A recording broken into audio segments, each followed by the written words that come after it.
Only consistent practice can ensure optimum performance.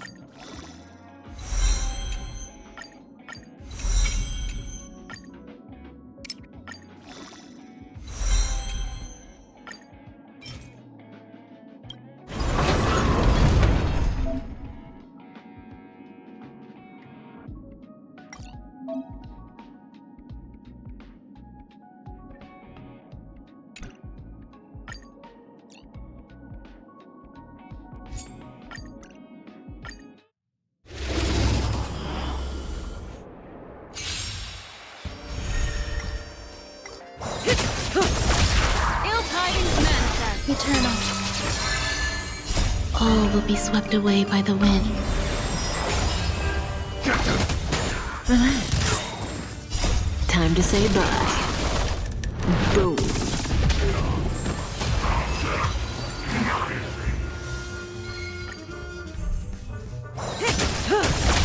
Ill fate descends. Is distance is unity? Stand still.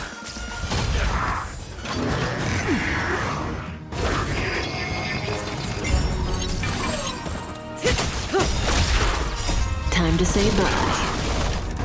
Boom.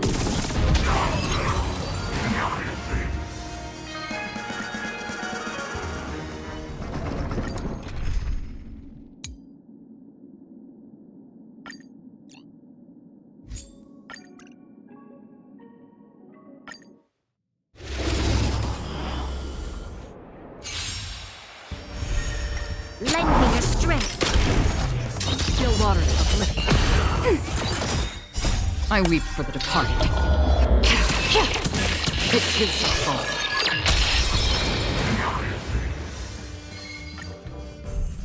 Lend me your strength. Destined for oblivion.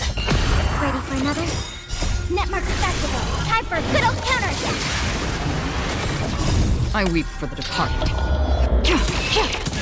It gives a fall.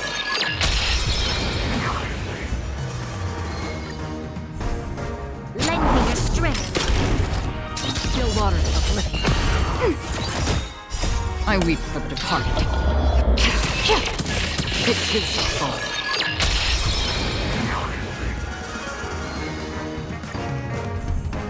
Lend me your strength. To guard and defend. Crush them. Destined for oblivion. Ready for another? Netmark festival. Time for a good old counterattack. I weep for the departed. It gives a fall.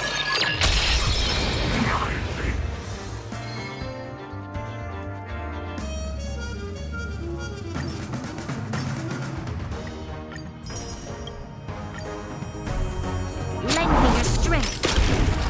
Still waters uplifted. I weep for the departed. It gives a fall.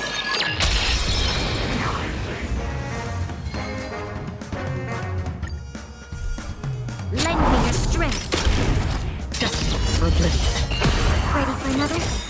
Netmark festival. Time for a good old counterattack. I weep for the departed. It gives a fall.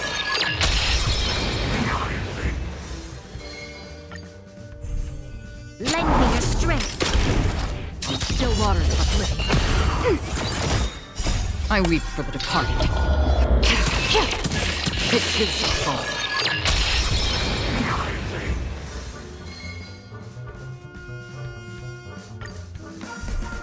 Lend me your strength.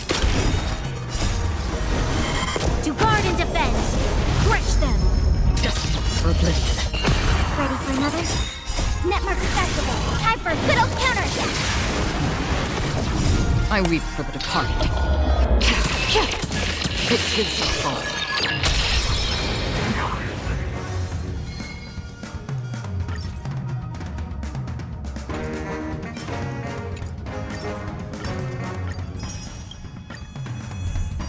Lend me your strength. Still waters uplifted. I weep for the departed. It gives a fall.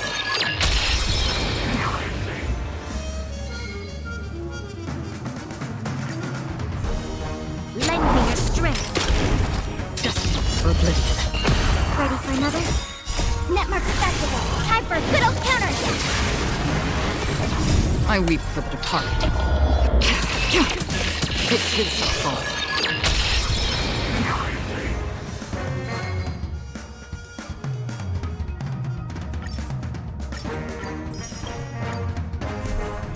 Lend me your strength. Still waters of oblivion. I weep for the departed. It too shall fall.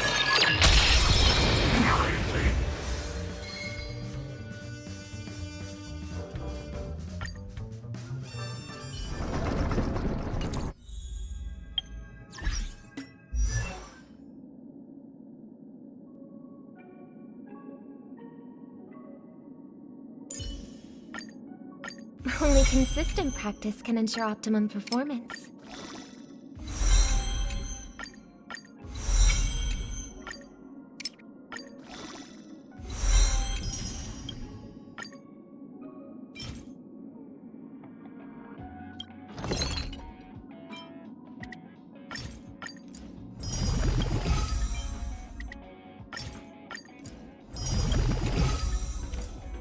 Only consistent practice can ensure optimum performance.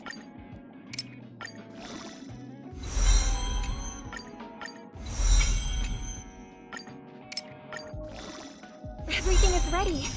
It's time to step on stage. Don't slack off even if it's not music. Don't slack off even if it's not music.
Serving under the Ten Lords as a judge of souls, I come to the world of the living to enforce their will.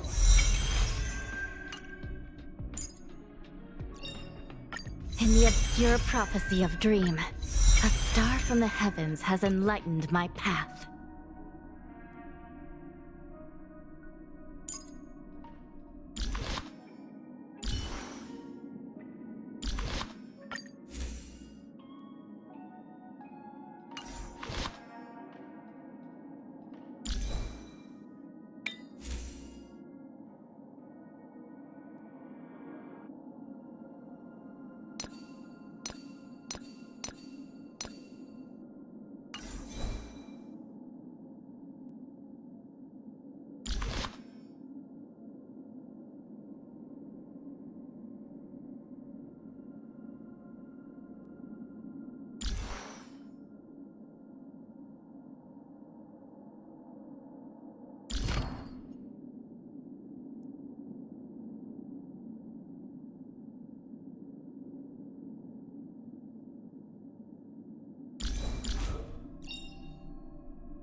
for the fear of immediate. Upgrade configured. Burn away! The show begins.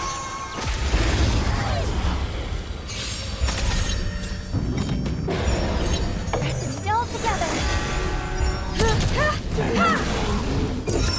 Test.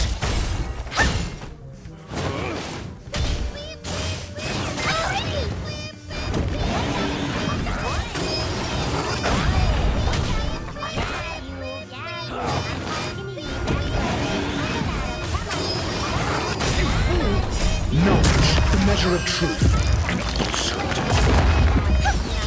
You won't get away. Stars echo.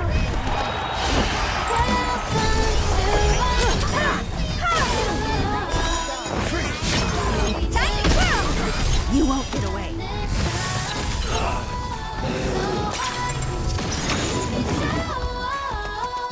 Humanity never conceals its desire to control the heavens, and I'm no exception. This big diamond, it's all yours. You won't get away. Time to twirl. You won't get away. Answer me. 0 points. Time to twirl.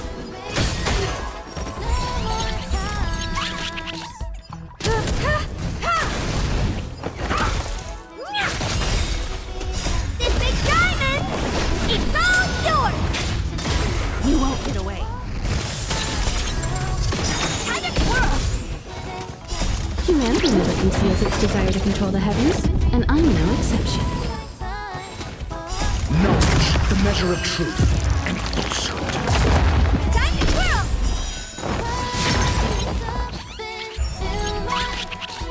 I won't break.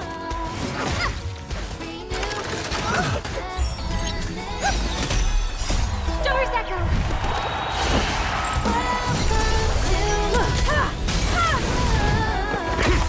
Time to twirl.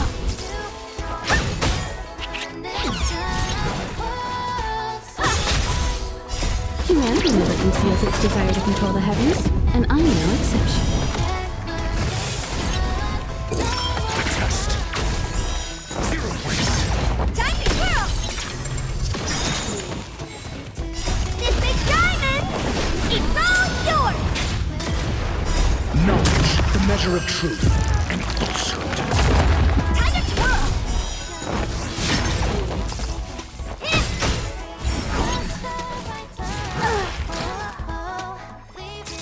Harmony and unity. Stars echo.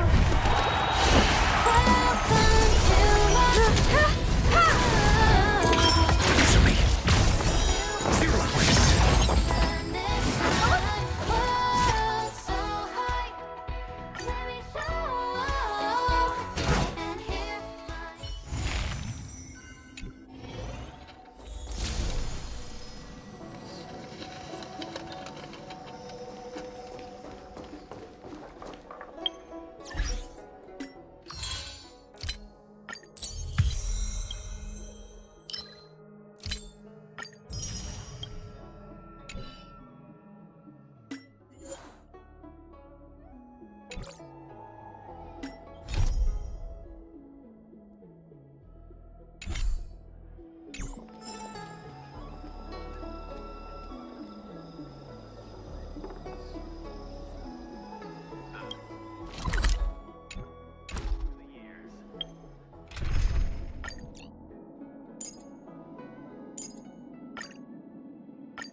Newsflash! Penacony's Charmony Festival has entered its countdown phase. Accompanied by Clocky's TikToks, after 12 system hours, this grand celebration will commence with much fanfare. I already told you. We can talk things out. I'm sorry, Fluffy. I really have something urgent to attend to, so I had no choice but to resort to asking this favor of you all. Since you already know what you're doing, I'll also have to remind you of its risks. Hey, partner, what's with the hostility? I thought pulling this thing out was just a way of saying hello. For the last time, state your identity and purpose. My name's Boot Hill, and I'm a Galaxy Ranger. A Galaxy Ranger? You look like you seen a ghost. Did you think we all went extinct? Well, that's the price you pay for being off-grid for too long. The righteous heroes of the hunt would never hijack the Astral Express. I ain't hijacked anything. What, chatting with someone while holding the gun is considered a hijacking? It probably is. Pardon my frankness, but there are plenty of rumors in the cosmos regarding the Galaxy Ranger's current status, and none of them are pretty stories. I have a hard time believing you. Oh, this is hilarious. The tale that this bunch of fools spin is getting out of hand. There's even a bit about the Galaxy Rangers being turned into gibbons by Dr. Primitive, and they're in some valley screwing around on swings. Of course, I know you won't believe me, which is also why, similarly, I have a hard time believing that you're the real Nameless. See the bullets in this gun? 9mm, an eternal classic. I may need the Astral Express's help right now, but if you're an imposter just like that one, then this bullet might just end up in my head. I can't allow myself to be exposed to danger. That's just the way it goes, so you all have to first prove yourselves, eh? Huh? Where are you going?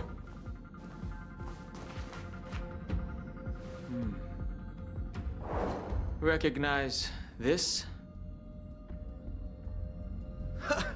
It's a model fudger. The Jade Abacus of Ally and Oath. The Xianzhou really gave this to you guys? Model fudger? This is the Jade Abacus gifted to the Express by the Xianzhou Luofu's general, Jing Yuan. Its presence on board serves as the Xianzhou Alliance's official recognition of the Express. Is that enough? Not bad, kiddo. And across these sprawling stars, a gentle squeeze is all it takes to rustle up a whole legion of Cloud Knights. Now, I reckon that'd be one fudging sight to behold. Now it's your turn. Been ages since the Galaxy Rangers had the spotlight shown on them. We ain't equipped with such fancy gadgets. But I've been around the block enough to know the way to handle these types of situations is easy as pie. All right then. Feel free to toss any questions my way. Let's see if my answers can't turn your trust. If your gut tells you otherwise, still ain't too late to show me the door. And why would I play along? If I truly am a real Galaxy Ranger, you stand to lose nothing. All right then. Tell me, what kind of organization are the Galaxy Rangers? My friend, this question is a hard one. I don't think I can even consider us an organization to begin with. Everyone's on their own fated path along the hunt, with their own resolute sense of righteousness and not so welcome among such so-called universal values. This reply does not instill trust, and only makes your predicament more precarious. I'm guessing you're gonna ask about some form of shared faith, right? But us Galaxy Rangers don't need that sort of thing. What brings us together is a shared bottom line. Never bully the weak. Never kill the innocent. These oaths aren't some lofty beliefs, but the fundamental bottom line that one must never cross as a person. As Galaxy Rangers, we strictly adhere to the bottom line. When someone crosses them, the hunt's vengeance will surely come knocking. And in this moment, the other crucial meaning of bottom line comes into play. As long as you don't cross it, you're free to do whatever you please. You catch my drift? Second question. Why do you seek trouble with the Astral Express? I already said that I seek no trouble. I must go to Penacony for a matter. But I don't have an invite. And I can't even enter the family's hotel doors. If only I could borrow the Nameless's identity. The entire cosmos knows you're guests of the family. Aren't the Galaxy Rangers also esteemed guests? Oh, you've hit the nail on the head. This is why I'm here. It's fine if I tell you. The Rangers are pursuing an imposter. A son of a nice lady posing as one of us. She's on Penacony right now. My informant is a memo keeper. She's the same as all mimetic organisms, appearing one moment and gone the next. She scares the fudge out of me. Still, she gave me some vital info. That Galaxy Ranger imposter. Who is it? Is that the third question? Is it a hard question? It isn't. Just that you might not believe me. That person calls herself Acheron. And according to our informant, she could be an emanator of nihility. That's impossible. That's what I said. Don't worry. When I first received the news, I had the exact same reaction as you. IX never gives anyone so much as a first glance, and that's perfectly normal. What reason would they have to bequeath strength unto mortals? Then you must know that emanators can also conceal their own identities, which, for many people, it's better that way. Otherwise, there'd be wanton bloodshed across the cosmos, or even, perhaps, turning their back on the path they're supposed to follow. I had the good fortune of running into an Elation emanator. Its appearance was no different than that of those clowns. If it weren't through sheer luck that I got it drunk, I would have never known of its eminent status. Even in the purest hunt, you'll find the Xianzhou Alliance under the spotlight and Galaxy Rangers lurking in the shadows. Paths are inevitably concepts created by people and exist in planes beyond our understanding. To reckon that nihility emanators don't exist, well, maybe we just ain't nihilistic enough. So, do you understand now? Your companions are in danger, and it's pretty harrowing. If you don't want to believe me, you'd best send a message to them, but I'd advise you to move fast. We don't know what's happening in the dreamscape or how much of what the memo keeper said is true. And that Acheron, who knows what she intends to do?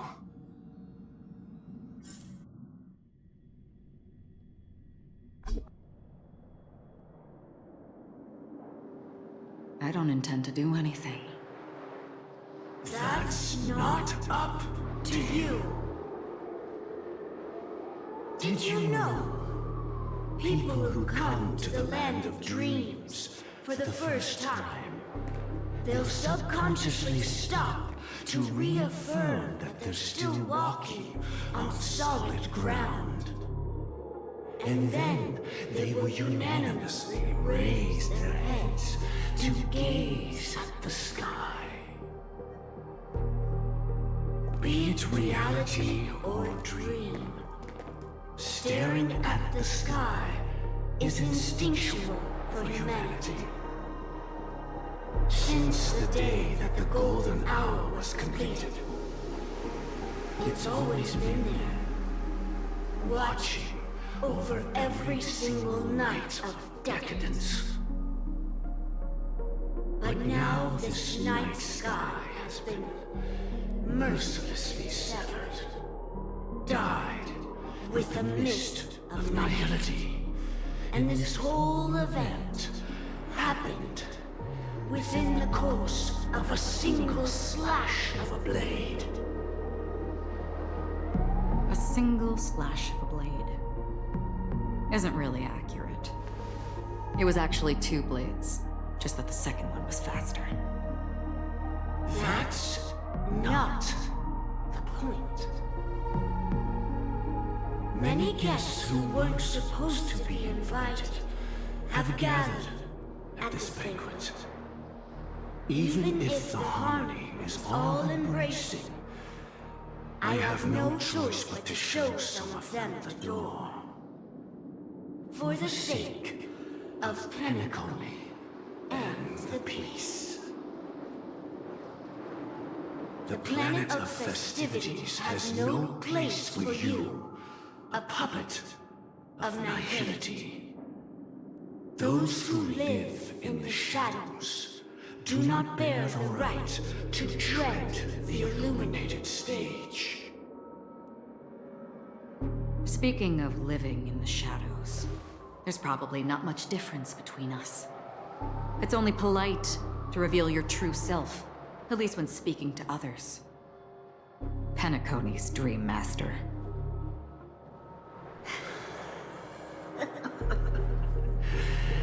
That's just another reason that you can't stay. Whether you believe it or not, this is the real me. We are one. Is this the unity that the family espouses? My mortal shell has long since dissipated. The Oak family's 107,336 offspring are now my eyes, ears, and mouths, spreading joy across dreams when required, and in times of essential need, exiling evil from this haven in my stead. From the sound of it, it seems like you're asking me to leave Penacony. I am glad that you're an understanding one. Alas, I'm not asking. If you think you can. Are you threatening me? I ended it with a period. It was a statement, not a threat. Knowing who I am and still showing such malice. You're not the first, nor will you be the last. This scene played out many times before. And usually, when faced with my questions, most people retort, "Why can't I?" The result has invariably been that they can't. You are confident. But be reminded, the family is forgiving, but not weak. The cords of the harmony extend across worlds. If you do not comply, when the blade is unsheathed for even a hair's breadth, you will never be able to escape the eternal Centurion's wrath in all of your lifetime. 137 individuals. That is how many heathens I have exiled since I became Dream Master. Among them were those who once severed my wings, and those who immolated my body. And here I stand again, about to add another mark to the tally. And you will die. I mean, all of you will.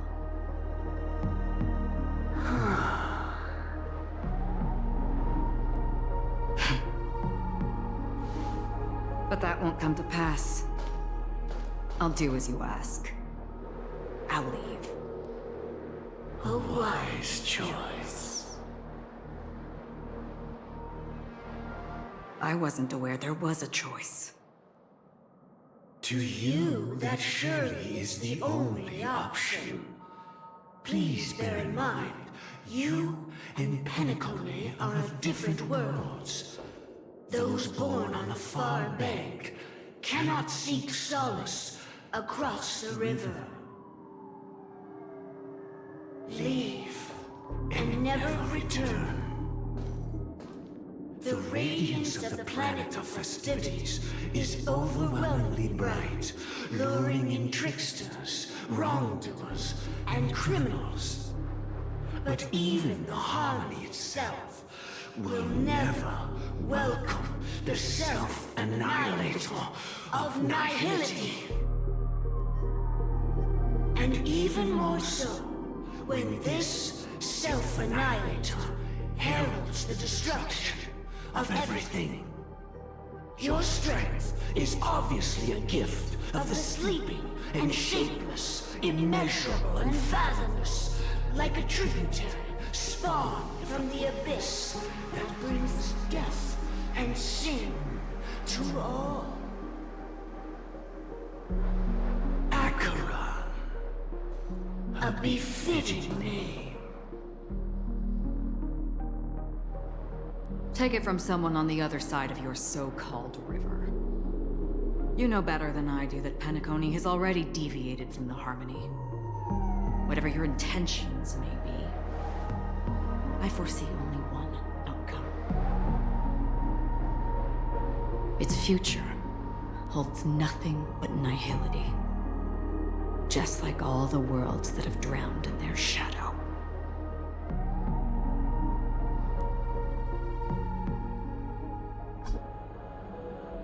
Attention, please. The unusual event that occurred moments ago was due to a technical malfunction at Clock Studios theme park. The family has promptly responded to secure the area, and we're happy to report that there have been no injuries. Oh, I swear that was no movie shoot. So many chips fell from the sky, and I even caught one of them. But it vanished in an instant before my very eyes. Excuse me. Are you talking about the Clock Studios theme park incident? Yeah, what about it? Oh, Miss Robin! Am I seeing things right? No need to worry. I apologize for any inconvenience caused to your delightful dream journey. What you just mentioned about the chips really piqued my interest. Would you mind providing more details about the incident? Oh, it was just those chips you normally see everywhere. The green ones? They fell from the sky as if it were raining. And then those chips simply disappeared. It appears to be the Dream Sim tech the Iris family has been developing. Huh? Miss Robin, you mean those chips were all part of a performance? But I really... Shh. This technology hasn't been made public yet. It was originally planned to debut at the Charmony Festival, but it seems it's been leaked. Can you help me keep this secret? The raining chips were supposed to be part of my act. Oh, I see. Then it all makes sense now. I'll do anything to help make the Charmony Festival a success. Thank you. As appreciation, I'd like to give you a token gift. Oh, this button is... Press it at just the right moment in the celebration, and there could be an unexpected treat in store for you. All right. It looks like there are other guests who are also confused. I'll have to excuse myself. Please, enjoy the dreamscape. So many people talking about it. This commotion at the theme park definitely made waves.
The family promised they would protect the guests within the dreamscape, but I witnessed a group of organic life forms making their way to the theme park.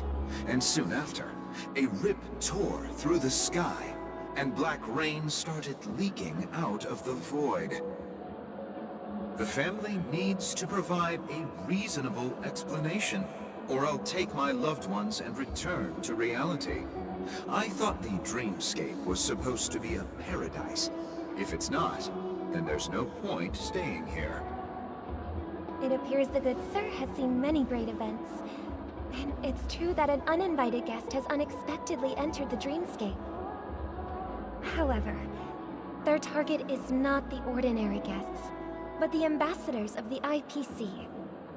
The family will certainly ensure that the safety of the guests is of the highest importance.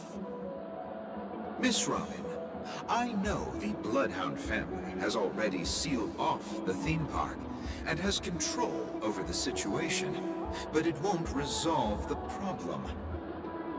The family can try their best to protect their reputation, but as a guest, I don't wish to gamble with my life. But as you can see, sir, no innocent bystanders were affected in this incident. Perhaps the dreamscape is not as perfect as promised, but there's no place safer than dreams under the family's rule. I believe you know this better than I do. If this incident happened in real life, how many people would be able to walk away from it? I could stay here, but keep in mind, guests come to Penacony to enjoy the dreamscapes.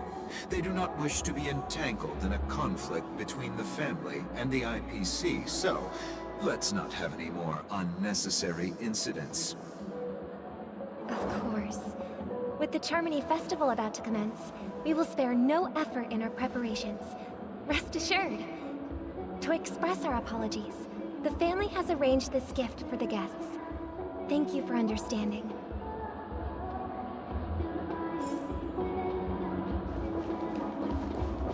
You've had quite a bit to drink. Sure you're okay? Hello. May I ask what happened here? Nothing to be worried about. There's been a small rehearsal mishap at Clock Studios theme park. Please stay calm. Hey, are you a fool? You don't even recognize Miss Robin? Who do you think you're talking to? I'm sorry. I've just been transferred to the Bloodhound family, and I'm still not too used to working on the streets. I didn't realize it was you. I'm so sorry. Hey, don't sweat it. You guys have a tough job. I know how it is. How's the situation looking? Oh, we've sealed off the theme park. Most guests are used to bizarre phenomena in the dreamscape, and so far, no threats have been detected. We can expect order to be restored soon. Rest assured, Miss Robin will intensify our patrols to ensure that no incidents occur. I trust you guys. But regarding what happened in the theme park, what do you hounds think about it? It's okay. Feel free to speak your mind. Well... Actually, I was there shortly after it happened. Is it true that the IPC's ambassadors came with ill intent? And that Galaxy Ranger who easily cut through the sky? Miss Robin, to tell you the truth, everyone's been talking about it. The myriad factions on Penacony have already been causing unease for everyone. Thank you all for your loyalty towards the family. The planet of festivities has indeed run into some trouble. The representative from the IPC, he's trying to regain ownership of Penacony and is prepared for a hostile takeover. Of course, the family did not agree. The result of the failed negotiations is as you see it now. No wonder. So this is the main reason why the IPC staff are banned from entering the dreamscape. Did they apprehend the troublemaker in the end? Don't worry. Mr. Sunday is currently tracking his whereabouts, and he'll have something to show for it soon. However, given the situation, the IPC surely won't let this go easily. Therefore, we are relying on you hounds to maintain the order and stability of the dreamscape. Please be assured, Miss Robin, we take our orders seriously. We won't let those IPC cronies get away with this. Thank you for your hard work. If there are any other members who still feel uneasy, please tell them on my behalf that protecting the dreamscape requires everyone's help. This is a small gift prepared by the Iris family for the guests. There's one for you too. Please, open it at the Charmony Festival for an unexpected surprise. I can't believe I received a gift from Miss Robin. It feels like I'm dreaming. Wait, I am in a dream. If trouble comes knocking on our door, we're not afraid to go to war. Rest assured, the Dreamscape's peace will be protected by the Bloodhound family.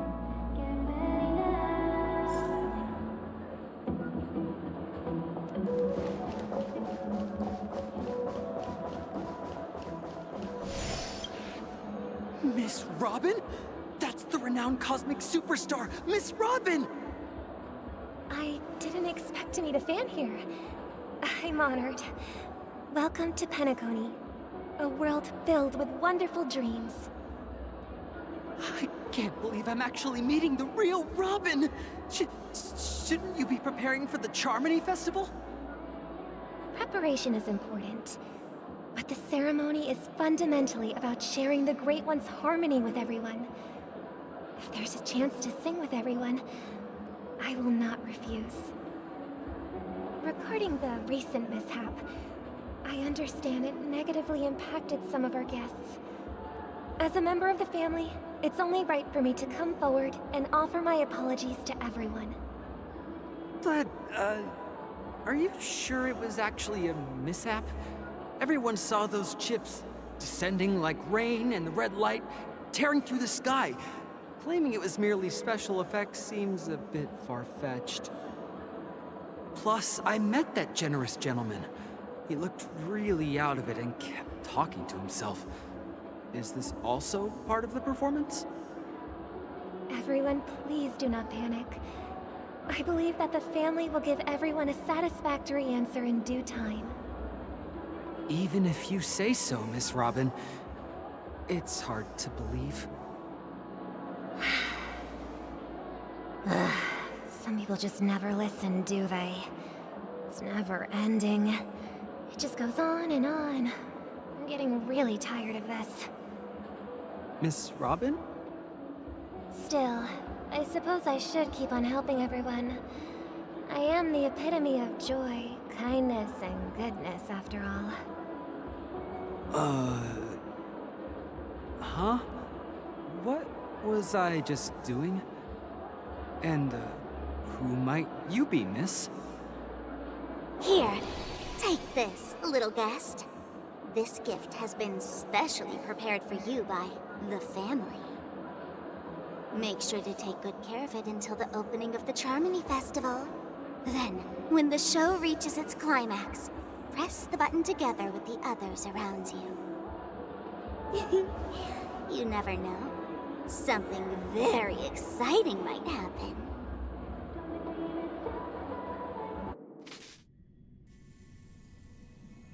We're back to where it all began. You entered the golden hour from this place. And it is also from here where you will enter the true Penacony. It is a pleasure to journey alongside you once more. But it's time I laid bare the entire truth before you. As you might have heard, I also go by another name. Stellaron Hunter Sam.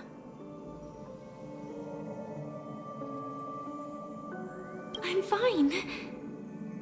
Sorry, I hope I haven't scared you. I know you have many questions. Do you remember when we encountered death in that strange dreamscape? When I was caught by that meme? In that instant before it killed me?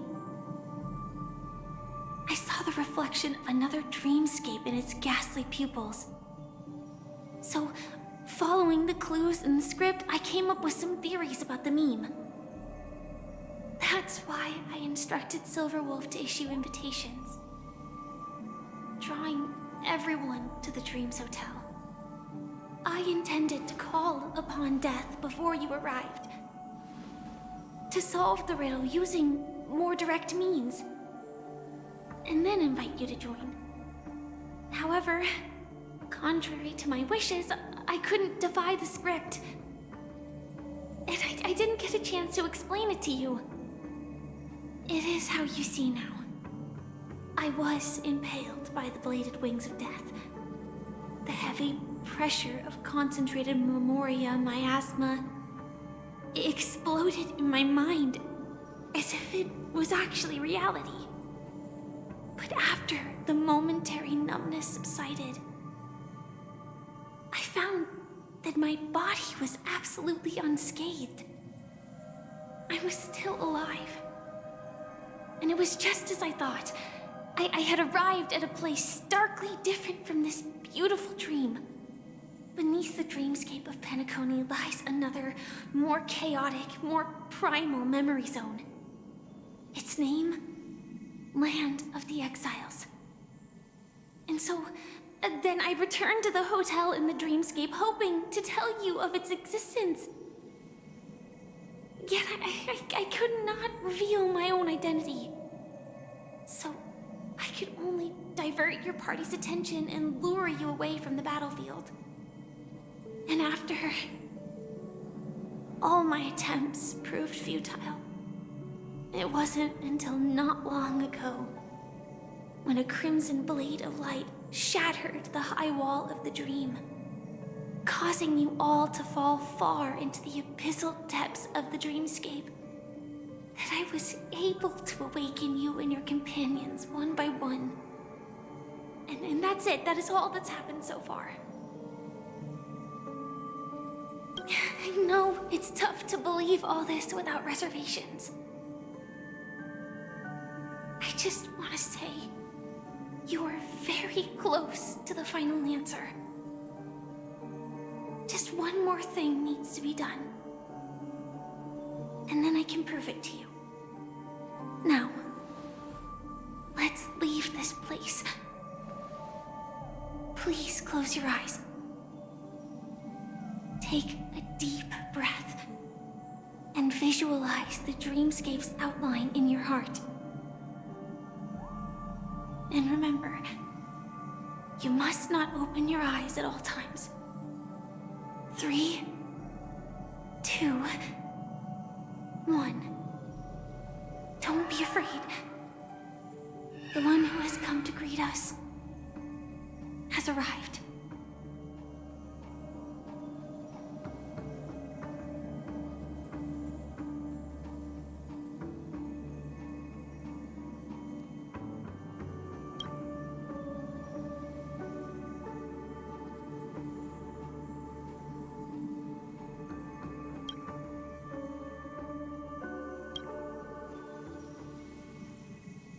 I never knew you could do this. Do you have a driver's license?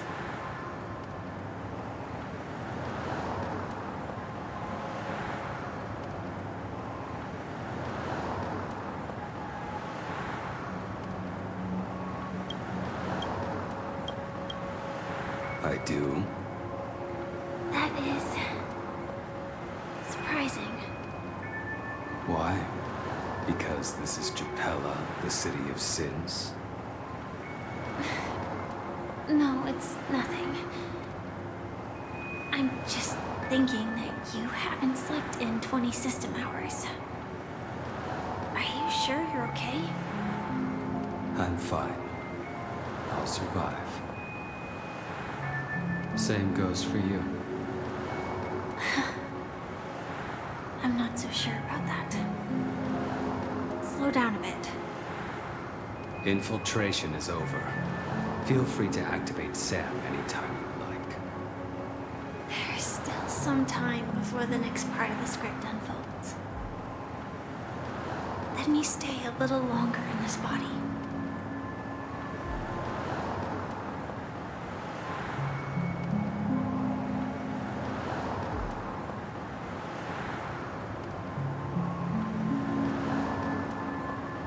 Such a long tunnel.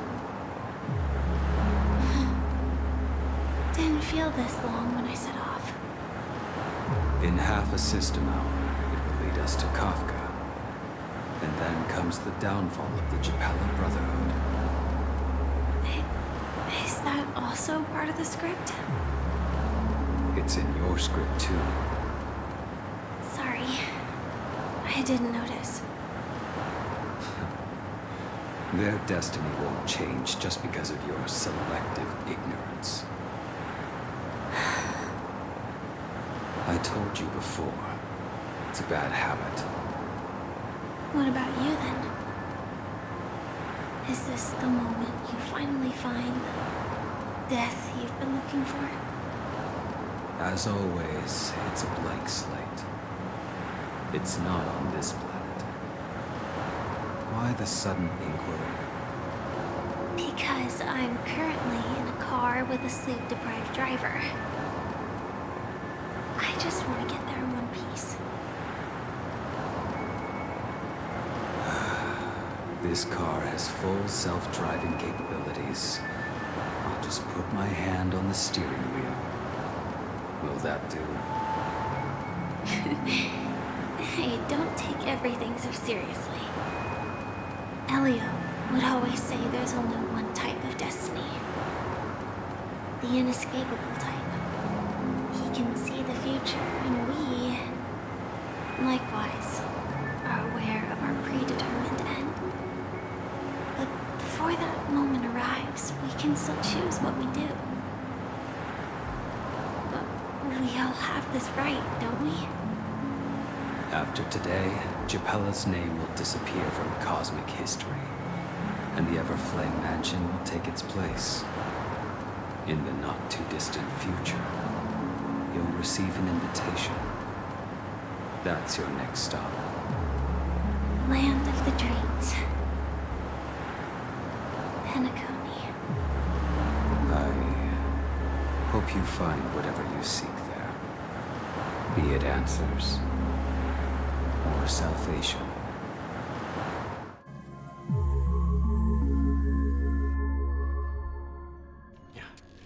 Glad to see you're safe and sound.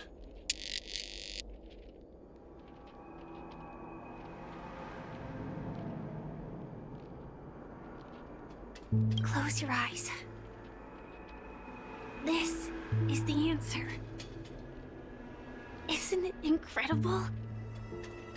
The monster that we have always known as Death is actually the guardian of the land of the exiles. It abides by a certain rule, abducting people from their dreams and bringing them here. The question that has been perplexing us, does death really exist in the dreamscape, appears to be a cognitive trap. It was laid by those orchestrating events from the shadows to cover up the truth behind the disappearances and the existence of this fortress known as Dreamflux Reef. Every emergence of that meme is related to the Watchmaker. Since Dreamflux Reef is where it brings its captives, it's likely that many of our long-standing questions will be answered in this place. The atmosphere here is starkly different from the beautiful dream. There are no regulators here like the family. And they all look like they're mildly dazed. But from the whispers of the residents, they've heard a familiar name. Gallagher. It's that man again. Always in the right place at the right time. Though that does save us the trouble of looking for him. Himiko and March have already made a move. Get ready. We're about to set off. The real dreamscape. The land of the exiles. Before we go, should we speak to everyone first?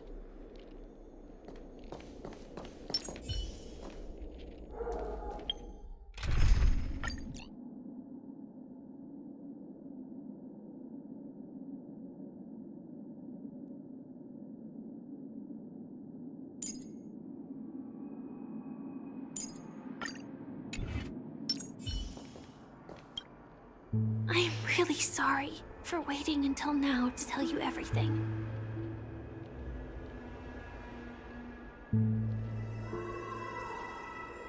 2 reasons. Firstly, the script. In the future that Elio saw, Sam and the Astral Express's confrontation was inevitable. I tried to break the shackles of the prophecy, but this is as far as I could go. That aside, there were also my personal motives. I wished to travel with you as Firefly, and not Sam.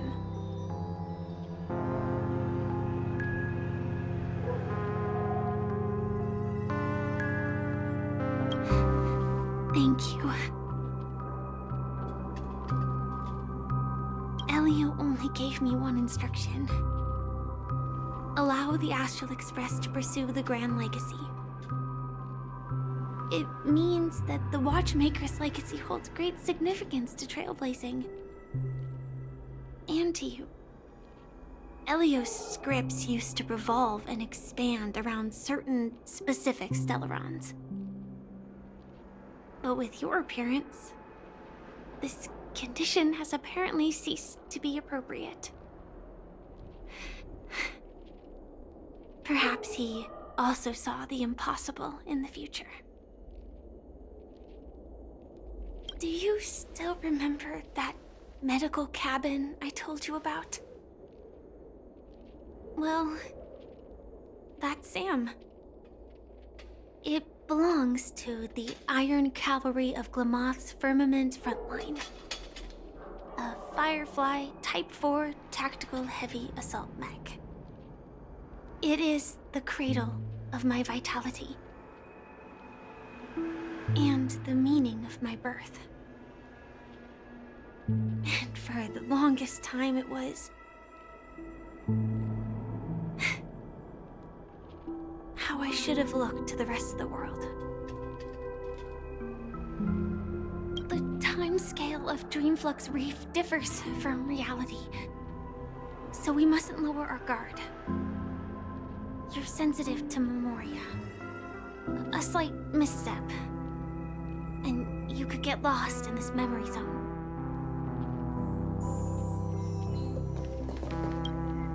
Something on your mind? Let's talk about it. No wonder Miss Acheron is so averse to drawing her blade.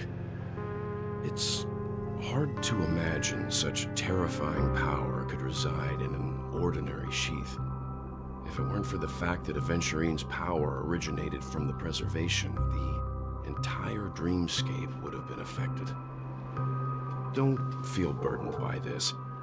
Even without that Stellaron inside you, Aventurine would still have found other methods to accomplish his goal. Let's just believe in Miss Acheron, and given her prowess, I don't think we've got anything to worry about. During your investigation, he shared a vital piece of information.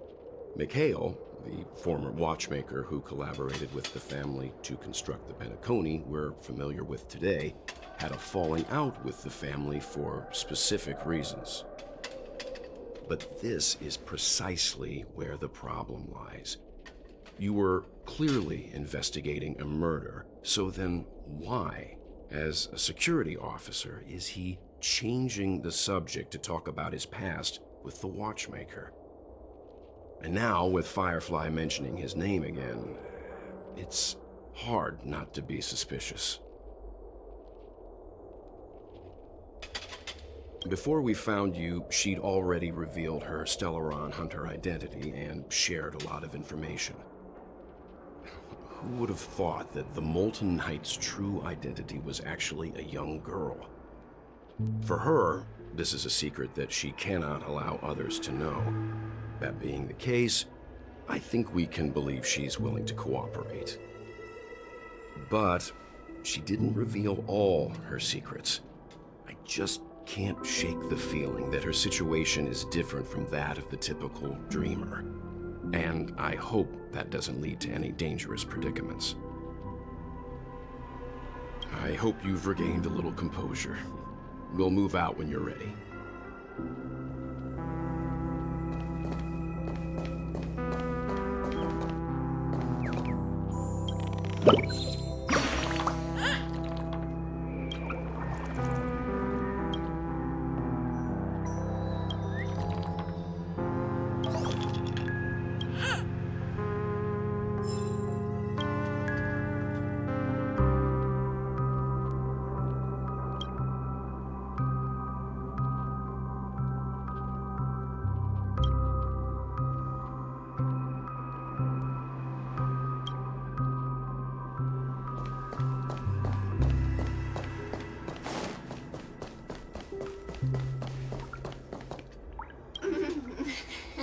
Welcome to heaven.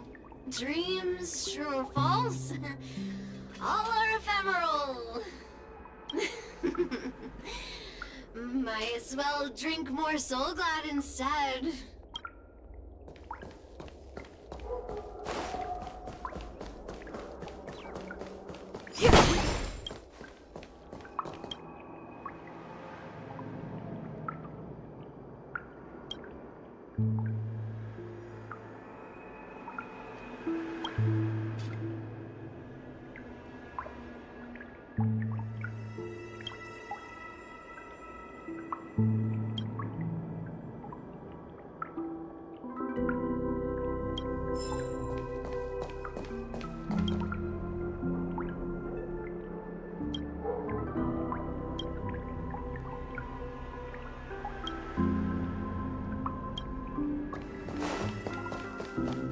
Keep going straight down this alley and it'll lead to an elevator.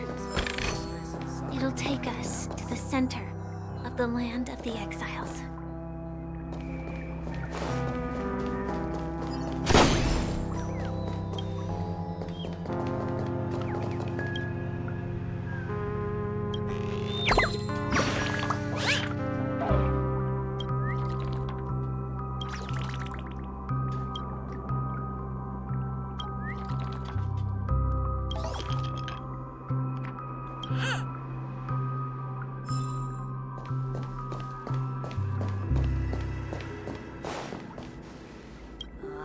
Did you also get kicked out of the beautiful dream?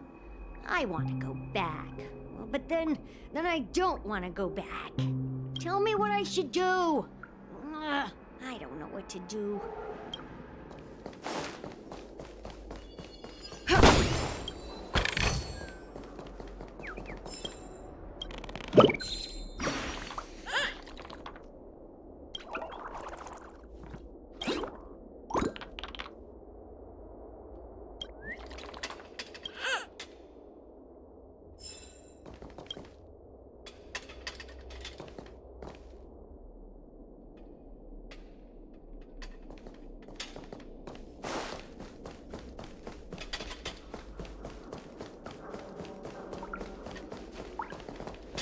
Hi there, friend from a distant land. I hear the Watchmaker's legacy is right here.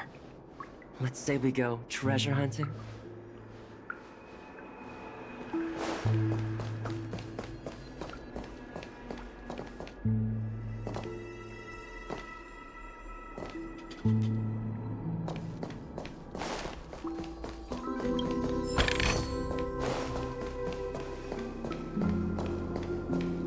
What a huge clock key. Looks like the Watchmaker also left his mark on Dreamflux Reef.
The atmosphere in this fortress is pretty different from that in the beautiful Dream. When I first saw it, I was in awe too. The sky here, it's like a reflection of the 12 dreamscapes.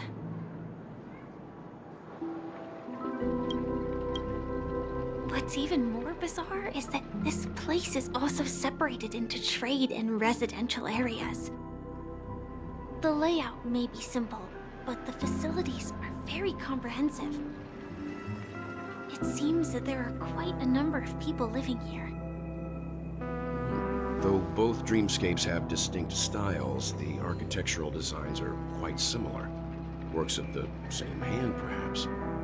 Hard not to speculate on the connection. But there's no point in overthinking things. Let's meet up with Himiko and the others first. Take a right turn at the end of this road and you'll reach the trade district. There are more people there, and perhaps someone knows where she is. Not coming with us? The Astral Express likely needs room for some internal deliberation. In the meantime, I'll try and locate Gallagher. Sure. Let's reconnect later. Letting her go was the right decision. Further observations are needed before we decide whether to trust her. But first, there's someone I need to talk to. Let's go. I'm sure you've already noticed him. He's right over there. The Reverie Hotel's bellboy. How did he end up here? And right after Miss Acheron severed the beautiful dream. We'd better check, just to be sure. This can is perfect for me, and perfectly legal for me to stay in.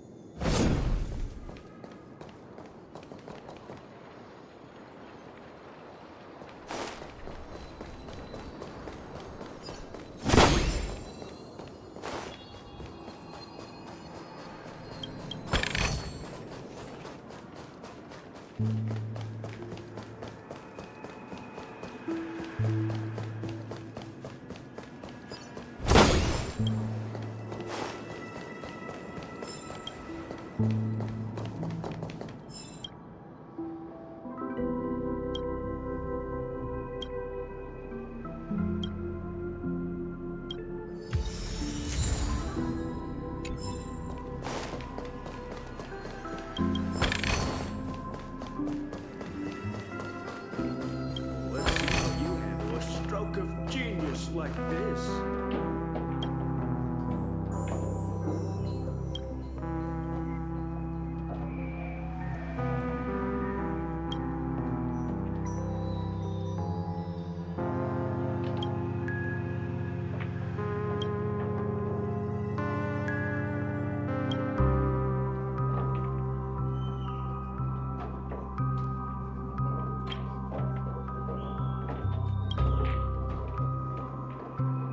Let's see how you handle a stroke.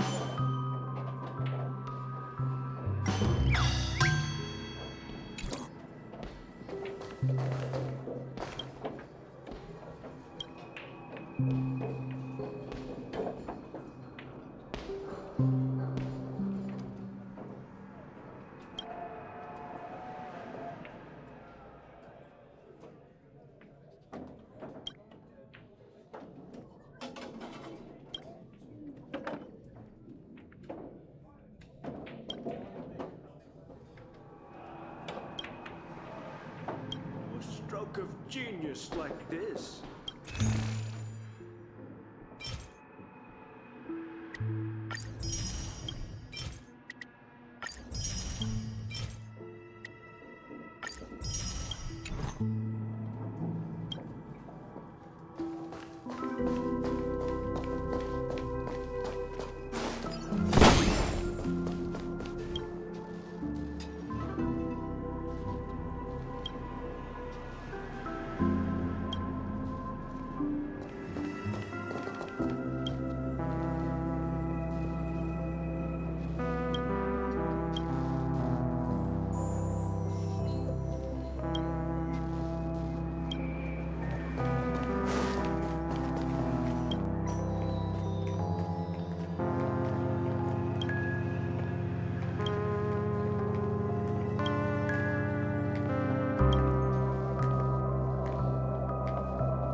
At this rate, the family will be done for. I knew you couldn't hold your liquor. Tried to warn you too.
Just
a wallflower.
lover, pizza, good drink.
Noise.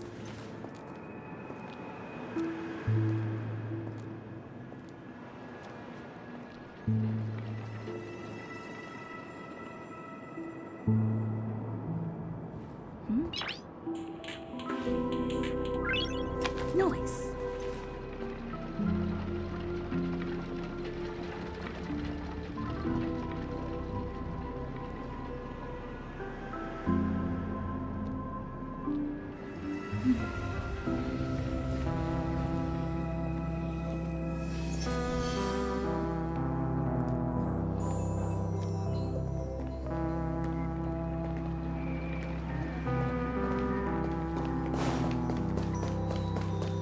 This trash can is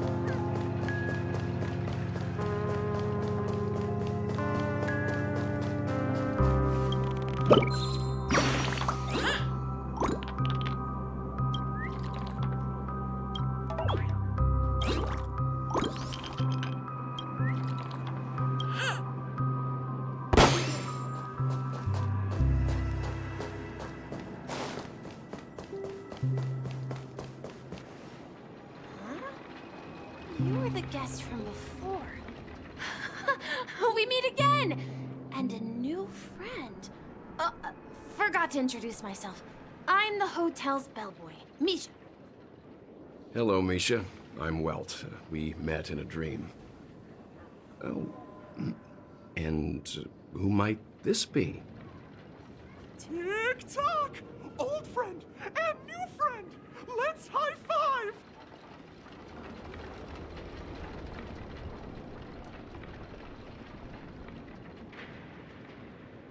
Your, memory zone meme? Nope. Clocky is a good friend of mine. We all live here. How did you two get here? This dreamscape isn't supposed to be open to the public. I wonder if it has something to do with Sleepy. So, this is your home? Yep. After my work in the beautiful dream ends, I'll go back home. Commuting used to be more convenient, but ever since travel became cumbersome, Sleepy started ferrying people back and forth between the two dreamscapes. This Sleepy. Can you describe what it looks like? Sleepy is a memory zone meme. Looks fierce and has many eyes. But it's actually really well behaved. Gallagher's been taking care of it. Based on the description, that meme is indisputably death. Nightmare for the family, but for the people who live here, well, that couldn't be further from the truth. Death? Not in a dream, surely. Sleepy's just a little aggressive, and sometimes messes up by fetching the wrong guess. But it would never hurt anyone. I see. Has it brought back any guests recently, say, in the last day or two? We're currently investigating a missing person case that occurred within the beautiful dream. I see. Then you'll have to speak with Gallagher. But he's currently busy hosting a visitor from the Oak family and specifically asked not to be disturbed. Mr. Yang, the person you're looking for, is it Miss Robin?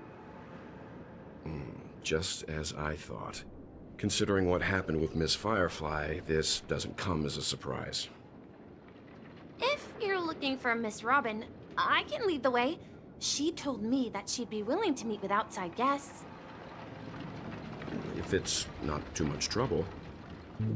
Also, we're looking for our missing companions. A woman with red hair accompanied by a girl with pink hair. Have you seen them?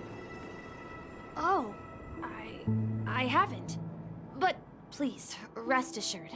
Dreamflux Reef is a small place, and it's not as bustling as the beautiful Dream, but its safety is unmatched. How about this? Since it's your first time here in Dreamflux Reef, I'll be your guide and help you find your companions. And then we can all go visit Miss Robin together. She's gone to Mrs. Grace's to visit the children. She won't be leaving anytime soon, so there should be enough time. All right then, we'll follow your plan. Well, we now know the answer to both murder cases that have caused such commotion in Penacony. As for the intentions of the mastermind behind it all, we're still none the wiser.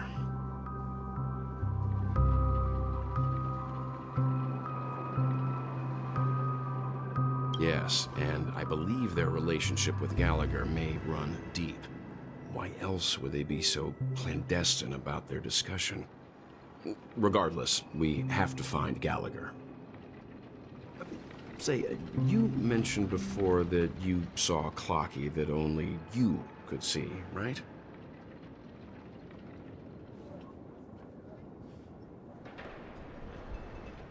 I can't shake off this strange feeling. Am I really still so young at heart? Forget it. It's not important. We'd better just follow Misha.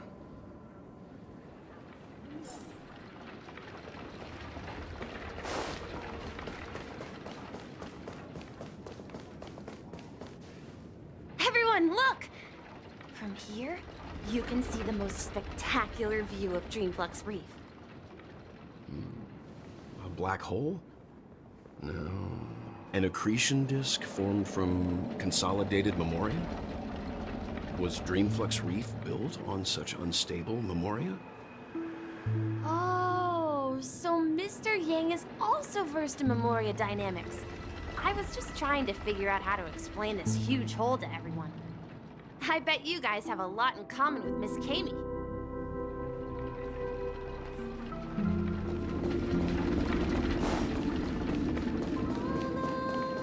Look, there she is. My calculations are finally done. In another 10 system hours, the above dream will swallow the dream below. My hypothesis was correct. This place will cease to exist as the dream devours everything. Who are you all, and why haven't you left yet? This place is about to disappear.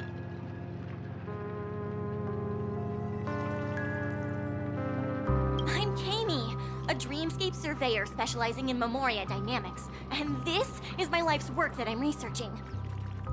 See that huge gaping hole? It was just a narrow rift many years ago, but now it's grown into a giant hole. The surrounding Memoria has been flowing towards the other end of the hole at a constant velocity, slowly but surely. But the scary part is, According to my calculations, the flow rate of Memoria has recently changed, and it's faster than ever before. It's almost as if something is sucking it in from the other side. By constantly improving upon Madame Rosalina's Memoria measurement method, I've finally obtained accurate results. After 10 system hours, the Dreamflux Reef will cease to exist. Just like the melting of glaciers, everything will crumble and disintegrate. The dreams on that side of the void will fuse into one. Please don't worry. This sort of thing has happened many times before. Miss Kami isn't a bad person. She's just a bit lost in her own world. She'll probably realize she's wrong soon enough. You don't say. There was something else that piqued my interest. Who is Madame Rosalina? Oh, do you know her too? Or are you also a fan of Memoria Dynamics? We're very interested in Madame Rosalina's achievements. Could you tell us a little more about them? Why, of course!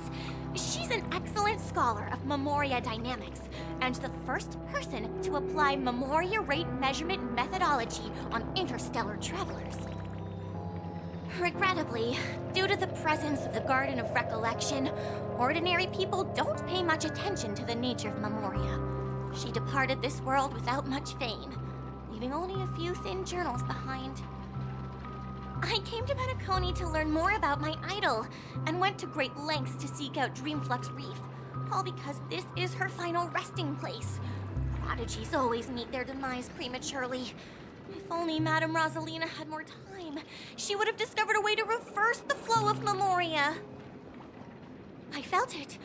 The source is in the Golden Hour. There is a certain anomalous presence stirring the currents of the memory zone. I must uncover more concrete proof. I must convince everyone. Does the name Madame Rosalina sound familiar to you? That's right. It seems like she did a great deal of research and calculations in Dreamflux Reef before abruptly passing away. Miss Kami regularly mentions her. I hear Madame Rosalina passed away during the prison war. She could see the Penacony of today. Its people building homes in the memory zone. I bet she'd be really happy. Perhaps. Our destination is the commercial district. That's where the largest crowds gather in Dreamflux Reef. We might be able to find the others there. Let me go! Ghost! There's a ghost! Don't come near me! Oh my. I'm human and so are you. Can you get a grip? Mr. Yang and Miss Trailblazer, I've been waiting for you. Quickly, come help. I bumped into a member of the family on the way here. He was so scared and I just wanted to calm him down. But... Let me go! Let me go! I've only done good in my life. Why can't I rest in peace after death? Well, this is how it turned out.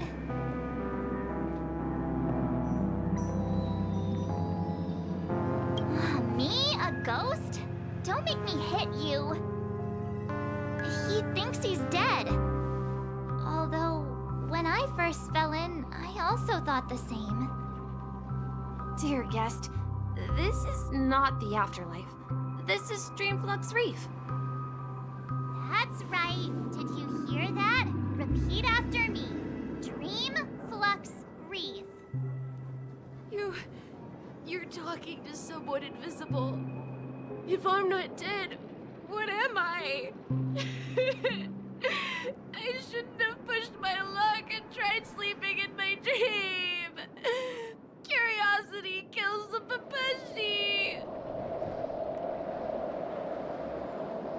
Stop asking! You'll alert the monsters!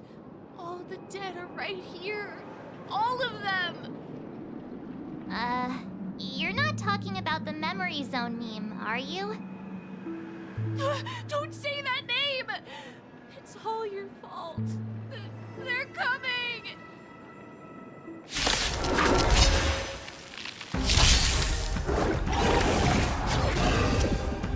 Lend me your strength. To guard and defend. Crush them. Still waters uplifted. Netmarker Festival, time for a good old counterattack!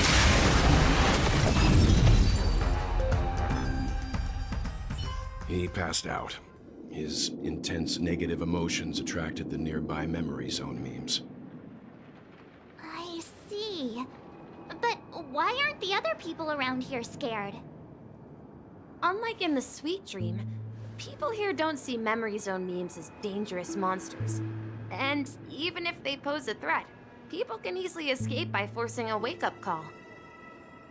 But we can't just leave this man here. Can we take him somewhere safe? We can ask Jessie for help. I've gotten to know many locals while waiting for you guys. Everyone here is living a self-sufficient life. I don't know how to describe it, but this place feels like the real dreamscape.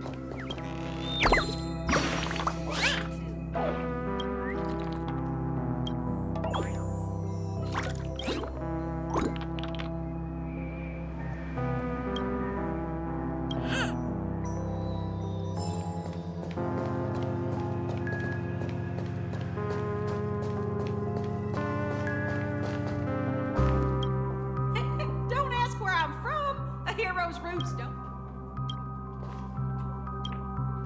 Evening, Jessie. Is it evening? Welcome, Miss March. Who might these be? These two are my friends. As for the man lying on the ground, he's a scaredy cat who fainted from fright.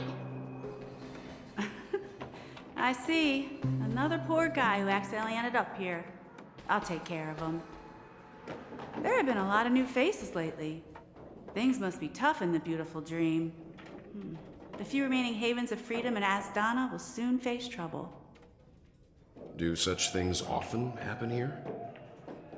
Not really, but they're becoming more frequent now. Guess it's one of the signs of the Sweet Dreams collapse. This man has had quite the shock. Could you help me find a Halovian lady, March? Her songs can heal mental wounds. A Halovian lady? That must be Robin. She's also here in Dreamflux Reef. Huh? Robin? But I thought she... Oh, right. If Firefly is here safe and sound, then it means Robin must be okay too. Misha is about to take us to her to find out what happened. But before that, let's meet up with Himiko. You were with her earlier, right? We met some stowaways in the residential area. Most of them came from neighboring star systems. I heard that places like Dreamflux Reef are scattered throughout the memory zone of Asdana, like islands in the ocean. They existed before the family arrived. I also heard that when Dreamflux Reef took shape, it was the center of all dreamscapes in Penacony. If that's true, it's no wonder there are so many similarities between this place and the Sweet Dream. Himiko must be gathering information. Let's hurry up and get going.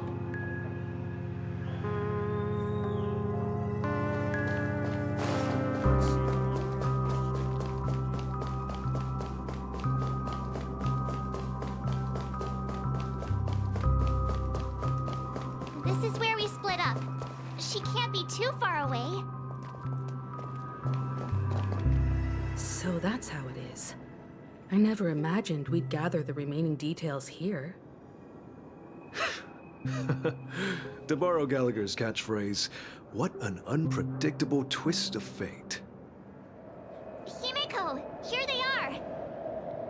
Ah, perfect timing. Now that everyone's here, I'd like to introduce everyone to Micah, who's partly in charge of the Land of the Exiles. Micah, these are my companions. It's a pleasure to meet the Nameless. You know us? I've been keeping an eye on you since the day you arrived in Penacony. We would have met under more appropriate circumstances if Dreamflux Reef hadn't been isolated from the 12 Dreamscapes. Please, allow me to formally introduce myself. I'm Micah, the Gravekeeper of Dreamflux Reef. Gravekeeper? Life in Dreamflux Reef is pretty liberating. Everyone here mostly keeps to themselves, without meddling in others' affairs. My daily task involves cleaning a few tombstones. You're too modest, Micah. When lost dream chasers stumble upon this place, you're the one who takes care of them, guiding them back to the sweet dream, or showing them how to survive the wild dream chaos. So, guardian of sorts. Were you talking to me, Mr. Yang?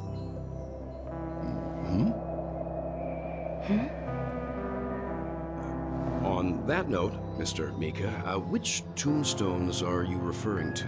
We didn't come across any graveyard when we arrived.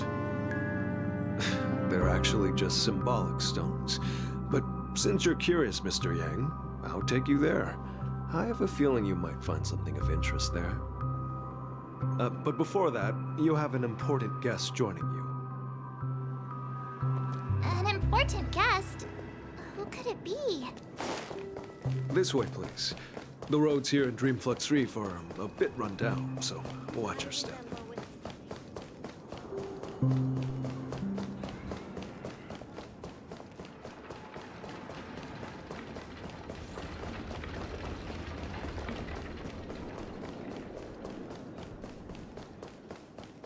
There she is.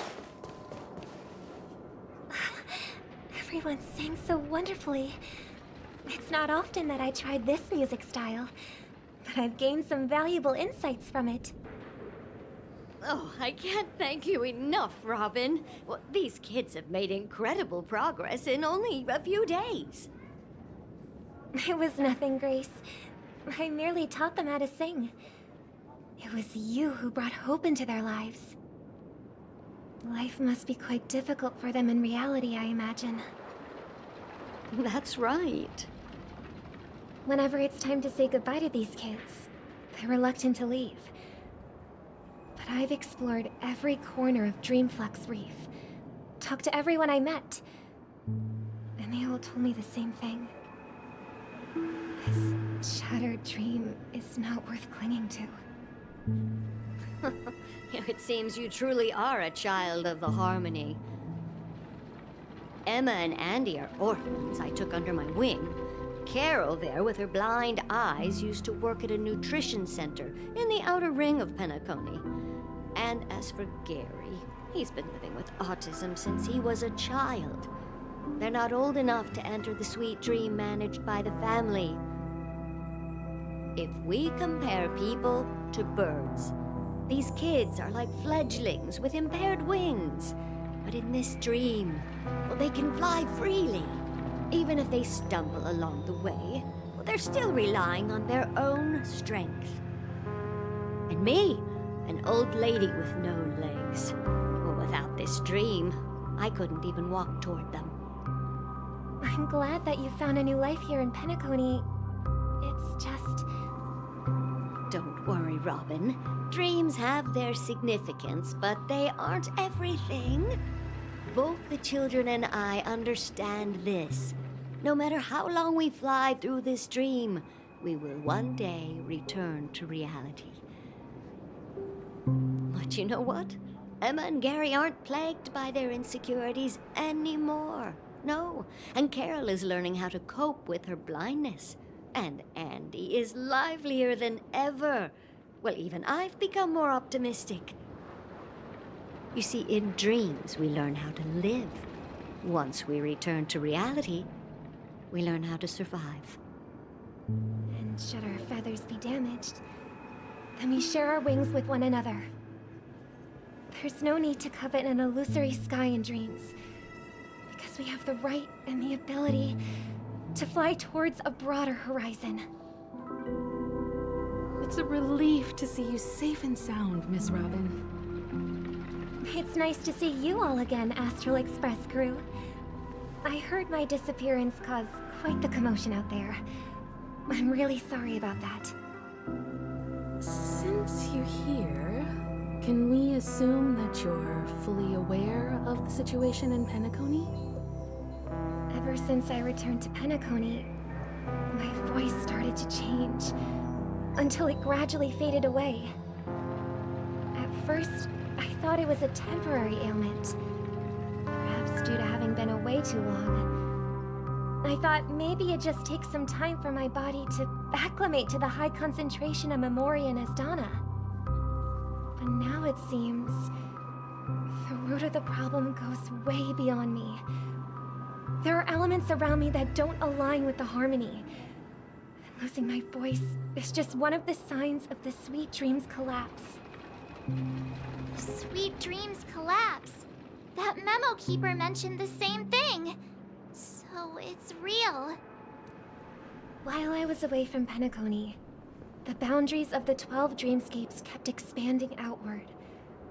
But whenever I mentioned the anomalies in my dreams, all the family heads refused to talk about it. Only my brother was willing to respond. Later, I discovered the secret letters from the IPC ambassador, which further convinced me that there are hidden secrets beneath the surface of Penacony.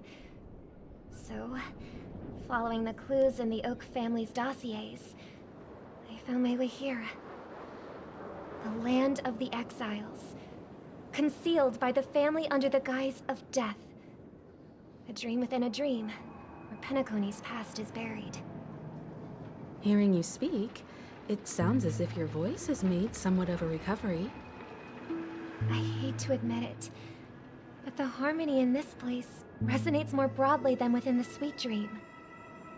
It's regrettable, but the family has experienced betrayal. The traitor, or traitors, abandoned their original principles and, using the name of harmony, exploited people's weaknesses to turn Penacony into the planet of festivities, trapping everyone in the illusion of the Sweet Dream. This is not the strong defending the weak, but rather the strong exploiting the weak. A world without equality won't ever be favored by the harmony. And naturally, those voices blessed by them have lost the ability to sing. Could there be another force influencing the family's shift in philosophy, Miss Robin? Considering what happened with Acheron, it's difficult to conceive of another entity within the realm of the harmony capable of influencing everyone. Unless a power surpassing that of an emanator is involved. I'd heard about what happened to the Xianzhou Alliance, but as far as I'm aware, the family hasn't faced any such external interventions. Who knows? Perhaps I've just been away too long and missed something. Regardless, I cannot accept my home is moving towards the very opposite of what the harmony represents, while still claiming to uphold it. I must uncover the reason why Mikhail cut ties with the family, and who exactly it was who betrayed us all. Do you remember our arrangement, Mr. Micah? Well, here's my answer. I've decided to forgo my role, and never step foot on the Charmony Festival stage again.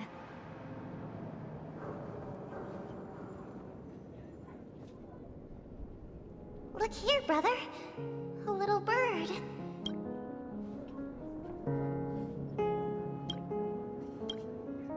Looks like a fledgling Charmony dove. But Charmony doves don't live here. So how did this little bird get here? Maybe its parents abandoned it? It looks weak and frail. Why don't we find something soft and make a nest for it? This place is too dangerous for a fledgling. Let's take it with us. We can put it on the wooden shelf in front of your window. Okay. A bird like that must have a beautiful singing voice. But where will it live? I'll ask the family head to build a cage for it. A cage? won't have the freedom to fly. Right? Let's see. What is it that has captured the attention of the two best interpreters of the Great One, to the point that they've forgotten how to enjoy their dessert? Oh, poor little thing. Doesn't look like it's doing well. Do you want to rescue it? I do. But I don't want to lock it up in a cage. Why? Even if it's small and not fully feathered, and can't sing, it didn't come into this world just to be locked up in a cage. Birds, they should be flying free in the sky. That's quite the romantic idea. And what about you, a young scholar? Do you agree with your sister? I think she's right. But if we leave it out in the wild, it won't survive for more than a few days at best. Ah, I see. It seems our little scholar is still a bit unsure. Well, let me tell you youngsters a story. As you probably know, Charmony doves can fly through the air. When they fly really high, the friction caused by the flapping of their feathers against the atmosphere creates amazing lights, so that they look like shooting stars. We've seen this spectacle so many times that we think it's just something they can naturally do. But that's not the truth. Their radiant display is the result of countless struggles against nature over generations. Their ancestors were too weak to survive on the ground. So, to escape predators, they started seeking new opportunities in the air. After countless attempts by many generations, one of them finally figured out how to fly. It soared into the sky and never looked back at the ground again. So, you mean birds aren't born to fly, but they find a way to do it through their determination, right? Well, that's an idealistic way of putting it. So, what are your thoughts, Sunday?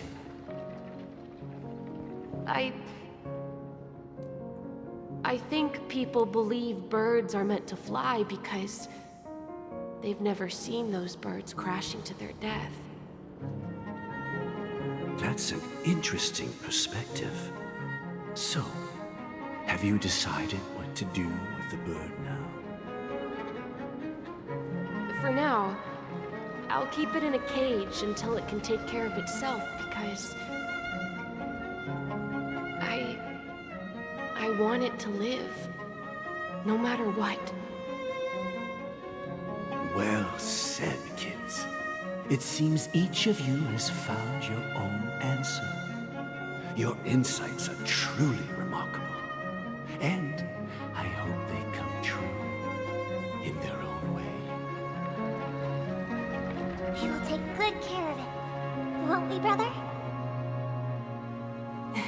Yeah, but Mr. Gopherwood, there's one thing I don't quite understand. And what might that be, my son? What if this little Charmony dove never learns to fly in the end? I mean, if there are fledglings in this world that can never fly throughout their lives, should we let them go back to the sky, only to see them crash to the ground and die? Talking in your sleep, Birdie? Time to wake up.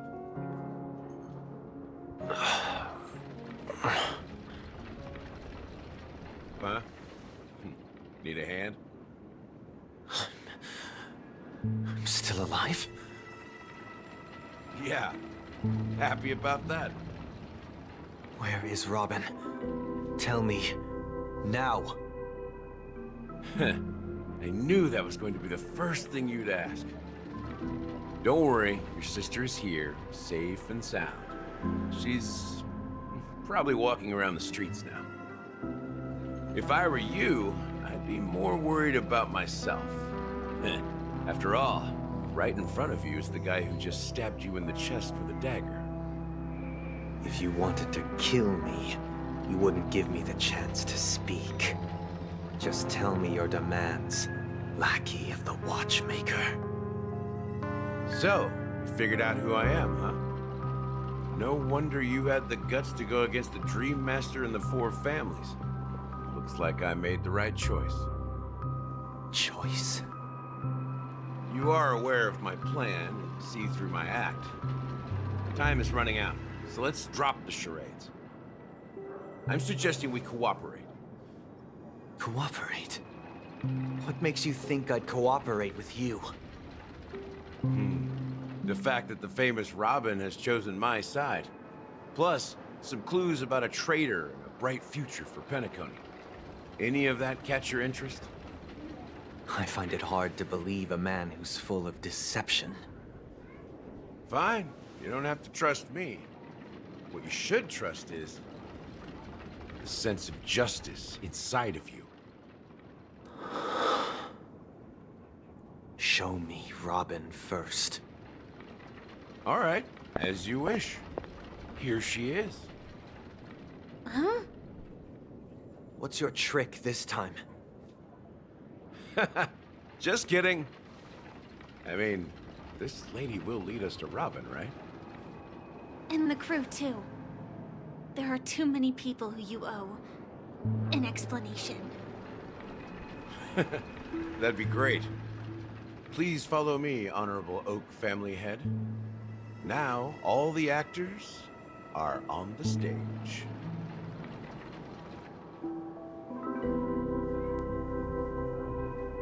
This is the monument I mentioned earlier.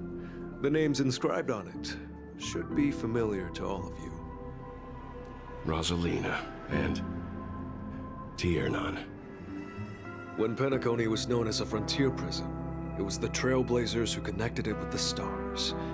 They were the heroes who saved Asdana, and their names deserve to be immortalized. Not just on this small stone tablet, but in the annals of history for all of time. However, today, the planet of festivities is nothing but sweet dreams. That heavy piece of history is all a distant memory. Just like that prison. If their names are inscribed here, then that means... According to Micah, they died long ago. Rosalina was killed during the War of Independence. She ventured alone into the heart of the star system to investigate the flow of Memoria, but she never returned. Tiernan was a skilled gunslinger, strong and reliable. He led the people through countless battles, but he didn't live long enough to witness the arrival of true peace. In the decade following the war, Penacony faced challenges internal and external. To protect Asdana, Tiernan took up the way of the Trailblaze and led the Lampmoth family to explore beyond the system, only to be surrounded and wiped out by the Swarm. Though I had expected as much, the tales of these heroes truly are sorrowful. True to the title of Trailblazer, they spent their lives venturing into the unknown. But what about this tablet? There are no names carved on it. When Dreamflux Reef was created, its owner was still alive. However, he insisted on erecting a monument for himself, saying that it will happen someday. Here we meet again. Everyone from the Astral Express. Robin.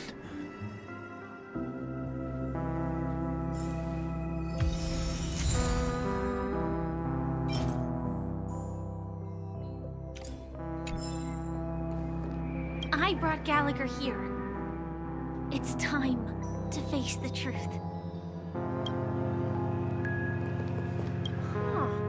The atmosphere sure is livened up with all these people in here. I did my job. I gathered everyone here. Gallagher will explain the rest to you. Take care. Brother. There's no need for words. You're safe. And that's all that matters. Brother. There's no need for words.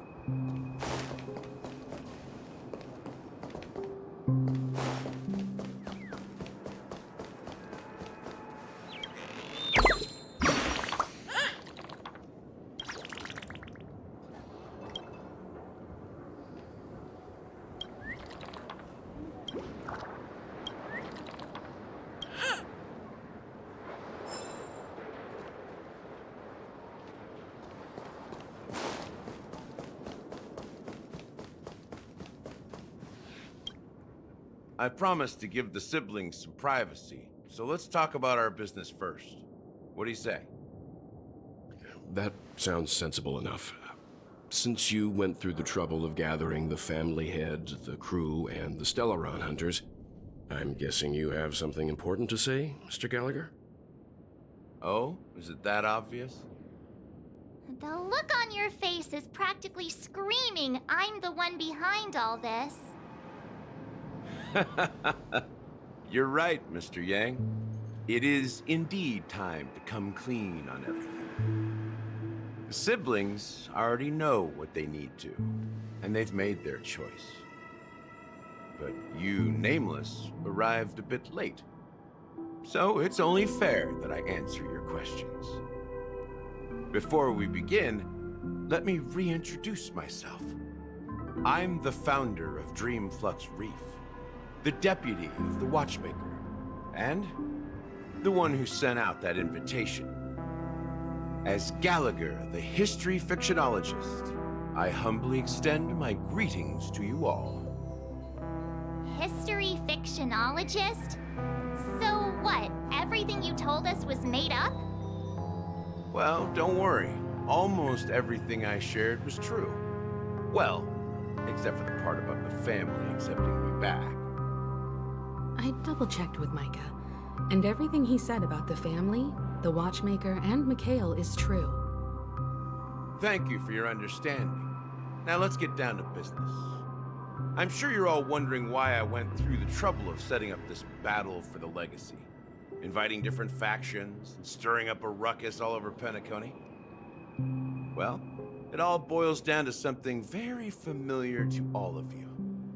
The Stellaron. The Stellaron? But how is that possible? Penacony is a free-flowing interstellar hub. There are no signs of contamination whatsoever. You're totally correct. So, care to take a guess at what that means?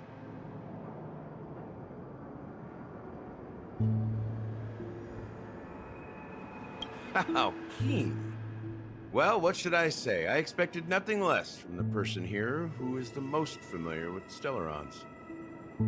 The Sweet Dream doesn't come out of thin air. If you think of the Memory Zone as the sea, creating the land of the dreams is like filling that wild ocean with earth to make an island. To achieve this feat, without the help of an Emanator of Remembrance or Enigmata, the only way is to use a Stellaron. And that's not something you can achieve with a simple wish. It requires vast quantities of knowledge, time, and manpower. I'm sure you get what I'm hinting at. In Azdana, the planet of festivities itself is a Stellaron disaster. The planet of festivities itself is a Stellaron disaster? It all started a long time ago, back when the Watchmaker and his crew liberated the frontier prison. They faced countless challenges as they began building Penacony from the ground up. That's when the idea of using the Stellaron came into play. The Stellaron first entered the Azdana system during the war. The Nameless warned everyone against the folly of attempting to tamper with such a power, and most heeded their words. But there are always people in the shadows with ulterior motives. The turning point came after Tiernan's death. With 2 of the Nameless gone, the Watchmaker had to go to the front lines. It was at that moment his rivals saw an opportunity. By the time a representative from the Montour Systems family arrived at the Watchmaker's call, the Stellaron had already been activated and was seeping into the primordial synesthesia dreamscape. And I suppose the family happened to possess the knowledge to seal the Stellaron? Not just that. They knew far more about the Stellaron than the average person. They helped Mikhail swiftly quell the civil unrest and played a part in building Penacony under the disguise of the Harmony. Those 3 eras were known as the Age of Dreaming. The Watchmaker, who had been left in the dark, sent out invitations across the universe, spreading the hype around the land of the dreams. Then, how did they turn against each other? Remember the island in the ocean metaphor? The truth is, the Stellaron was never truly sealed. It existed in a different form within the dreamscape. Think about this. What would it cost to create and maintain such a lavish dreamland? It's people's lives. The opulent dream is built upon the decay of spirits, with a toxic elixir called pleasure flowing through the dreamscape. It tempts people to indulge in the dreamscape, and gradually their minds succumb, becoming nourishment for the sweet dream. Confusion, laziness, and cowardice, weaknesses that plague humanity, were magnified and nourished by the family. Penacony became a new kind of prison, even more impenetrable than the previous one. Sadly, we realized this far too late. By then, the family had a firm grip on Penacony, swiftly quelling any opposition that arose. At my wit's end, I had to use the power of the Enigmata, and sought refuge in this chaotic realm. Over the years, I created a meme within this dream for our use. Dormancy. That's its real name. We exploited a loophole. You see, regular people can't fall asleep again while they are inside the dreamscape. So this is the true meaning of the impossible. You sent out invitations in the Watchmaker's name to find forces capable of resolving the Stellaron disaster and draw them into Penacony to uncover the truth. It's not just that. Above all, I wanted to see what happens when the major factions engage in a struggle for the legacy. Since this is the Watchmaker's first announcement in decades, the traitor within the family is bound to reveal themselves. So, the legacy is just a facade. If you want to consider the Stellaron as the legacy, I'm totally fine with that. If that's the case, where is the Stellaron now? That's a question for Mr. Wings. The Stellaron is still under the family's control, and as the head of the Oak family, I'm sure he holds all the answers.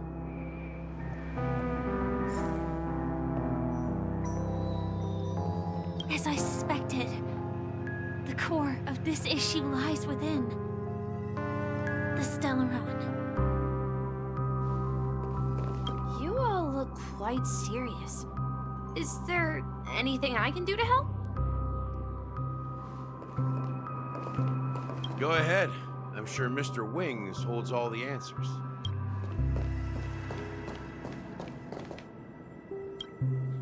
Are you done talking?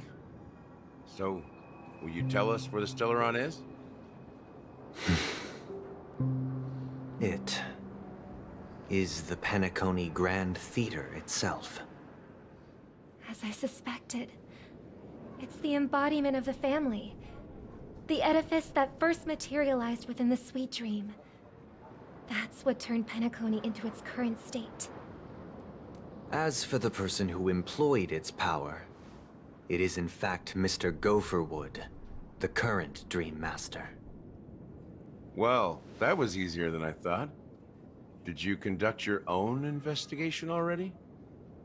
Correct. when I was trying to track down the person who murdered my sister, apart from you. Gopherwood was my second suspect. Confronting me first turned out to be a smart move on your part. I didn't have other options. The Dream Master has been elusive, and even the heads of the families can hardly get an audience with him. Moreover, Mr. Gopherwood has been kind to my sister and me. And I didn't want it all to end like this. What do you mean by that? To be honest, my brother and I are also victims of the cancer of all worlds. We grew up as orphans, and were adopted by the family when they came to help. Mr. Gopherwood recognized our potential and brought us to Penacony. But I can't just stand by and watch Mr. Gopherwood become an enemy of the Harmony. I won't use my voice to support an evil cause. I won't step on that stage and sing, no matter who the traitor is, or what orders they give me. I won't let the Charmony Festival become an event that destroys Harmony itself, or the paradise in our dreams. Indeed, for the paradise in our dreams.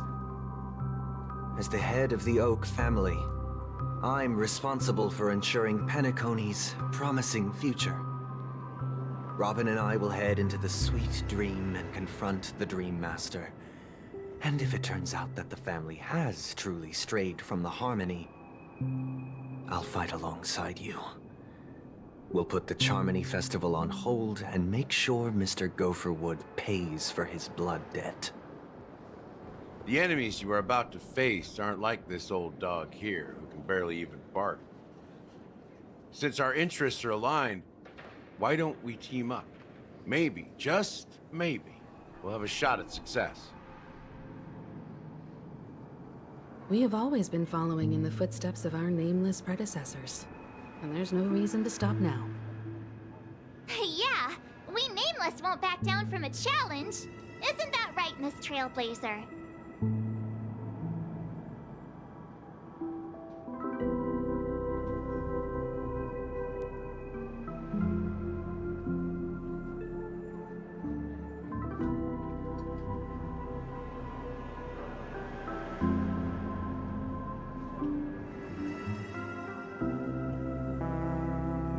Exactly! It's time for the crew to save the world once more! Rest assured, sitting on the sidelines isn't in our nature. Mr. Sunday, Miss Robin, I'm willing to accompany you on behalf of the Astral Express. Having a third party present should help with negotiations, and could make all the difference if things get ugly. Thank you, Mr. Yang. Thank you all very much. The Charmony Festival is about to start, and time is against us. We must hasten. Everyone, let's gather over here. We still need to make some preparations. I may have been quick to step up to the plate, but confronting the Dream Master could be a very dangerous affair. Huh? Even you're saying that, Mr. Yang? How powerful is that Dream Master? He's the leader of the families of Penacony, and he has the entire power of the Harmony behind him, not to mention the Stellaron in his possession. We must proceed with great caution. Maybe you can just stay behind this time, Mr. Yang? No, that won't do. Even if we count Robin as an ally, something felt off about Mr. Sunday just now. Although, I can't quite put my finger on it. I have to make sure he won't turn against us when things start to get dicey. You're still carrying the keepsake the IPC envoy gave you, right? May I borrow it for a moment?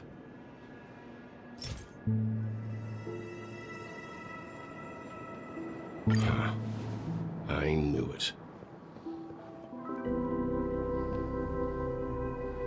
As I suspected, this chip Aventurine gave to you is actually a miniature transmitter.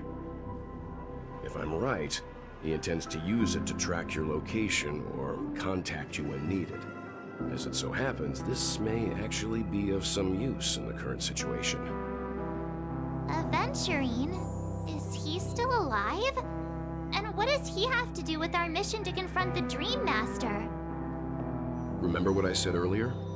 Working with the IPC is a way to keep the family in check. If negotiations go south and the family show their true colors by going after the Stellaron, I'll use this transmitter to send a message to the IPC.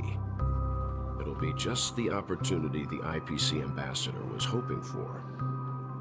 The only question mark in all of this is Aventurine's current status. But the IPC is always listening, especially senior strategic investment department heads like him. Getting the message across shouldn't be a problem. Good luck to you, Welt. Well, you take care too. If anything goes wrong, don't worry about me. Just make sure to seal the Stellaron. Spoken like a true hero. Even if the Dream Master is innocent, the family's corruption runs deep. I won't make the same mistake Mikhail did. Let's wish him the best of luck. Don't you have something else to tell us, Gallagher? Why would you say so? Before we departed, the conductor asked us to inquire about the 3 nameless in Penacony. We've already collected intel about Rosalina and Tiernan, so the only one left is Legwork. If I'm not mistaken, we've already met him somewhere, haven't we? It's not enough to say meet, but the answer is pretty obvious. After all, I've hinted at it in quite an evident way. I've been watching over you ever since I received the reply from the Astral Express, and I've seen the great effort you all put into linking different realms together across the cosmos. And now, after getting this far all in one piece, you have truly proven yourselves. Miss Himiko, were you the one who repaired the Express and got it sailing through the cosmos again? Yes. And you two, young Nameless, you have very interesting life stories and extraordinary skills.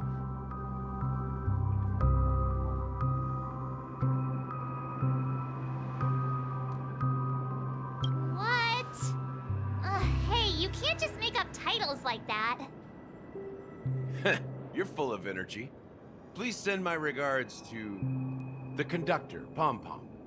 Please let them know that their friend had fond memories from his time aboard the Express, which he reminisced on every time he had a good drink. As for the last Nameless, he embarked, disembarked, and embarked again, traveling in a great circle, ending up back where he started. On his deathbed, he told me to find the Astral Express and deliver an invitation to the future Nameless. He left behind a special gift, a true legacy. Something that belongs only to the successors of the Trailblaze. Come with me. Now is the time to reveal it.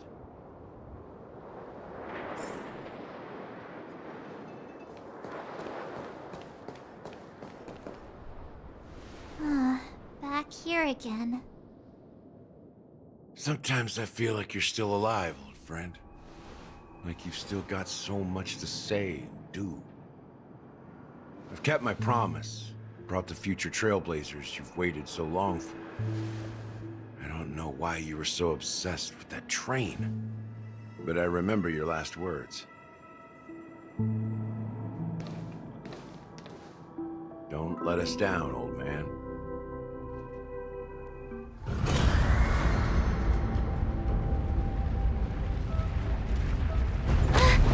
What's happening?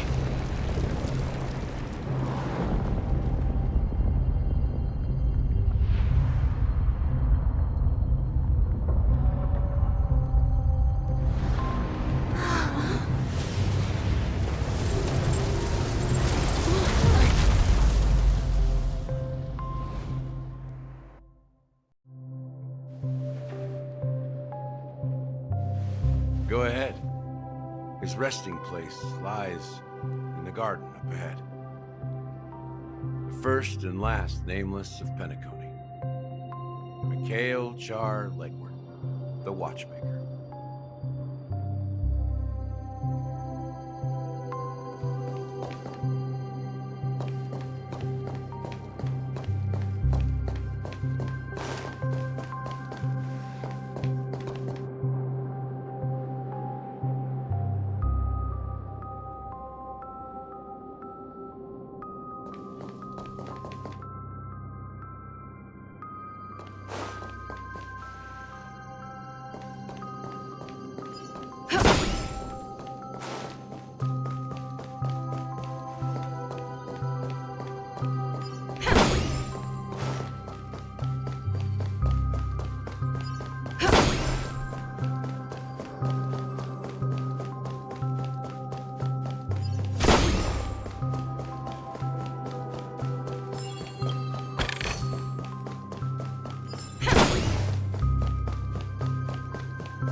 Sure enough, the Watchmaker is the third nameless.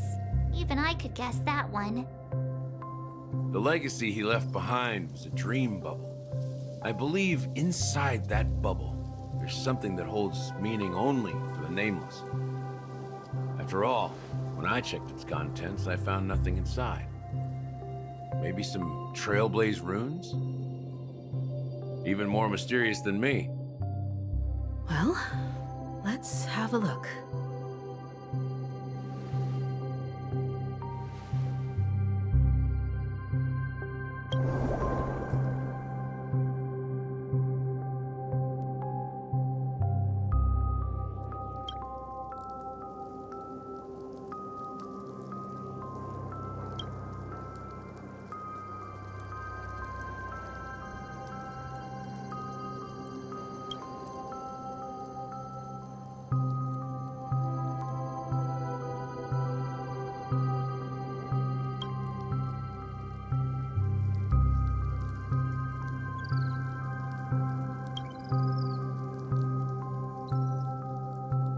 Wait, what's going on?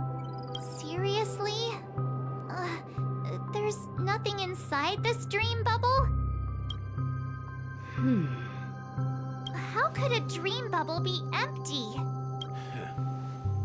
Just as I suspected. That old man always had this strange belief in the nameless and the Trailblaze. And I never understood where he got that confidence from.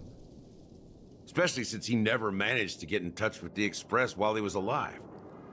I could never figure out what was going on in that old man's head. But this empty dream bubble is so typical of him. He was always full of weird fantasies and incomprehensible romanticism. That mischievous old man. Well, I didn't expect him to leave anything concrete behind anyway. Don't think that's the case, Gallagher. I'm sure Mikhail has left us the most precious thing of all. Don't start getting all philosophical on me, all right? Just as Mikhail believes in the nameless of the future, we unconditionally believe in the nameless of the past. How could they leave with regrets for the future when they were ready to dedicate their lives to the land they loved? There must be something contained in this dream bubble. It's just we haven't figured it out yet. You also have faith in the Watchmaker, don't you, Gallagher? Well, I'm a follower of the Enigmata. My philosophy forbids me to have faith in anything. That's why I understand what faith means in the path of Trailblaze. And I also want to know what he left behind. I'll leave it to you guys then. Can I borrow your pet? I need to make a trip back to Golden Hour and check something at the Dreamscape sales store. It's for Mikhail, and for the future of Penacony.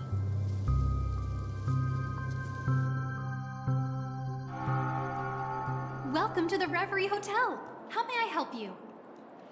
Greetings.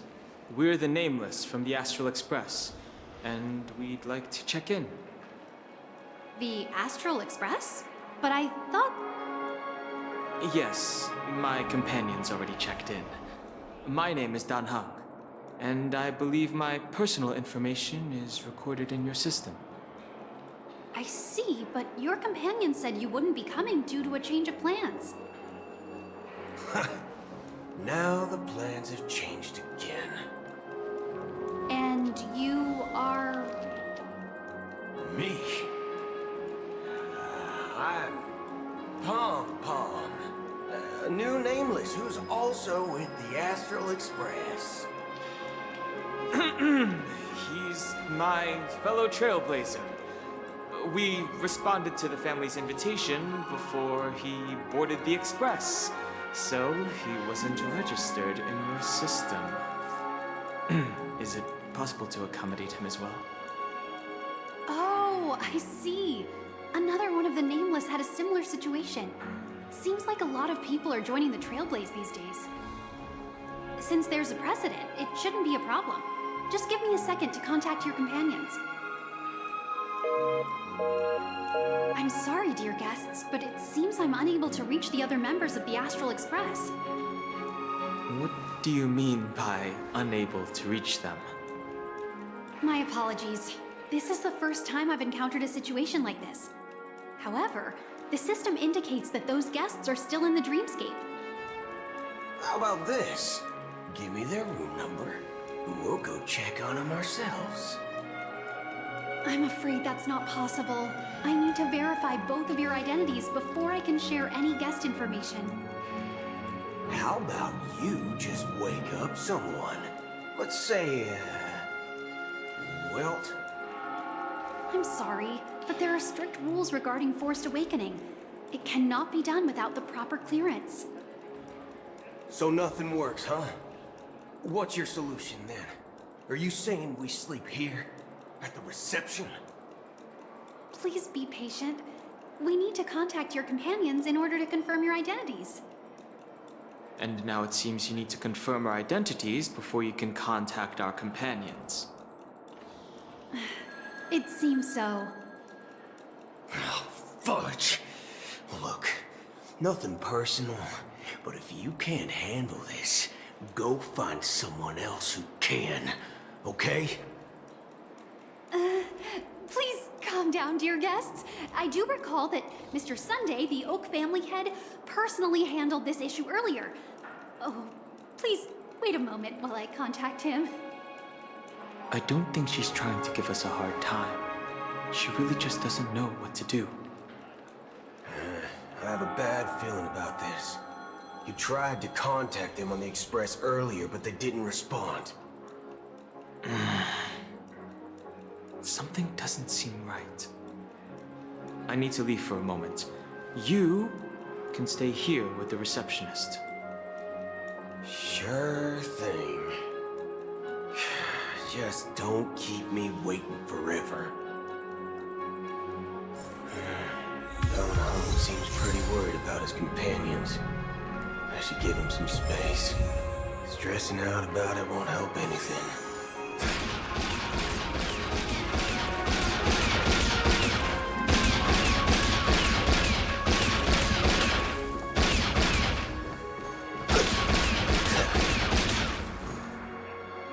Locked and loaded.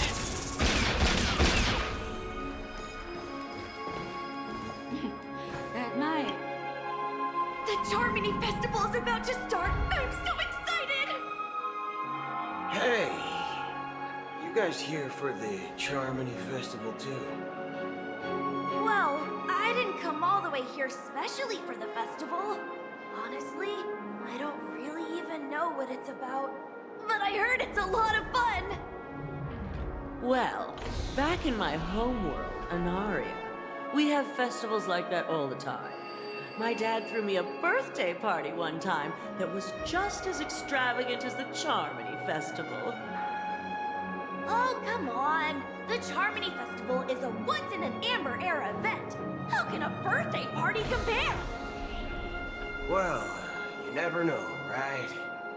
Maybe on her world, birthdays only happen once in Amber Era. Anyway, let's forget about that. Have you heard about the, unsettling things happening in the dreamscape? Unsettling things? What could possibly go wrong? It better not ruin the Charmony Festival! I've been looking forward to it! Relax. With a big event like this, there's bound to be lots of gossip and rumors. Don't worry. If anything does happen, the family will be on top of it. Oh, that's a relief. I didn't come all this way to see the festival go down the drain. Well, looks like I won't get any fudging clues out of these two. They're clueless.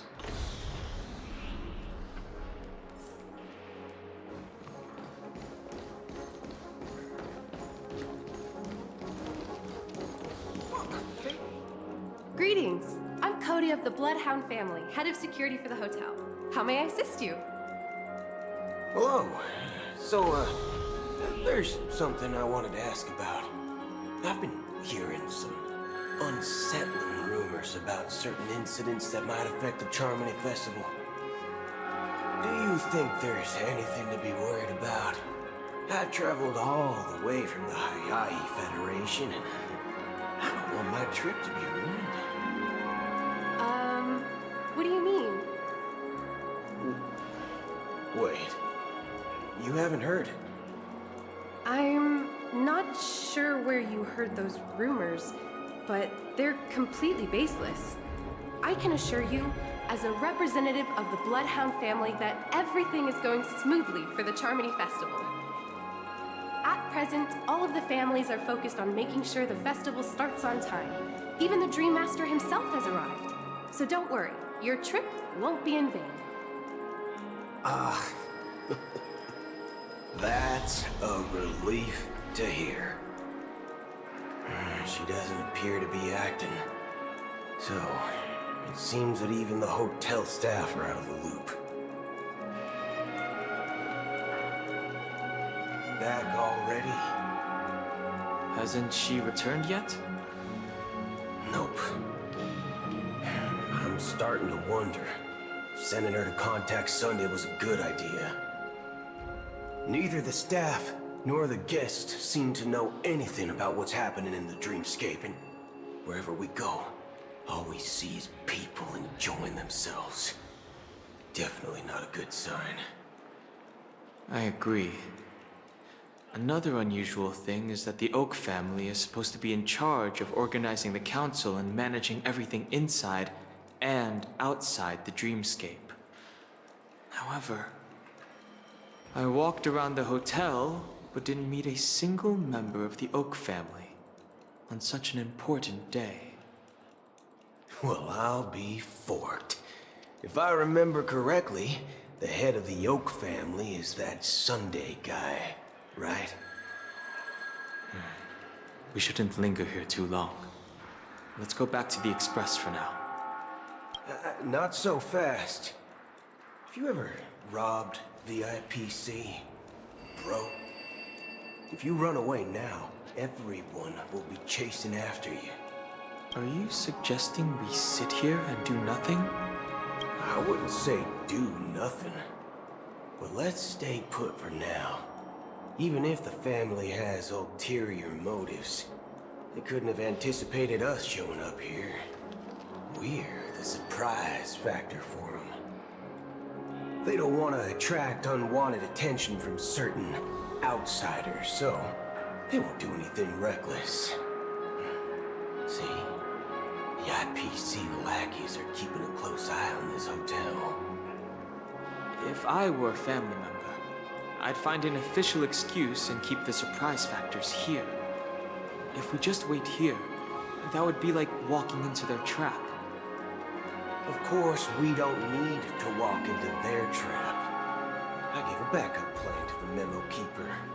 If it turns out we won't be allowed to enter the dreamscape, she'll order a drink for me in the VIP lounge at the hotel. In reality, a secret signal. That's right. A concrete object can indeed help the Memo Keeper establish a connection with you. But Boot Hill, if you have more backup plans in the future, I hope you'll let me know in advance. I'm sorry, but it's one of my quirks. I have too many unreliable friends. And if I reveal that I have backup plans, things can go awry. And that would leave all backup plans completely useless. How do we get into the VIP lounge? This is where my street smarts come into play.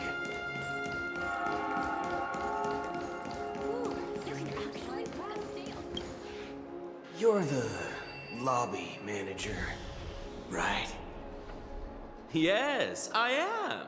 How may I assist you? We're the Nameless from the Astral Express. We wanted to check in, but there's something wrong with your system. The lady at the front desk said she would contact the manager, but now she's nowhere to be found. Now, we've been waiting here forever, without any food or water. What the fork, man? Is this how the family treats its guests? Is this your idea of street smarts? Starting an altercation? It's called standing up for your rights. I apologize for the inconvenience. Please wait while we try to contact Mr. Sunday. I'll arrange 2 premium seats in the VIP lounge so you can rest there while you wait. See? Just like that. Just don't call yourself Nameless next time. Wow, this bar's something else. Certainly worthy of planning out this.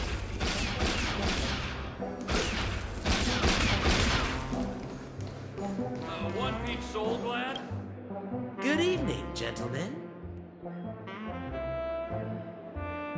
Hey, I have an order for a bottle of Hasdana's White Oak. Can you help us find it? Hasdana's White Oak? I think there might be a misunderstanding. We don't serve that here. Oh, no way. Are you sure you're not mistaken? If someone had reserved such a beverage, I would definitely remember it. It sells for hundreds of thousands of credits per bottle, after all. I couldn't afford to cover for such an item if it were broken or lost. That's strange. Well, could it be that the Memo Keeper couldn't afford it? What should we do now? Oh, no need to rush. Well, let's grab some drinks first. Maybe I arrived too early and she hasn't come yet. Let's see what kind of juice malts you all have here. Well, give me a glass of Heenum Valley, 40 years. I'll have it neat. No ice. Well, that's the most expensive one on the list. You have a taste for the finer things. It's on the house, anyway. What can I get for you? Anything you recommend is fine. Then I would recommend today's special, Glass Village. It's classic Soul Glad mixed with Laboom juice. It's refreshing and suits your cool demeanor. Just 1 minute. This flavor. Dynamite barbecue with rocket fuel. Ooh, really hits the spot. Truly the finest sherry cask-aged malt juice in the cosmos. Dynamite barbecue with rocket fuel. Is that really something that humans enjoy? Hey, this guy doesn't know anything at all. As long as you're satisfied, dear guests, please enjoy. Let's give the memo keeper another half-system hour. If she doesn't show up, we'll need to come up with a new plan. In the meantime, let's take stock of the situation. What do you think? The situation is unclear. Something must have happened on the planet of festivities, but the public is unaware of it. Someone in a position of power within the family must be covering it up. It's unusual for the followers of the Harmony to invite other factions, let alone the IPC and the Masked Fools. If what you said about the Emanator of the Nihility is true, the situation in Penacony is a little complicated, to say the least. Actually, there's something else I'm concerned about. Regarding Acheron. As you know, the faction that follows the path of the Hunt are some of the most dangerous folks in the cosmos to mess with. I mean, who in the right mind would impersonate the Xianzhou Alliance or the Galaxy Rangers? It's like asking for a death wish. Isn't there a saying among the Xianzhou people that the Rainbow Sect lets their Lux Arrow do all the beating? Talking. Do all the talking. Well, you know what I mean. Even though the Galaxy Rangers have been out of sight for years, we've been keeping an eye on this region. Even the dumbest criminals know better than to mess with the Annihilation Gang, much less the Rangers. But that Acheron lady, she doesn't seem like a lunatic at all. On the contrary, she's highly logical and organized. She knows exactly when to hold back and when to strike without mercy. And you believe that someone like her would have an ulterior motive for impersonating a Galaxy Ranger? I'm not entirely sure, but I do have my suspicions. Maybe she knows a Galaxy Ranger, or perhaps she's trying to lure us out for some reason, which I can't figure out. Anyway, what worries me more are the anomalies within the family. They've summoned followers from various paths for the festival. No matter how generous such a gesture is, this move seems highly unusual. Unless the invitations weren't sent by them. If that's the case, it's even more intriguing that the family insists on organizing the Charmony Festival, despite the chaos. Maybe it's Shipei the Harmony pulling the strings. You find it beyond human understanding because it wasn't arranged by humans at all. People do stupid things out of irrational impulses. They abandon their principles when self-interest is involved. They believe in things they know they shouldn't, and fudge, they even break their own rules. But Eons don't. They stick to their determined path and never turn back, even if they reach a dead end. You think Shipei's will is behind all this? It may not necessarily be Shipei. There's definitely some higher entity involved.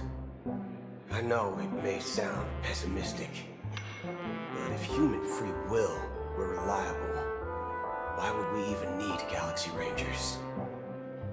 It's much simpler when you boil it down to the eons of paths. Like how Lon always follows the path of the Hunt, or how the Express stays true to the Trailblaze despite Akavili's disappearance.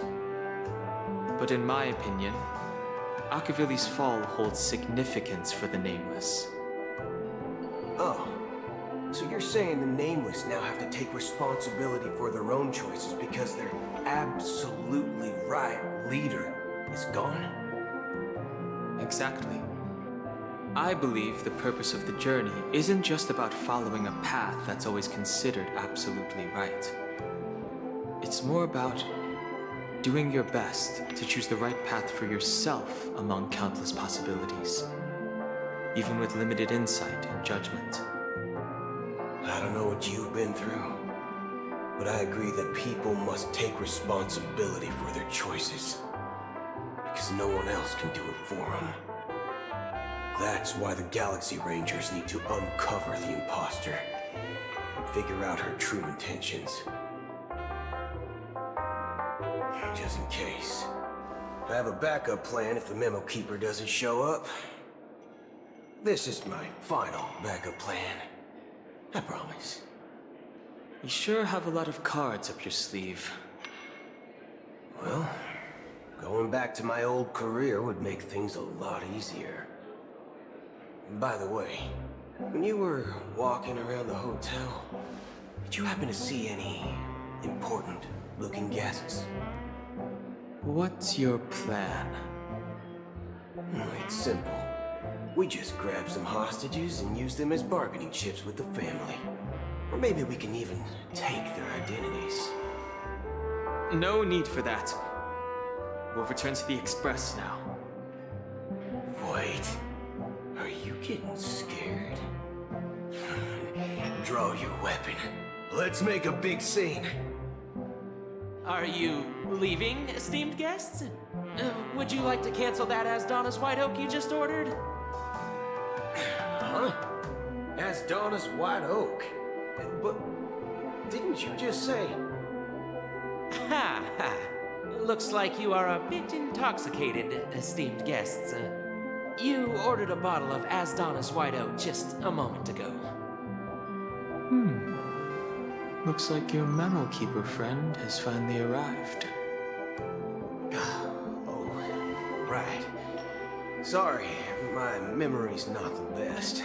You know, too many modifications and all. Anyway, let me check. Well, fork me. It says Asdonis White Oak, all right. And there's a note.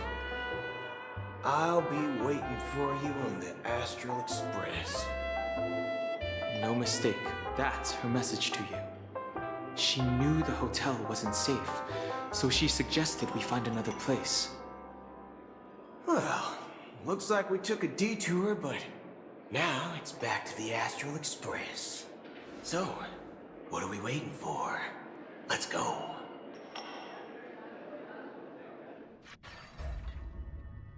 You're back? Two guests just boarded saying they were looking for Boot Hill, so I told them to wait in the parlor car. Oh, just in time. Two guests? Yeah, or two. Look, we welcome all passengers on the Astral Express, but sneaking in like that, you have no regard for etiquette. My apologies, conductor. It was an oversight on my part. I assumed you were already acquainted with the garden. Given the chaotic situation in Penacony, the Nameless are the only ones we can truly trust right now. You are the Memo Keeper.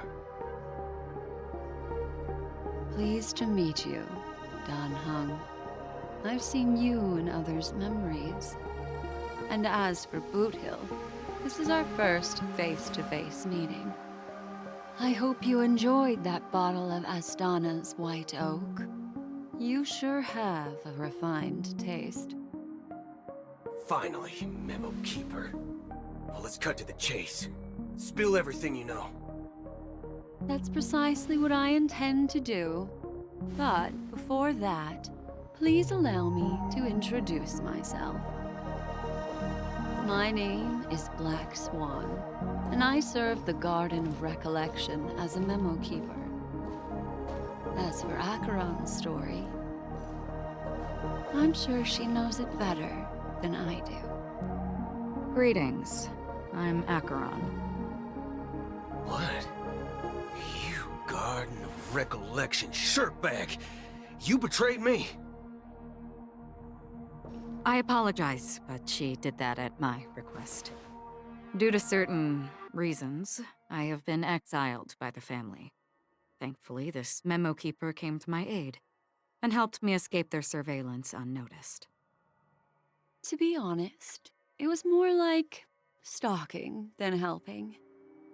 And the process was far from unnoticed. But we did escape. I asked her to guide me to a place beyond the family's reach and to contact a few trustworthy individuals, namely all of you. Trustworthy? Son of a nice lady. You think I'm dumb or something? How about this? I'll put a few bullet holes in your head and see what secrets spill out. Then, we can talk about trust. It doesn't have to be like that. I'm willing to answer all your questions, but not right now. If my cover hadn't been blown, we might have had more time, but at the moment, we don't have any other options. No other options? What do you mean? This is the only way I can ensure everyone's safety. I kindly request an immediate warp jump out of the Astana star system.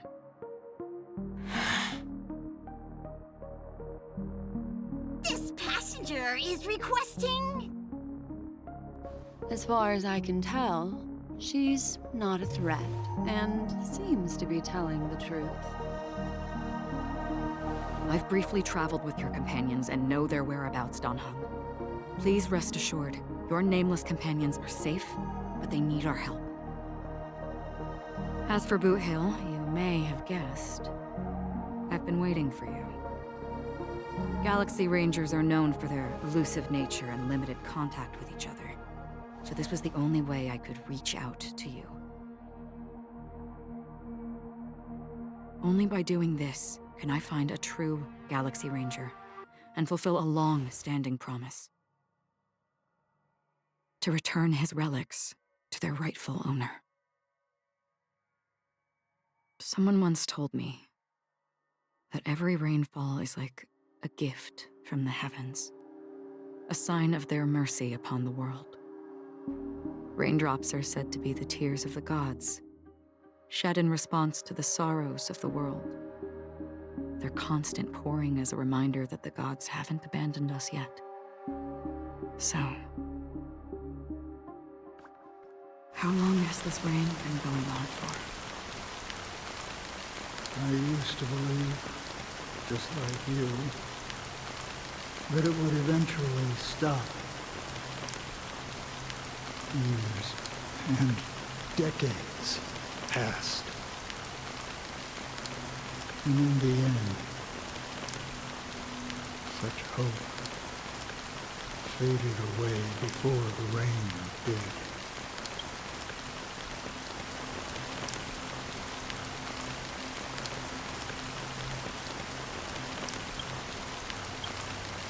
Looks like the god you mentioned doesn't exist after all.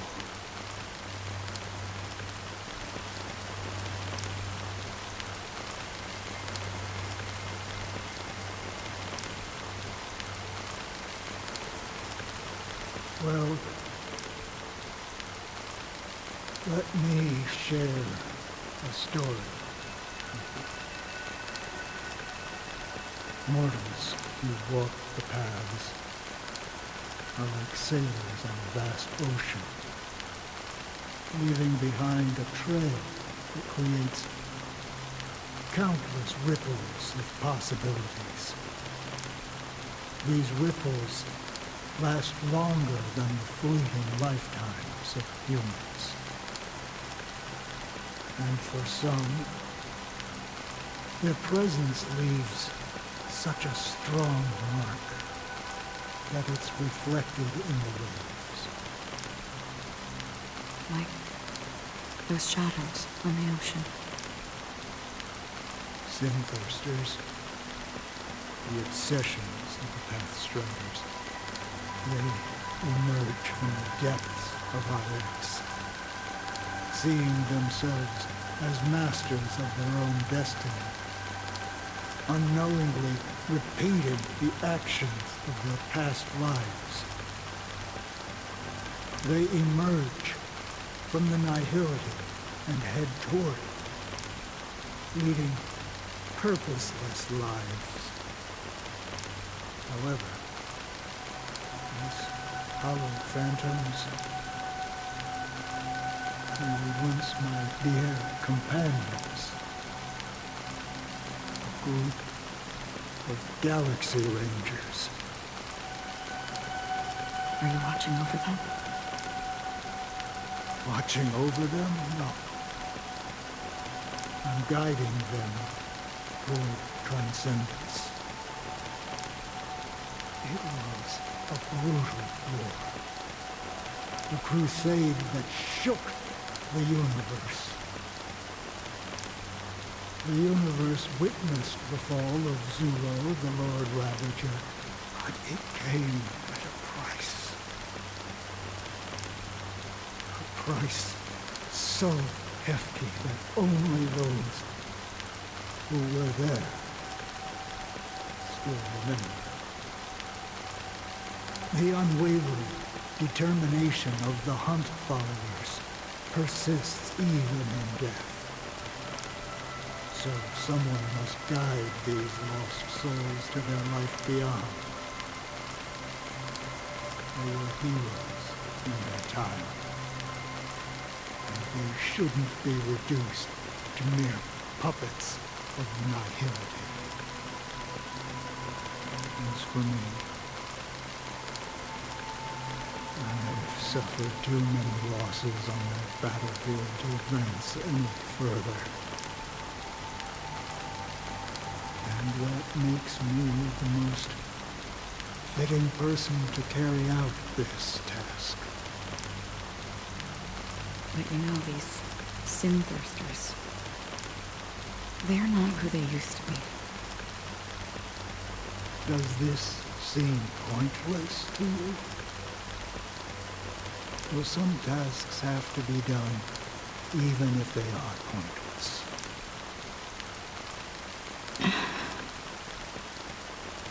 I can help you.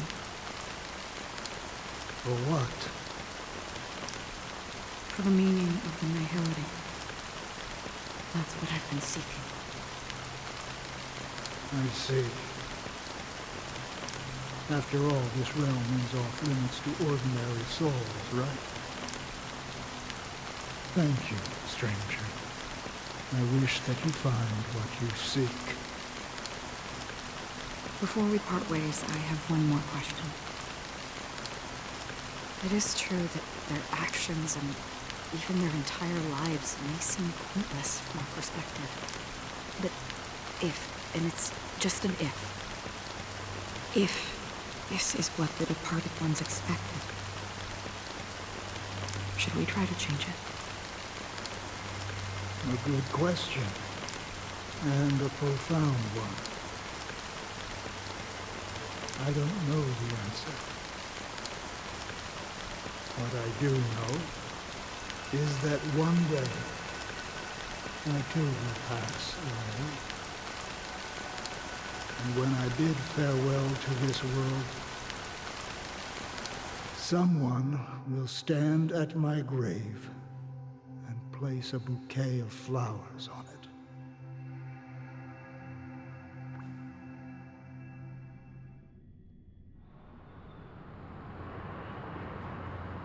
When I appeared as a child, my speech, mindset, and soul reflected immaturity and innocence.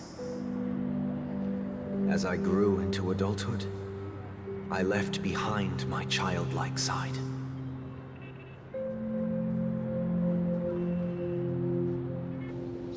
I humbly request your blessings, esteemed advocate of Xipe.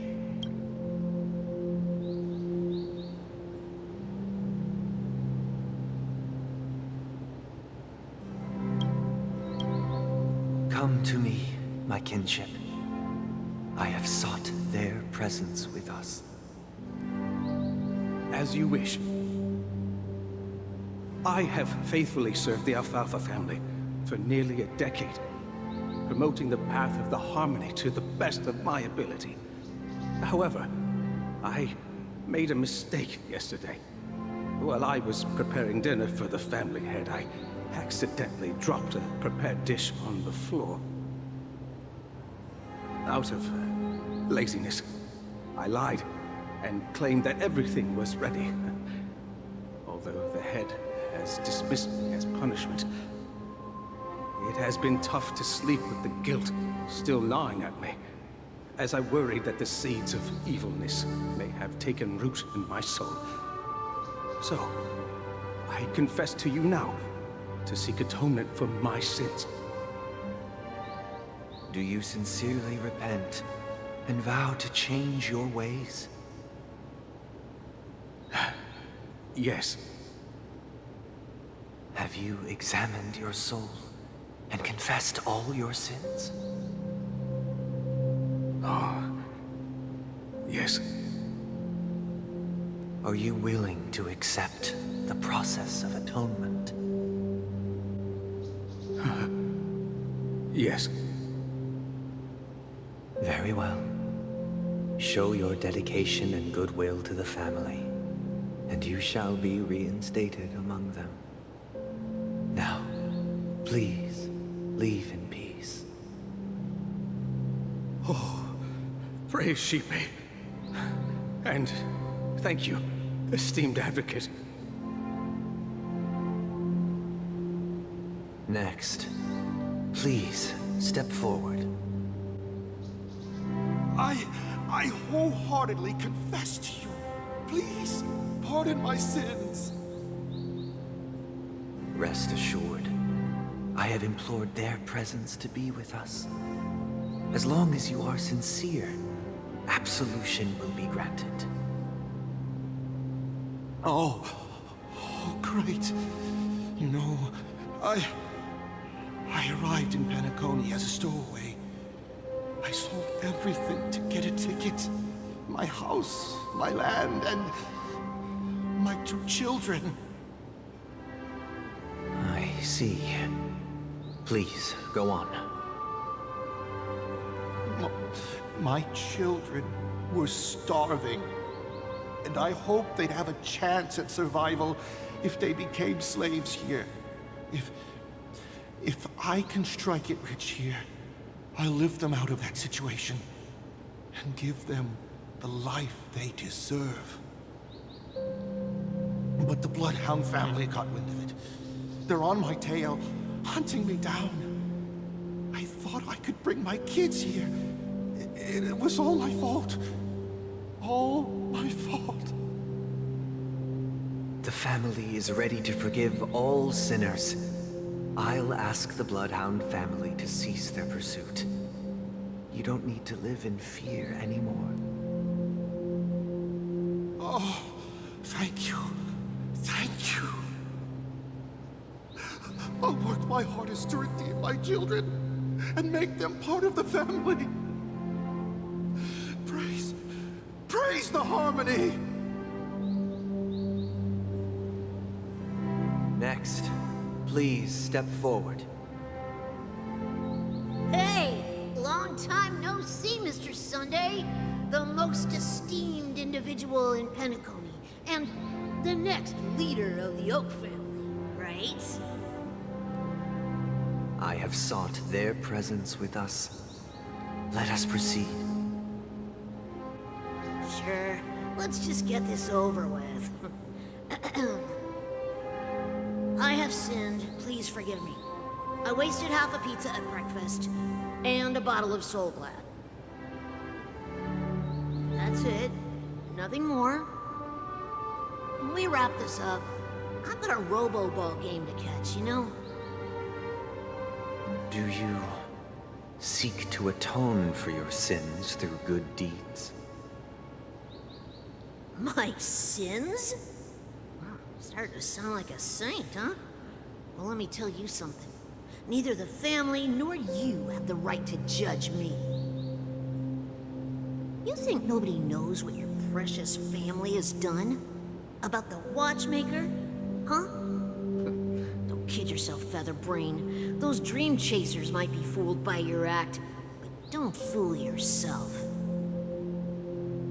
Before you start spouting off your holy verses, answer me this. Where does the power of the Oak family come from? And your power? What makes you think you can sit there all high and mighty, looking down on everyone else? Well, I've spent enough time in confession today to enter the Harmony's paradise, right? Then I'll take my leave. Good luck with your election, and, don't make me regret my investments in you.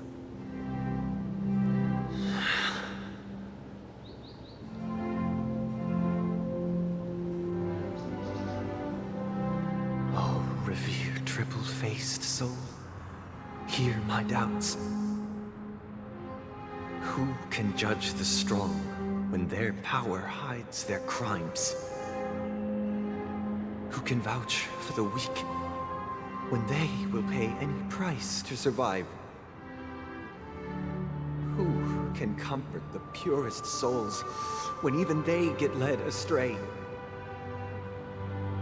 If the strong defending the weak is truly the foundation of paradise, then who is responsible for the suffering and anguish in this wretched world?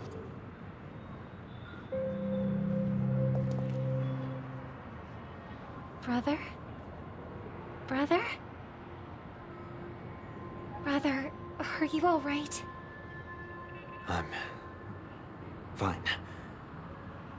I've been working long hours, and I just made a trip to Dreamflux Reef and back. So, I'm a bit out of sorts. But it'll all be over before we know it. You've been working non-stop on the Charmony Festival, Mr. Sunday, and no one could have predicted this incident. Even if the Stellaron does pose a grave threat, I still feel sorry for all the trouble we've caused you. No need to worry about troubling anyone. The Charmony Festival was meant to spread joy and harmony across the cosmos. But now that we know the truth, I'm afraid we'll have to cancel it.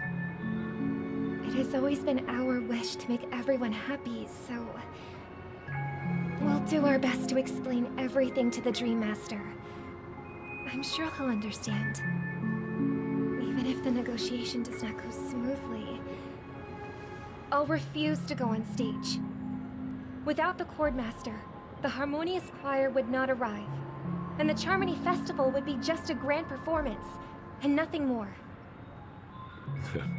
I'm relieved to see your determination.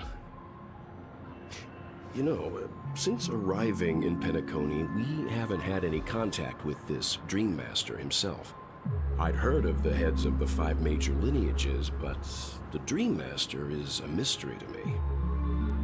The Dream Master rarely grants an audience, even for us.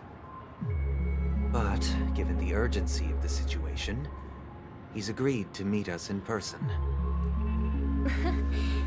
Perhaps you'll be the first guest to meet the Dream Master in years, Mr. Yang. Let's hope we can reach a consensus that satisfies everyone. Indeed. Let us hope so. It's about time. We'll have to get ready for the meeting. I apologize for any inconvenience caused by the urgency. Don't worry. I'll be waiting here. It's Mr. Sunday!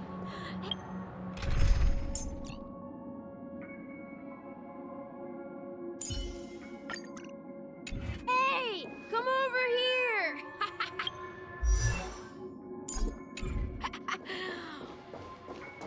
Looks like someone needs help. Let's go check it out.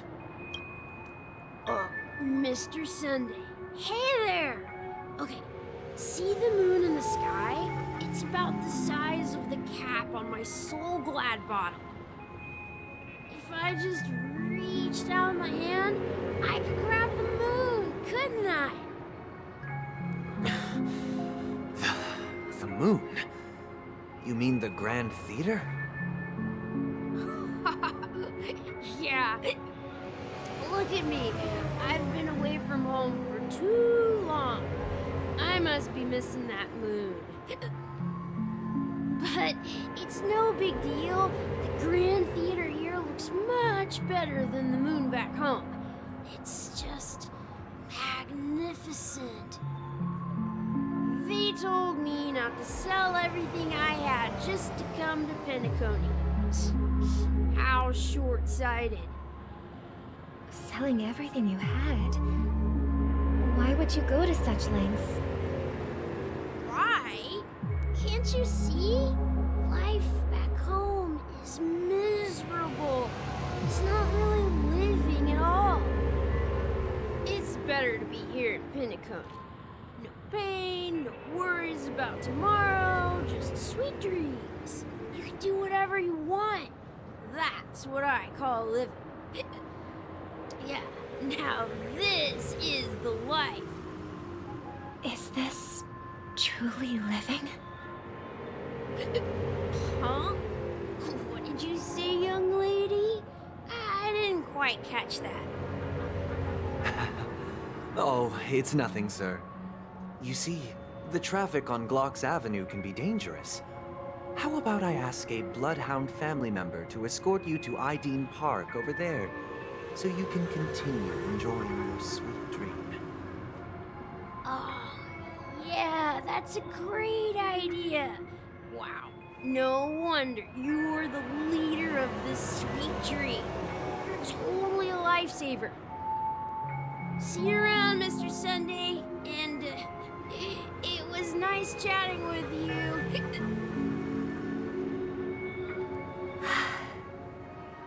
What's up, sister?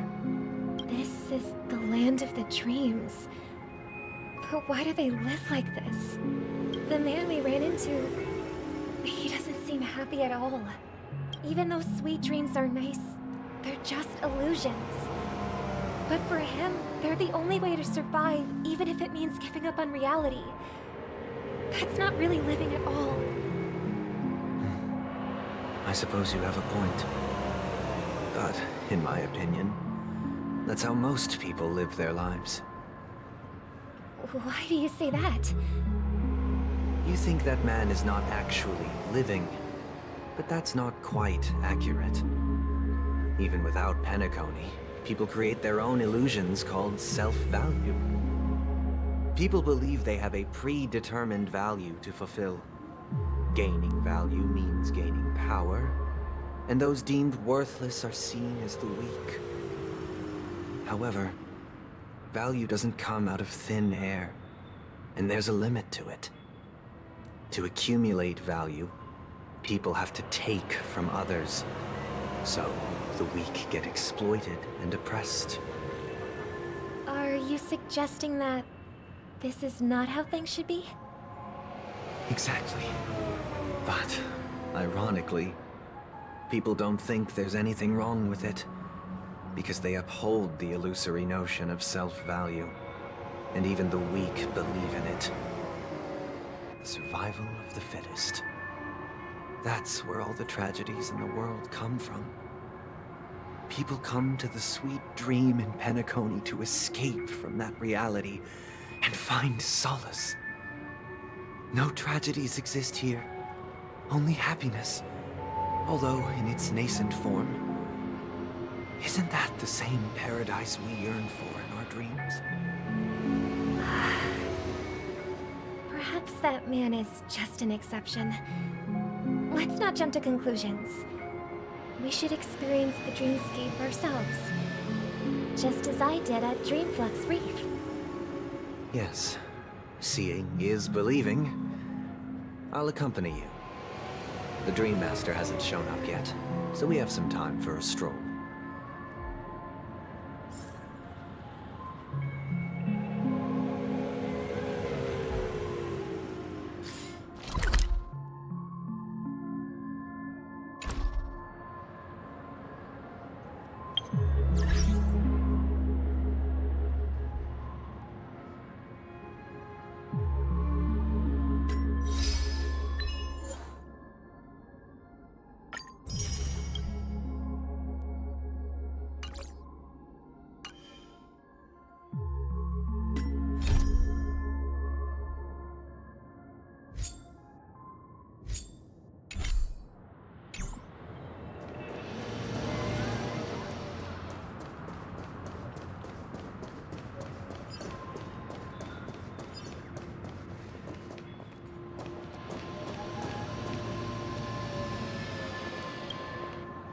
glad to meet you again, Robin.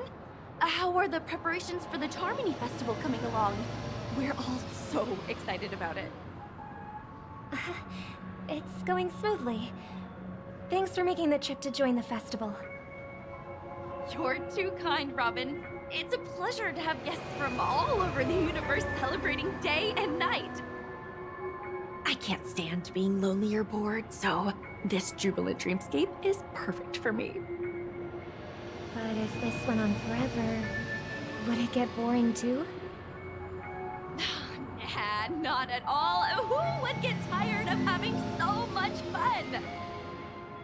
Every day, you get to wear fancy clothes, explore all sorts of dream bubbles, indulge in delicious food without gaining weight, and you never get old or sick. As long as you can afford a room, this place is the ultimate paradise. But you know that only a few things can be brought back from the dreamscape to reality, right? That's exactly why I don't plan on bringing anything back. Just enjoying the dream itself is good enough for me. I mean, I'm not one of those long-living species. I only have around 60 or 70 years in this lifetime, and there's so much to worry about. Being happy here is pure bliss. Only in this sweet dream can I truly feel like I'm in control of my life and fate. Who would want to go back to reality after experiencing this bliss? I see. I genuinely wish you all the happiness in the world. And I wish you a fantastic performance, Robin! I'm off to the Blue Hour for the ball. See you later.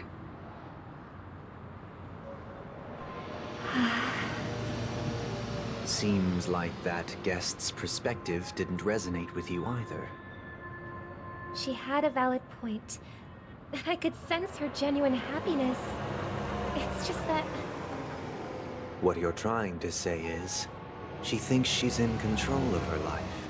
But in reality, she's just escaping from reality and seeking solace in this sweet dream. Once she steps out of this sanctuary, everything will be lost.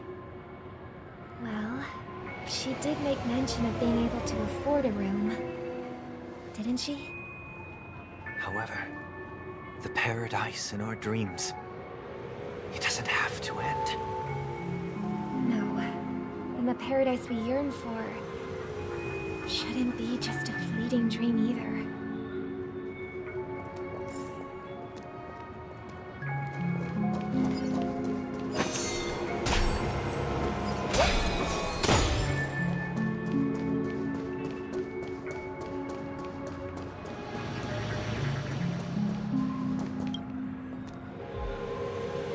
The scenery in this dreamscape is truly breathtaking, isn't it?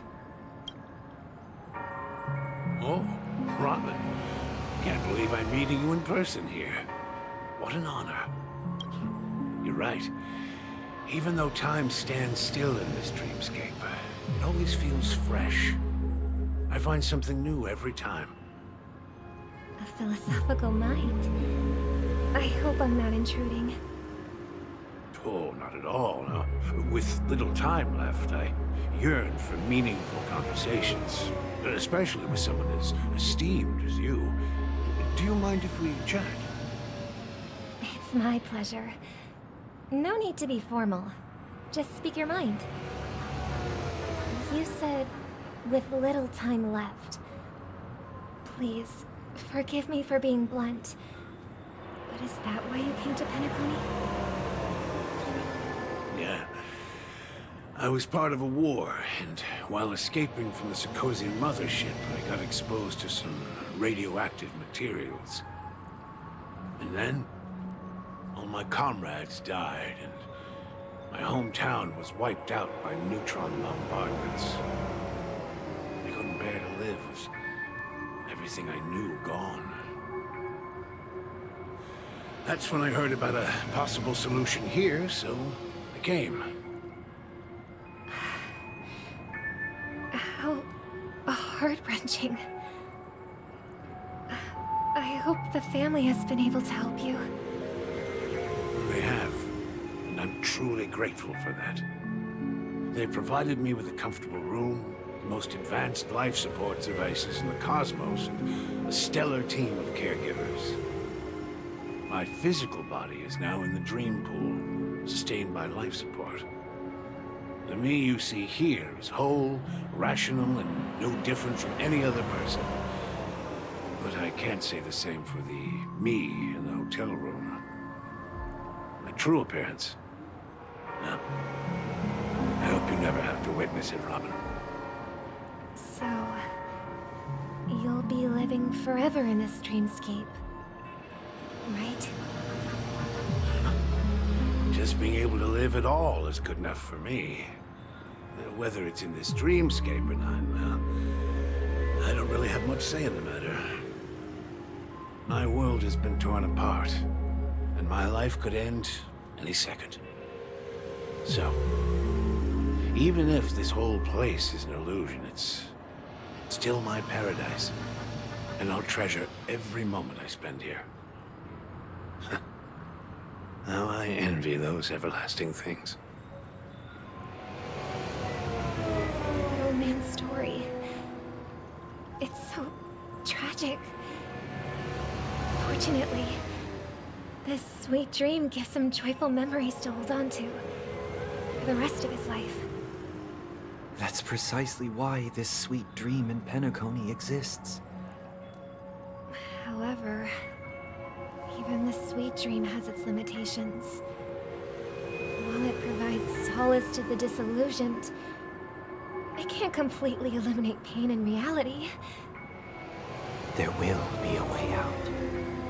Penacony is already on the right track.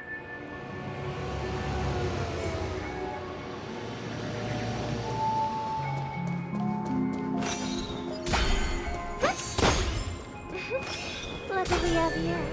A lovely young lady. Wait, is that me?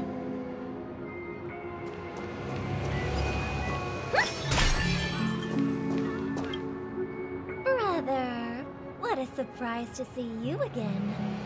Show yourself. Your trick won't work on us. I've heard that a skilled masked fool received an invitation too. That must be, right? Did you enjoy yourself? Barely. The people here are way too gullible. A little bait is all it takes for them to bite. And they run away at the slightest hint of danger. In other words, they're naive and cowardly. Now that you've had your fill, it'd be wise to leave before it's too late. The music of the Harmony doesn't tolerate discord. What? Now that you have the real Robin, I'm useless? Oh, how disheartening. I've done so much for the family. You should be thanking me, because if it weren't for me cleaning up this mess, Penacony would still be in shambles. Don't you think? That was a personal request from the head of the Iris family, and it has nothing to do with us. Step aside and stop causing trouble for the Charmony Festival. The Charmony Festival? You think you can scare me? You think I have no idea what you're planning? I don't care what you're thinking, Chicken Wing Boy. But I'm pretty sure our lovely Robin won't be appearing on stage. After all, you're well aware of what a sorry state this dreamscape is in under the banner of Harmony. Penacony, the land of the dreams. Is this truly the paradise you desire? Stop it. What's the rush, Chicken Wing Boy? Did I get to you?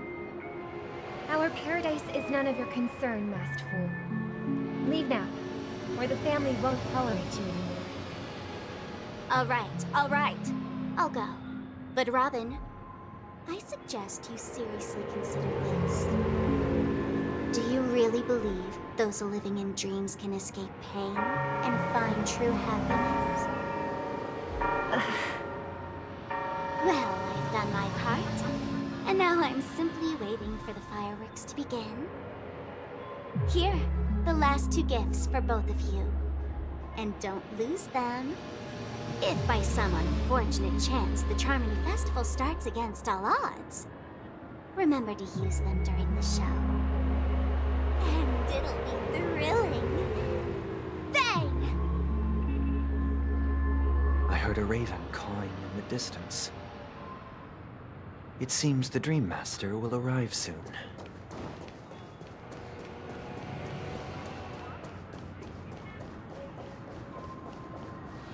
Let's wait here for the Dream Master to arrive. Okay. By the way, brother, I heard you no longer have a sweet tooth. Back when we were kids, you used to steal my desserts. Seems like a lot has changed during my absence. What exactly happened? Well, someone has to stay awake even in this sweet dream. But that someone doesn't have to be you, or anyone in particular. You're carrying too much on your shoulders, brother. The paradise in our dreams. It shouldn't be like this. Penacony is nothing more than a dream. It can't erase the worries and pain of reality, or bring true happiness. It only offers an escape from reality. Nothing more. Remember the old man we met earlier? Without this dream, he might have completely lost himself. That might be true, but even without Penacony, he could have chosen another path. As far as I know, the Intelligentsia Guild has been promoting their rehabilitation techniques for a long time now. That path may have been more ordinary and challenging, but now he is receiving hospice care in a comatose state, and his fate is sealed. Is Penacony granting these people a future? Or is it taking it away from them? Well, don't forget this. Not everyone really has a future. The future for humanity is like the sky for birds. People mistakenly believe that flight is inherent to birds because they've never witnessed those birds crashing to their death. Do you remember how we took in that little Charmony dove when we were young? Yeah. We took care of it. Provided food and water, groomed its feathers. And later, when I decided to leave Penacony, I opened the cage and set it free. Well, I didn't mention what happened to it in my letters because I didn't want to upset you. Shortly after you left, it crashed to its death right in front of your window. I had surmised as much. I knew you wouldn't have avoided mentioning the bird for no reason. Despite that unfortunate outcome, I still believe it was the right decision. Birds aren't meant to spend their lives in cages.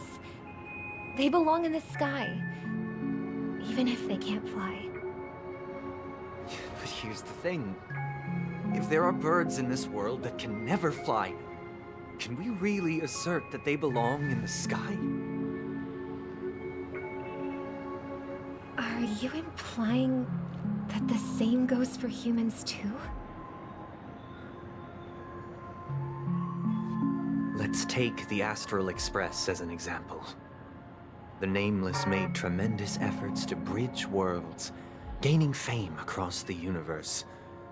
However, only a few extraordinary individuals can endure such a perilous journey. That's because the pursuit of the Trailblaze exceeds the capabilities of ordinary humans. Otherwise, why would this path be filled with broken rails, an abandoned express, and even a fallen Eon? That's just sophistry. If that were true, then only the powerful would have the right to determine the future. Unfortunately, that's exactly what happens. Another name for the future is self-value. While this world has its fair share of heroes who inspire people and garner admiration for their heroic deeds, the majority of ordinary people will never become heroes in their lifetime. Some are born weak and vulnerable. Some find themselves trapped in unfortunate circumstances. Some fall victim to malice and cowardice. When it comes to survival, everyone is equal. And the weak can only watch as their value gets constantly diminished by external forces. That's why we should care for the weak and support them as if their suffering were our own. That's what the Odes of Harmony have always taught us. While the Harmony holds noble aspirations, the strong will always be strong, and the weak will always be weak. Even in this carefree dream. Human nature contains greatness, but it also harbors inherent weaknesses that can't be eradicated. In the end, if people can't even secure their own survival, they won't care about the illusory future of equality. As long as the law of survival of the fittest prevails, there will always be fledglings crashing to their death. But if people don't live for the future, do they merely exist for survival? If even you, my brother, don't believe that the Harmony will save the weak, then which Aeon can make our dreams come true?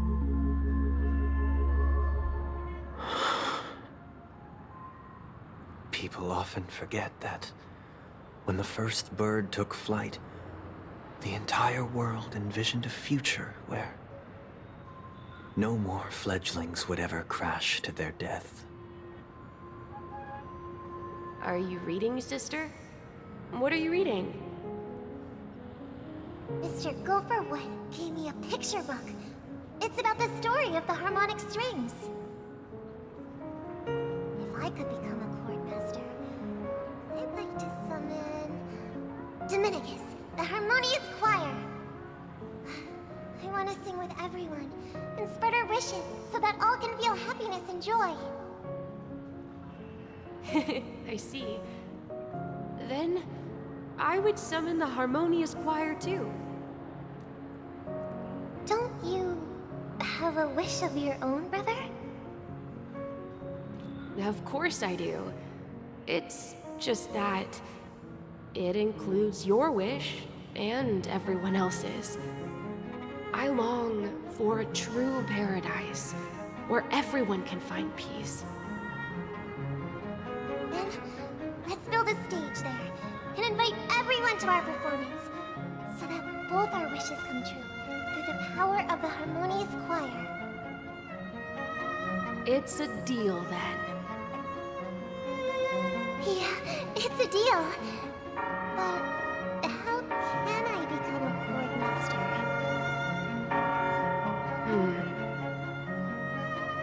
Maybe you will have to become a star first.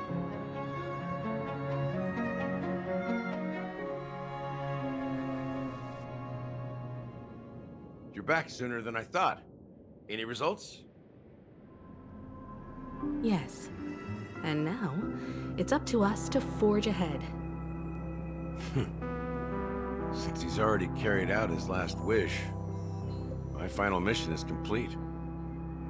But pardon me if I sound curt. It's good to have determination. The path Mikhail left for you is not an easy one to tread. Why else would he have chosen to sleep in solitude, staking everything on some nameless in the future? But you have the numbers, and in numbers comes strength. So that might just delay your inevitable a little more. Got any more encouraging words? As I see it, relying on Welt's negotiations alone is far from enough. Regardless of whether the other party will be compliant, negotiating simply allows us to meet them as equals, and won't grant us an upper hand. Penacony is our rival's home turf, and we already have very few chips left to play with. Rather than idly sit around while the family's got us blocked off, an offensive approach might be a wiser course of action. We're more familiar with the Stellaron's properties than most, and since it's the key to stabilizing the Sweet Dream, it's vital to the family's interests. By attacking their core interests, they're bound to retaliate hastily. And as the saying goes, haste makes waste. That's right. As long as we pose a threat to the Stellaron, either with words or otherwise, we have a chance at gaining the upper hand. But the problem is, on the eve of the Charmony Festival opening, how exactly are we going to get close to the theater? Family security will be airtight, and if we brute force it, even if we succeed, it's too risky. So, no one's gonna say anything? Then I'll raise my hand. I know the answer to this question.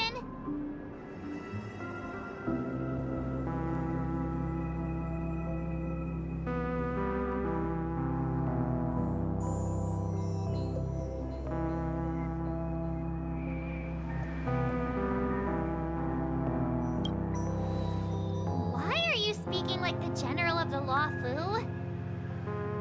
So, I heard that before the Charmony Festival begins, there'll be a pageant to kick off the festival. It's called the Soulglad TM Festivity Auditions, or something, and it's going to be held in the moment of Scorch Sand. As long as we clinch the top spot, we'll be able to attain the title of Festive Superstar, and be able to personally bask in the graces of Miss Robin. Not that that's important. What's crucial is that we can enter the Grand Theater before the audience arrives. So, how do we go about participating in these festivity auditions? I've already procured special invite tickets from Miss Robin's fan club. To tell you the truth, I had been preparing to join the auditions all along. But now it looks like even if I scrape through, I probably still won't have the chance to shake Miss Robin's hand. So they're still running this thing, huh? It was originally just a publicity stunt, set up by Mikhail to drum up attention. But it looks like it might be worth a shot. We'll follow Marge's plan. Mr. Gallagher, will you be joining us? I'm afraid I won't have the time. As a virtual character, I've already completed my final mission. Whether Penacony can awaken from this dream is all down to you. Should we ever cross paths again? I'd love for you to visit the Express. All right. I'll have to add to that data bank of yours you've got on the Express. And Miss Firefly, we thank you for all your support. We're faced with a formidable enemy. As long as the Astral Express and Stellaron Hunter's objectives are aligned, we're willing to cooperate with you. We've already come this far together. I'd like to join you for the rest of your journey on Penacony. I'm pleased that we can finally fight shoulder to shoulder. I couldn't ask for a better ending. This is also the spirit of the Trailblaze. Now, everyone, let's prepare to move out.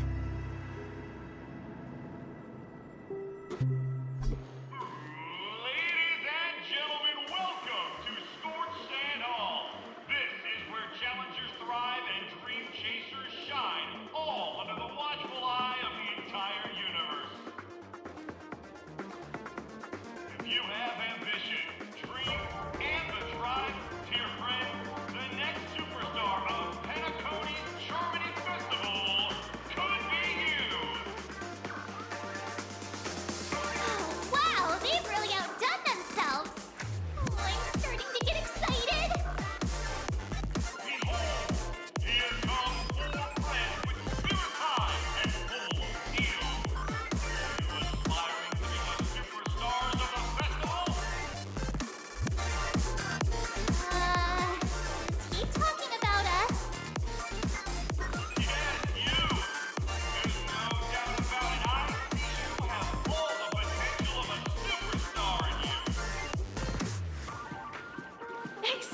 pay you for? What are you hoping to get out of all this?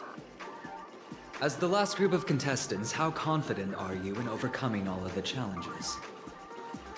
Would you be open to a brief exclusive interview with us? It'll be quick. Your journey is long and fraught with peril, yet under a sky blanketed by banners, you vie for the crown. The sword and rose! Protect the beauty! The beauty, the beauty! Magnificent and majestic! A knight's head is hard as steel. Brother Lance Focus is stubborn as a heel. We don't all have to be winners, but if we don't have fun, we'd all be sinners. People are pouring in. It kinda feels like all sorts of baddies are showing up. Let's get in there quickly and enter the competition. Ladies and gentlemen, please, make way. Make way.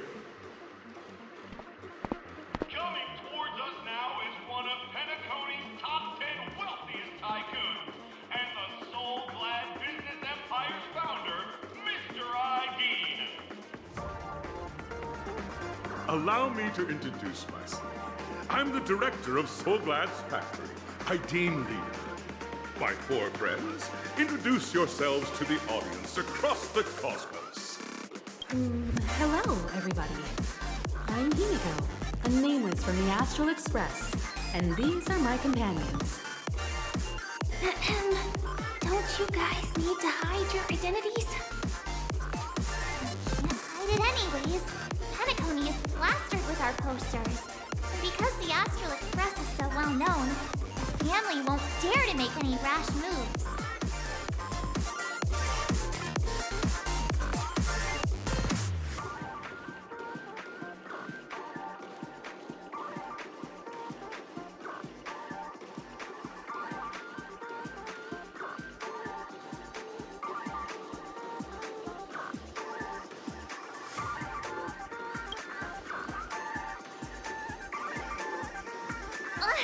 Don't expose my net handle to everyone! Hello, everyone! I'm Mark 7. I am an ordinary girl who loves adventures. Hello, everyone. I'm Firefly. I am also an ordinary girl who enjoys adventures. So it's a bunch of nameless guests. This final face-off is bound to be spectacular. Time is precious. My four friends, come with me.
This place is buzzing. That's right. This event is a miniature representation of that time known as the era filled with boundless possibilities.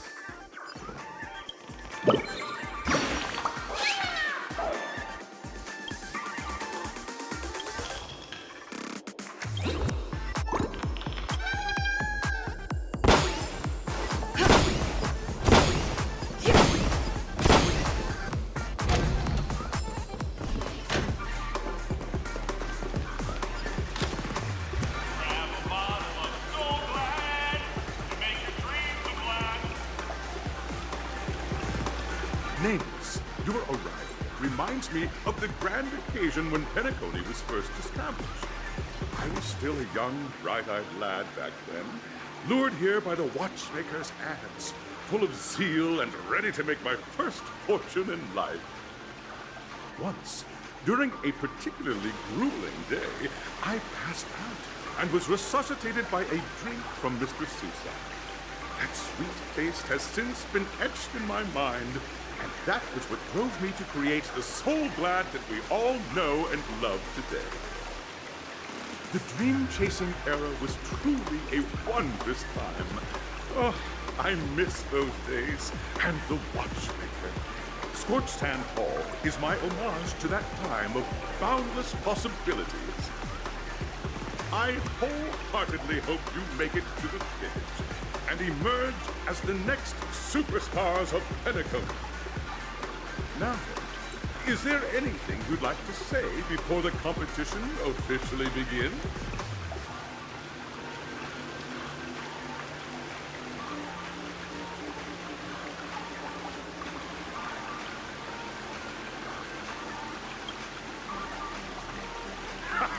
That's the trailblazing spirit. How about you, Miss March? Hello, everyone! Next up, get ready for the Mega March 7th Adventure, where I'm going to break the speedrun world record! Trailblazing into the uncharted and challenging the limits. That's Miss March 7th for you. How about Miss Firefly?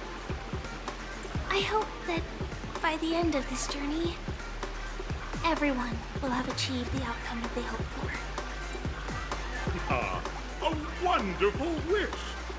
Miss Himiko, what are you expecting from your team? Safety first, everyone. Simple words, but full of warmth. Waiting for you are 3 stages, each connected to that era. The first 2 stages offer 2 distinct paths to choose from, with unique challenges on each route. And in the last stage, you will face off against a champion who has defended the title to this very day. A beloved contender whose noble virtues are unrivaled. Those are the rules. Simple. Everyone clear? Now, I hereby announce that the 33rd Scorched Sand Festival of the 20th season, sponsored by Soul Glad Enterprises, has started.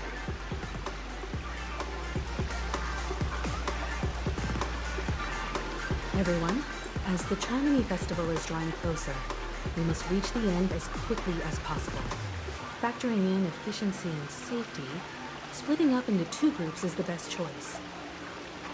March and I haven't known Miss Firefly for too long and aren't overly familiar with her. It'd probably be better if the 2 of you paired up. Fine by me. Let's do it. All right. I don't have a problem with that.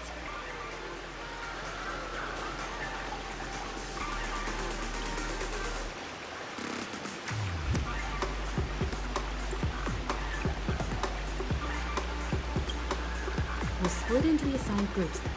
Let's not waste time.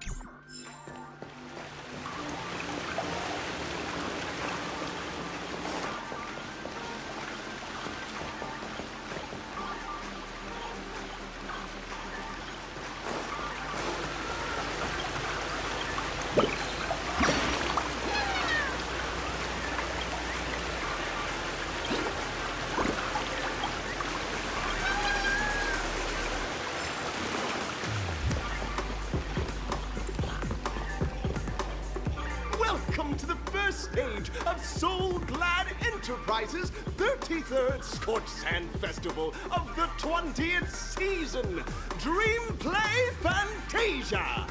In this stage, you can choose between 2 challenges, the School of Acting or School of Action. In the School of Acting Challenge, you have to complete 3 performances from 3 scripts and move the panel judges. In the School of Action Challenge, you have to defeat 3 groups of enemies convincingly and reach the end. Now, make your choice.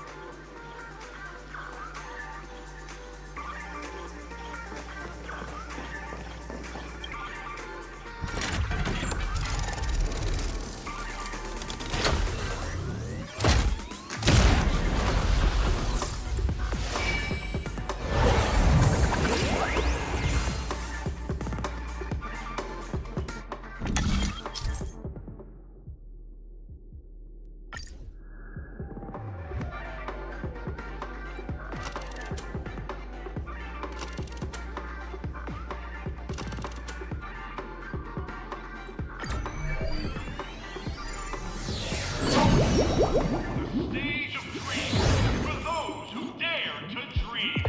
Welcome to the School of Acting Stage. Competitors, allow me to introduce the rules of this challenge to you. There are 3 stages up ahead. On each, you will find an outline of a script. These 3 scripts were written by the legendary filmmaker, The Watchmaker, and depict various stories from Penacony's era of pioneering. Your task is to bring those moments to life, find the right words, and act convincingly to make the judges feel the script's intended emotions. Oh, I wish you a successful performance. Also, a bit of trivia. The record score for this stage is held by a participant with fiery red hair. His exceptional performance brought even the strictest judge to tears. It's like he wasn't even acting at all. We are running out of time, so let's get this over with quickly.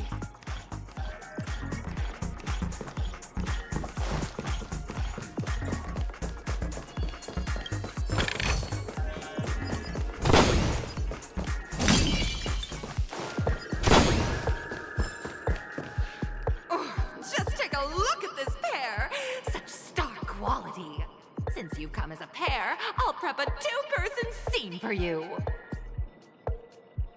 You two, are you ready? Envision that you both, driven by the spirit of exploration, are arriving at the land of dreams that is Penacony for the first time. But instead of lush lands, you find yourselves amidst swirling sands and desolation, far from the paradise the Watchmaker described. You're driving an old clunker through the wilderness of the dreamscape, braving the cold wind, choking on the dust, and suddenly, a fierce memory zone meme blocks your path. Now, Miss Greyhair, what line would you deliver to express your disappointment in Penacony?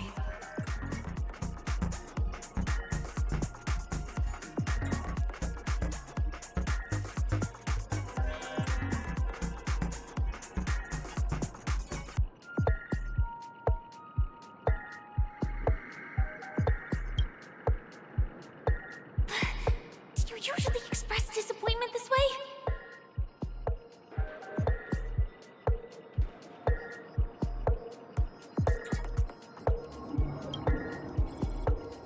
Very good! Now, though you're disappointed, your screen partner is conversely very enthusiastic. Now, young lady, you will say... This is great! I love living on the wild side! Very good! Very intense! And then we cut to the story's next scene. You find a job mending the rails, but the days are long and your endurance can't keep up, and you finally collapse in the endless expanse of desert. Suddenly, sweet rain falls from the sky, wetting your lips and rousing your spirits.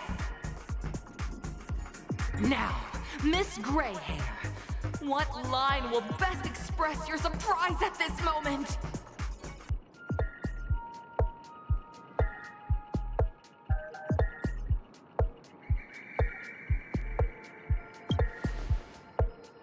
That's not right.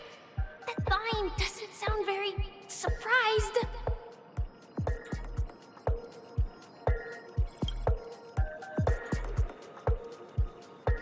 We're already at the next scene. You need to convey surprise now, not disappointment.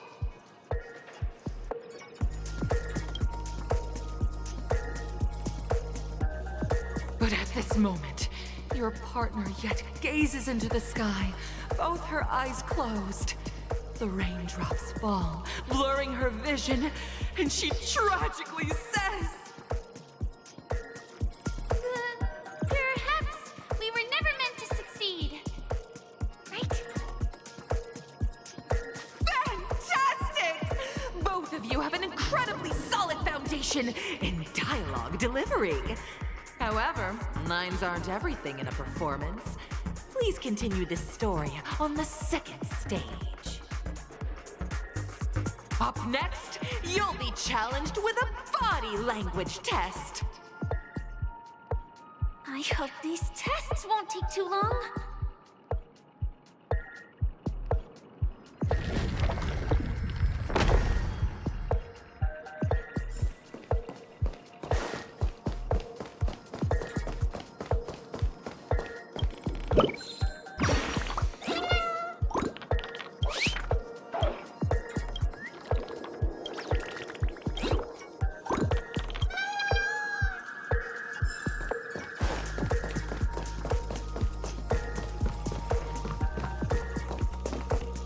Here, you two are required to skillfully utilize body language to portray the story context I've laid out for you. Picking up from where we left off, a heavy downpour saves you both stranded in the desert. This rain quenches the anger in your heart. You look to your companion, now completely devoid of fighting spirit, wanting to comfort her. At this moment, what should you do to make her laugh?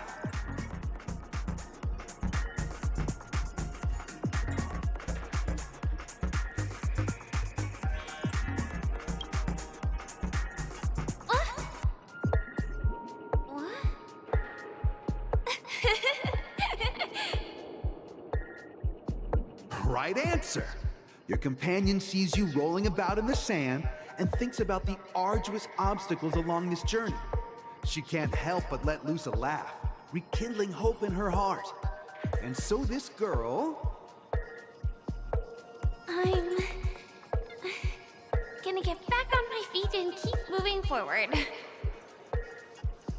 A tug at the heartstrings! The story continues to develop. The heavy rain leads you both to sense a business opportunity, so you start venturing into the umbrella industry. But just as the business begins to pick up, competitors start flooding the market with low-priced goods, squeezing your market share. You have no choice. The goods you stockpiled at high prices have to be sold at a loss. This is a pretty self-destructive move, which drives your business to the brink of bankruptcy. At this moment, what would you, who refuses to admit defeat, decide to do?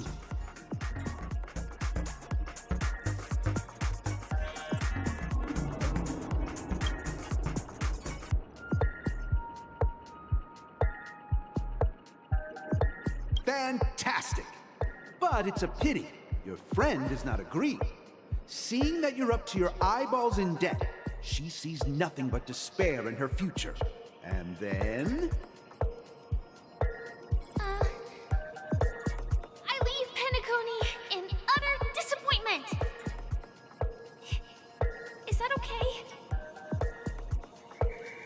Of course! Absolutely! I was this close to tears! Both of you possess exceptional acting talent! However, the true test is yet to come. You're about to encounter the harshest judge this show has ever seen. You'll need to rely on perfect performances if you want to win them over.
Welcome to the final stage.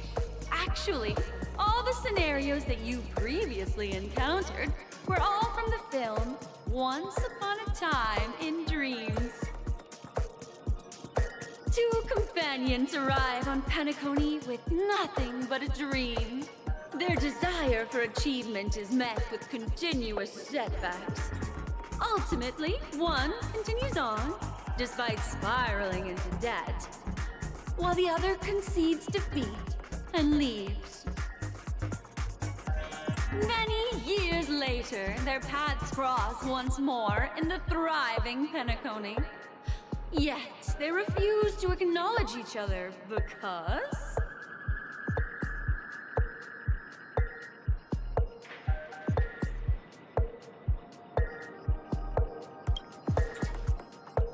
Against the backdrop of a revitalized Penacony, the joy of reunion mixes with the sorrow of past separation, the awkwardness of being strangers, and the shyness of a long-awaited encounter, all converging at this very moment.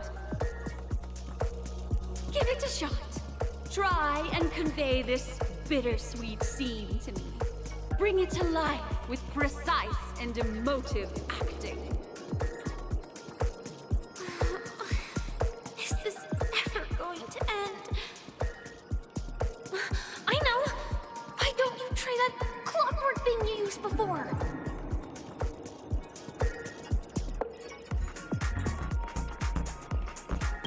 Your performance is far from satisfactory.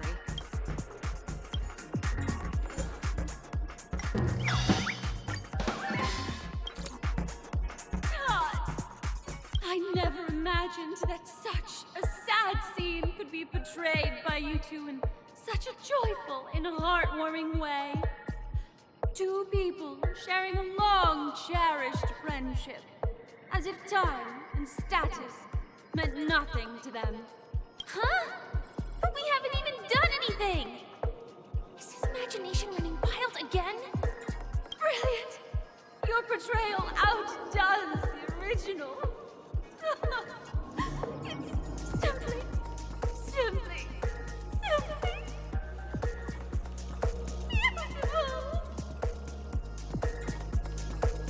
We have passed the test. We ought to hurry up. Stellaron is at stake.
both of you for clearing the stage, but more importantly, are you having fun?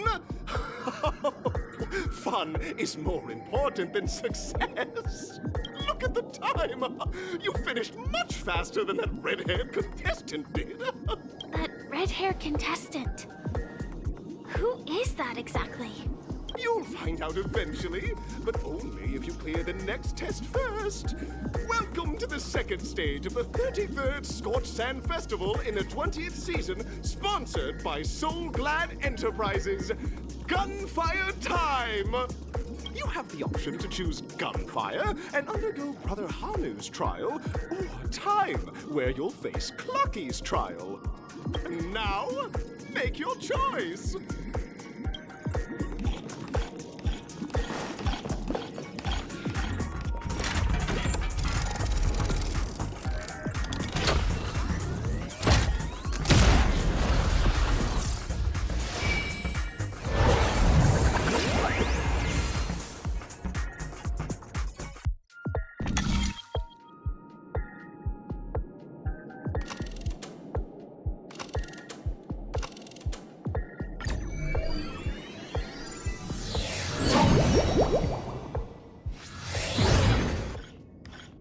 Friends, welcome to the enchanting universe created by the Watchmaker.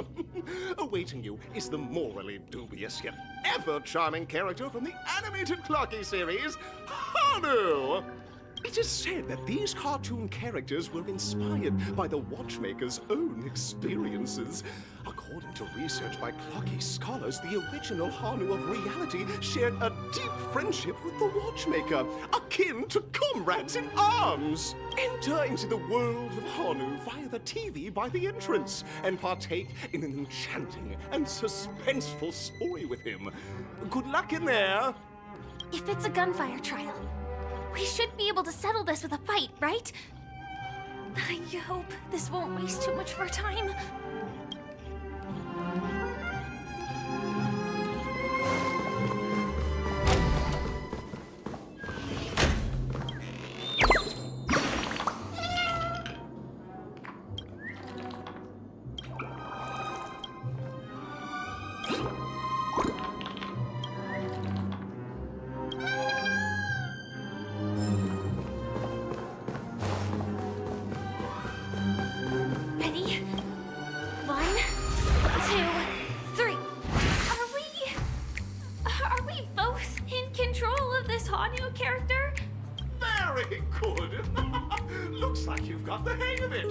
In this Hanu's Adventure episode, Boss Stone has gathered his battleships for an assault on Dreamville.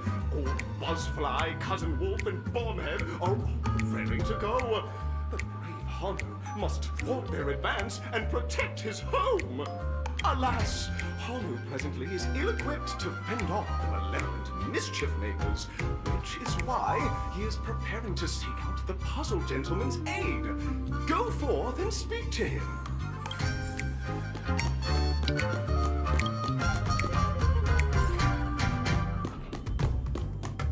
Oh, brave Hanu, you look like you could really use some help. Long time no see, Hanu. You look pretty stressed out. How about an intense and thrilling game of Dream Jigsaw to blow off some steam?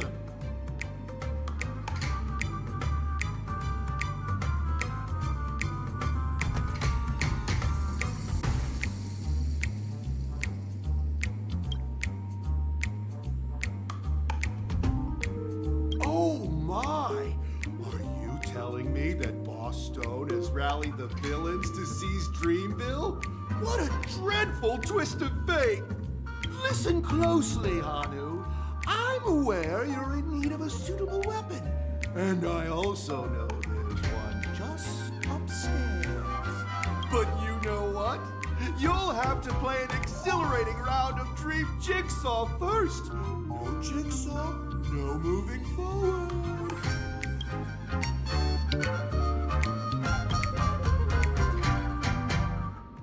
Now scurry along, Hanu, but tread carefully. Two ne'er-do-wells are also eyeing those jigsaw pieces. Either outsmart them with the quick knockout, or ensure they don't catch you in the act. I can't wait to see you finish the dream jigsaw. Best of luck, Hanu. Let's stay alert and make sure those monsters don't spot us. Look up there! If we can push that thing down, do you think that would do the trick?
Jigsaw pieces.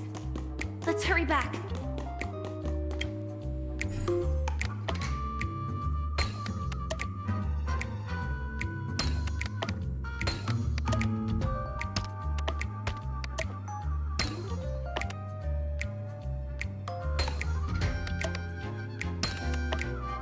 Oh my! The exquisite sensation of perfect alignment! My organizational itch has been quite thoroughly scratched. Hurry now, Hanu. Touch that TV set and transform back into your old self. Then head upstairs. Your weapon awaits you there. Are such haphazard instructions really okay?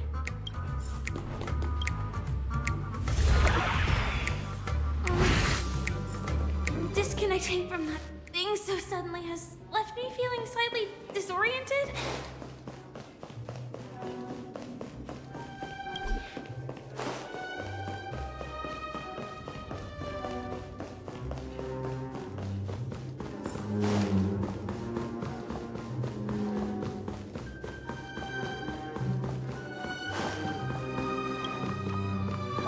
Is that Hanu?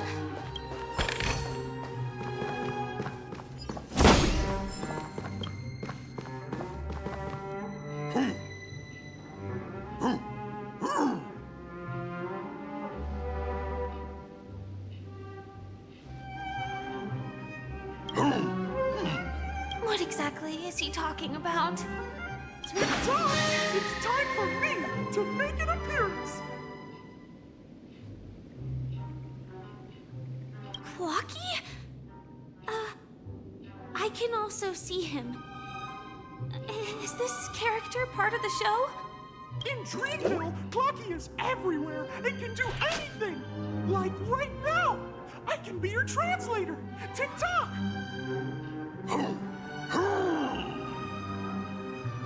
Hanu says, battle! We must do battle!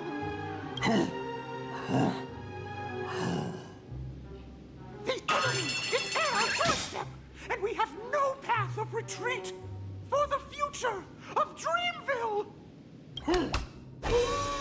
Touch that suspicious-looking TV right now! So they just jumped inside that TV. Sheesh. Logic in this plot and dialogue is really being pushed to its limits.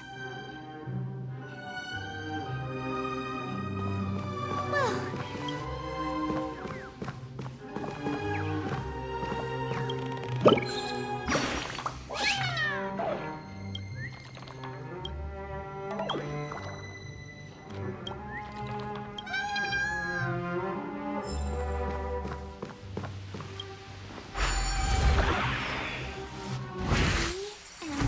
gradually getting used to this. knows? I might even be able to perform some high-level moves with Hanu. Oh, did someone say high-level movies just now? That's right, pal. The upcoming script is just exploding with all sorts of high-level shenanigans. Last we saw, Hanu was preparing for battle. Suddenly, he hears heavy footsteps coming from the hallway. Infinite mischief makers have broken into his home. But brave Hanu won't go down without a fight. He instantly sprints for the storage room, ready for a do-or-die showdown against the baddies. But we still don't have any weapons in hand. Guess what? Hanu's favorite bazooka just so happens to be in that storage room. So get a move on. What a coincidentally convenient plot twist. It'd be even more awesome if the organizers allowed me to wear armor.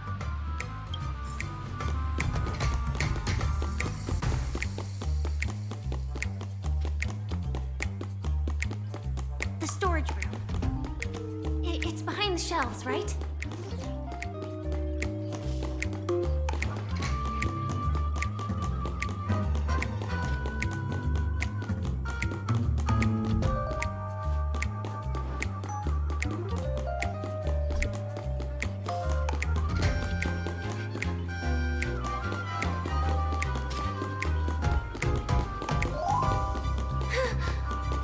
He wasn't lying. There's actually a bazooka here.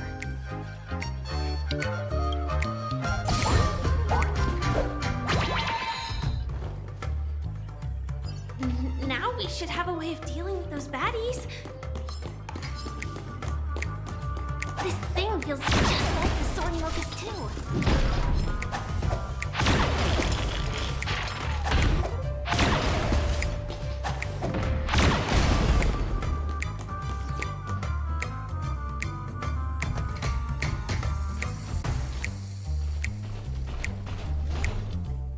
Careful. It looks like we've got more company. Get ready to fire!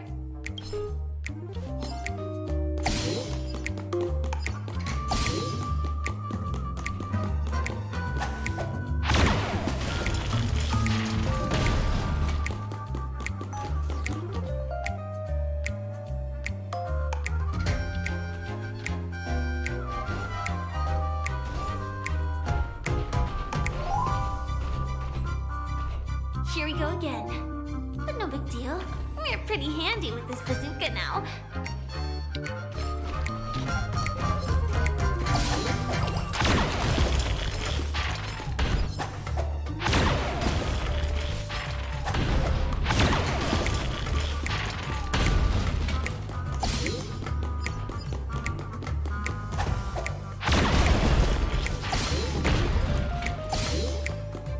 That should be all of them, right? Oh my! Hanu is on the street! Everyone! The stage is complete! Quickly! Head through the TV to the next stage!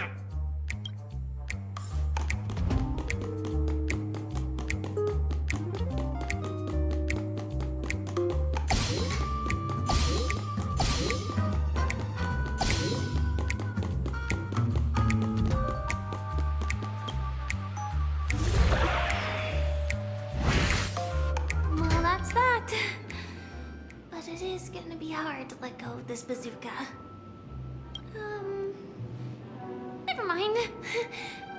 Let's hurry over to the next stage.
Congratulations to both of you!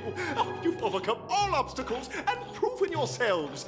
But, unfortunately, there is only one who can be Penacony's festive superstar. In the final stage, you will face the defending champion. If you fail, you will lose the opportunity to become the festive superstar.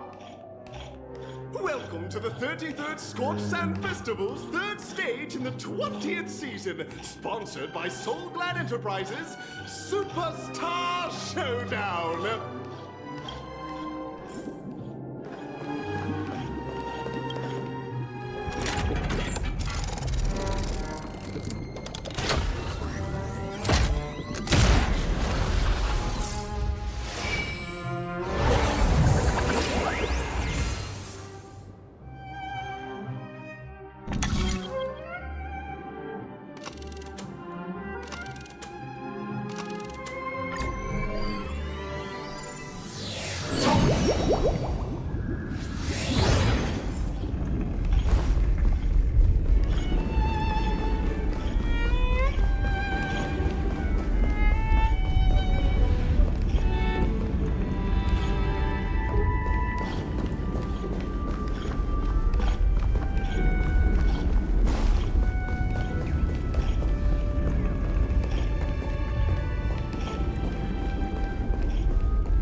Someone extraordinary.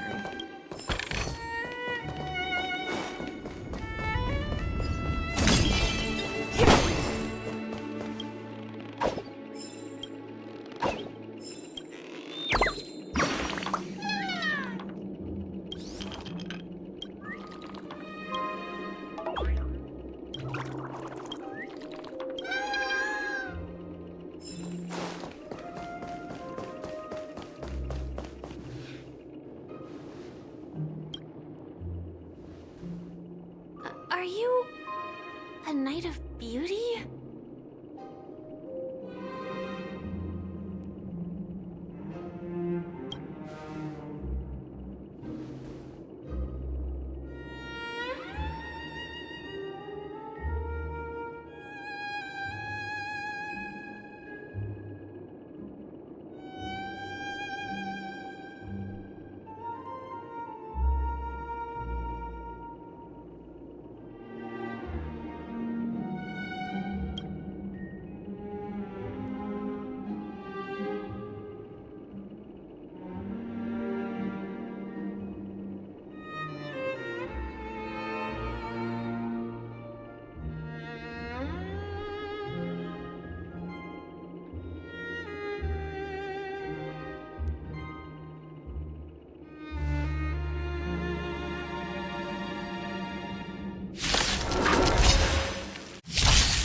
Behold, this symbol of pure...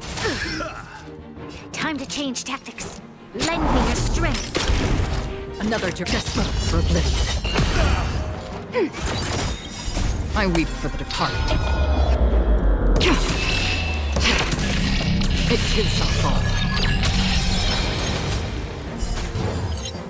Lance at the ready. Lance ablaze. Lance forward! Put forth all your might!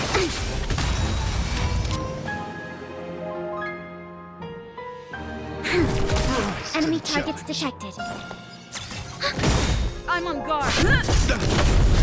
Free will, or was it still waters of oblivion? Lend me your strength. Another desperate for oblivion. Bear witness to what duel commence. Ready for another? Netmark Festival. Time for a good old counterattack. I weep for the departed. It too shall fall.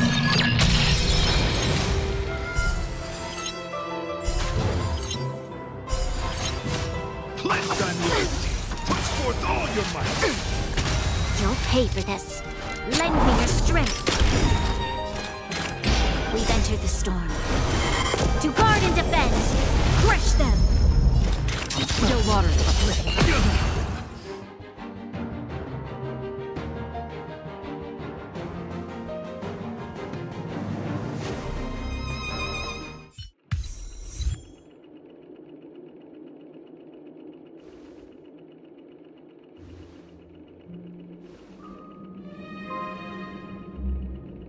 We don't have much time. May fate allow us to meet again, Knight of Beauty. In that case, let's make our way to the end.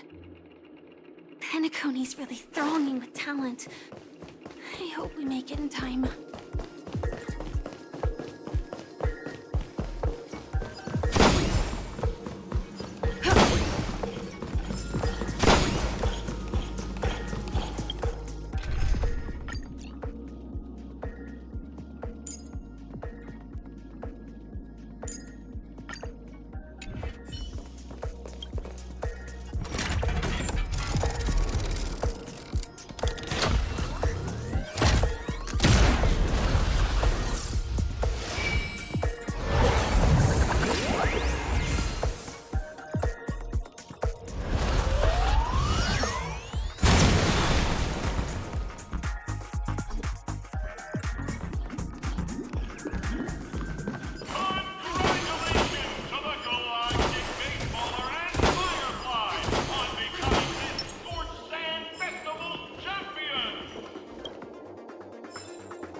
Congratulations to the both of you on becoming the festive superstars of this year's Charmony Festival. Before entering the Grand Theater, I, on behalf of the organizers, extend my sincere congratulations to you, wishing you joy under their radiance.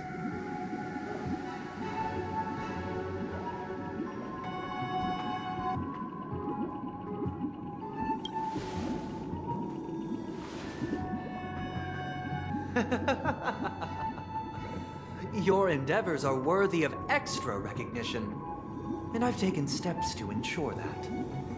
However, this reward is not a material one, but rather the opportunity for an open and honest communication between us. As previously promised, my sister, Mr. Yang, and I have met with the Dream Master. We delved into the truth about Penacony and its Stellaron, and have come to a consensus.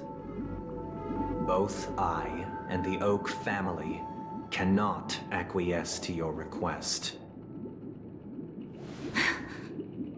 Just as expected. We acknowledge the perspective of you, Nameless. Penacony does require change, but not as you propose. The planet of festivities cannot and will not revert to a place characterized by chaos, disorder, or anarchy. Through your journey of overcoming obstacles, you must have glimpsed the essence of that era. The vulnerable ruthlessly eliminated, equality non-existent, common folk living precarious lives, eking out a dreary existence. Ultimately, only heroes like yourselves manage to achieve success. But I would dare ask, if you did not possess the special status of having a Stellaron, and you were but an anonymous and frail member among the masses, which Penacony would you prefer? A dystopia for the survival of the fittest, or a sweet dream paradise for all?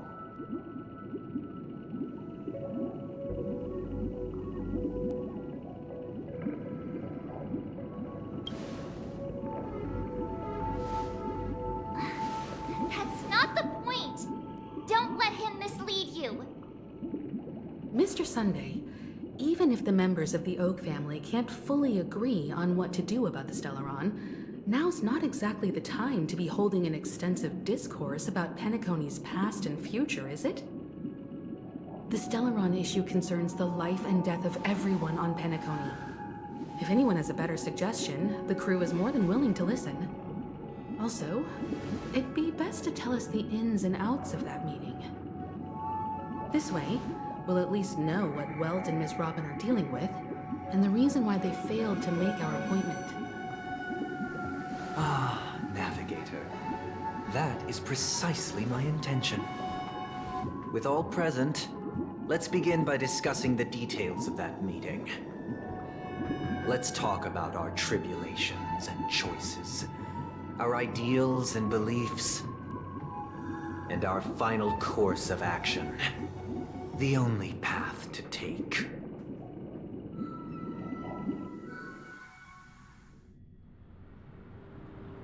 You mean to say that for the longest time, there have been scoundrels who would use the Charmony Festival that I have bequeathed to the masses as a tool to realize their ambition? Indeed, Dream Master. Once the Charmony Festival begins, the Stellaron's powers, along with the song, will be broadcast across the entire planet of Penacony. And then everyone in their dreams will be unable to awaken. This is indeed surprising to me. The dreamscape is maintained by the collective effort of the 5 families. If someone were to use the Charmony Festival to recklessly disseminate the power of the Stellaron, this individual must hold a position of great authority. Do you have any suspects? I'd like to ask, did you really not know of the Stellaron's existence? I would have never thought that this Nameless would point the spear at me. Quite astonishing indeed. If I have offended, the Astral Express extends its sincere apologies.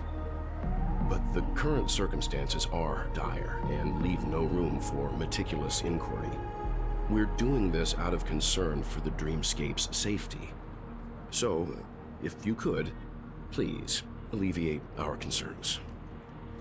Dream Master, it's just to prove that the Charmony Festival has nothing to do with the Stellaron.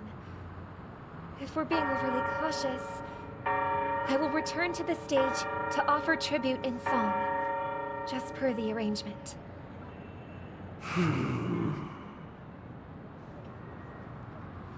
Sunday, Robin. I've watched you two grow up, and know your dispositions like the back of my hand. Both of you, right now, can surely be lauded as their most devout advocates. I already know your resolve. The magnitude of this matter is enormous and cannot be taken lightly. Since Mr. Yang has asked with such earnestness, I will personally respond in kind. If there is a need, the entire Oak family will be mobilized to heed your call. Someday, might I ask you to beseech them to cast their light unto me, and question me in their stead, so that no lies may be concealed? I will do as you command. Robin, could I entrust you to be present as a witness, to document the truth, and to proclaim my innocence, so that all slander may be utterly dispelled? I will do as you command. May thy will be carried out on earth, just as it is in the heavens. Oh, triple-faced soul, please sear his tongue and palms with a hot iron, so that he will not be able to fabricate lies and make false vows. Let us begin. There is nothing else to prepare. Understood. Question. Have you devoted your life to your god, never worshipping other gods? Naturally. Do you love your god as you do yourself, always heeding their admonishments? Naturally. Have you strayed from the path expected by your god, betraying their name? Never. Have you ever been inordinate with your asks of your god, coveting more than the foundation of the creation itself? Never. Then, a final question. Do you swear to fulfill all vows, past, present, and future? With the Eon as my witness, if I do not deliver on my words, or if I renege on my vows, may I be cursed in accordance with divine law. They have seen your faith, and have endorsed your faith. With this, it can be evidenced... Just a moment. What is it, Mr. Yang? I have another question I hope to have answered. To my understanding, the family's harmony and prosperity have never relied on so-called divine laws. The god you both mentioned, are they truly Xipe? Mr. Yang should know that those belonging to the family toil together as if they were kin, embracing solidarity and unity under their light. All duplicity is laid bare before the harmony. Such a delicate and complex symphony. Which other god could perfectly harmonize this, if not for the Great One, Xipe? Perfectly harmonize. Therein lies the problem. It isn't an outsider lurking in the shadows who changed the harmony, but a dissonance that has surreptitiously emerged from within this very symphony itself. In the distant past, there existed an Eon. With one flick of the wrist, they crafted the laws of the cosmos. Their followers formed the Beyond the Sky Choir, spreading solemn and reverent hymns throughout the universe. Later, they fell, The route traversed by this eon clashed with the harmony, ultimately being absorbed and fused into it. The chorus that once reverberated across worlds fell silent, and when it echoed anew, it was transformed into the hymn of harmony. Though an eon may perish, paths with no masters still linger. In the all-forgiving harmony, echoes of bygone dissonance may subtly arise. Mr. Yang. Being overly astute can be a detriment. Especially when you find yourself alone and without allies. So this is how it is. For the sake of our grand cause someday, please afford these two an opportunity to rest. What?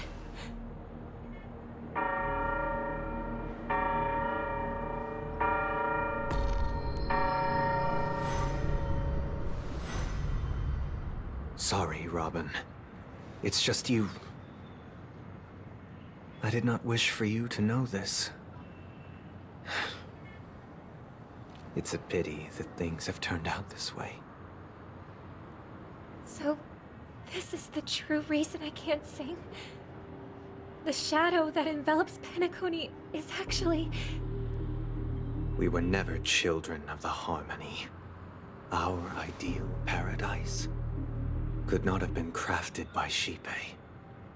True bliss can only be guaranteed by the one who transcends the many. Within the foundation of law, humanity establishes civilization, and through harmony, we obtain order. Unbelievable. To think that there would be remnants of the Order on Penacony. What have you done with Mr. Yang and Miss Robin? Don't worry. I just gave them some time alone to ponder their fates. You should know that these actions make you an enemy of the Astral Express. Should we need to stand against the Nameless, it would only be myself and the Oak family involved. But we haven't reached that point yet, have we? Your efforts for the justice of Penacony are evident to everyone, and have been widely observed.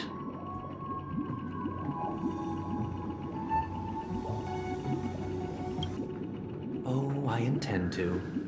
But that hinges on the outcome of this negotiation. If it is the Order that drove you to imprison Welt and Robin, and you're using them to coerce our compliance, then there'll be no point in entertaining any type of discussion.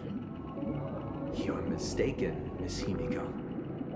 They are in very safe hands, and just as the family has always proclaimed, no one can be harmed in the dreamscape, least of all in the beautiful new world belonging to the Order. Penacony and the entire universe have witnessed far too much innocent bloodshed. The strong wield their blades against the weak, and the victors push the vanquished to the brink of life. Natural selection. The world abides by this principle, establishing the well-being of humanity atop the corpses of the downtrodden. Only we, or rather, I, possess the power to put an end to this farce. So you've decided to resurrect a dead Eon? No one's ever done such a thing. If Miss Himiko is interested, let's draw back the veil and speak candidly. I've always firmly believed that people can understand one another through peaceful means. I'm willing to divulge the unembellished truth as to the intentions of the Order's Pathstriders, so that you will make better judgment for the Astral Express, for Penacony, and for this stretch of the universe. Words can hardly do justice to the beauty of that ideal. So, come with me, everyone. Let us retrace our steps and see once again where this road leads. Huh? Where'd he go? Welcome. This isn't any location in Penacony's dreamscape. It's my inner world. The reason the scenery before you remains unchanged is because your consciousness has drawn on similar concepts to fill in the gaps.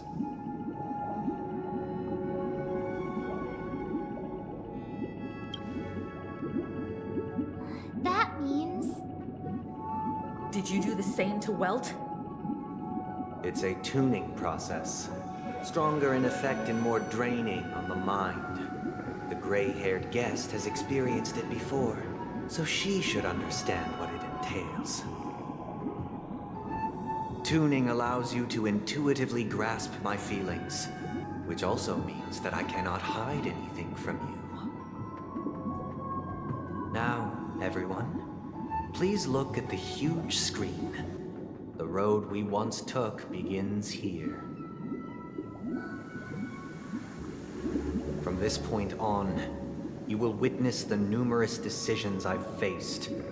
I've selected a portion of these to share with you. I believe after going through similar predicaments, you'll be able to better understand my thoughts. Let's begin. The first decision. A story about a baby bird. This story happened when Robin and I were very young. We were victims of the Stellaron disaster, and the family's Mr. Gopher Wood, who would later become the Dream Master of Penacony, saw that we siblings had no one to turn to and took us in. Later on, Robin and I lived a time with nary a care in the world. One day, after dinner, while my younger sister and I were lounging about in Mr. Gopher Wood's yard, we spotted a fledgling Charmony dove all on its own. That baby bird was tiny. It didn't even have all of its feathers, and it couldn't sing. When we found it, it was already on its last breath, having fallen into a shrub, probably abandoned by its parents. We decided to build a nest for it right there and then. However, thinking back, that winter was unusually cold, with fierce winds at night in the yard, not to mention the many poisonous bugs and wild beasts in the vicinity. It was clear that if we left the fledgling in the yard, it stood no chance of surviving until spring. So, I suggested we take it inside, place it on the shelf by the window, and asked the adults to fashion a cage for it. We decided that when it regained its strength enough to spread its wings, we would release it back into the wild. The tragic part, something that we'd never considered, was that this bird's fate had already been determined long before this moment.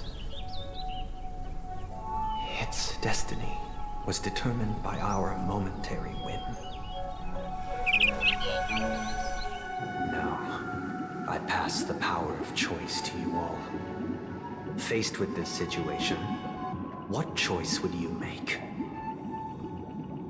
Stick to the original plan, and build a nest with soft net where the Charmony dove fell.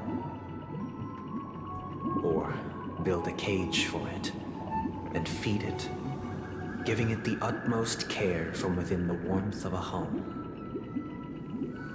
I eagerly await your answer.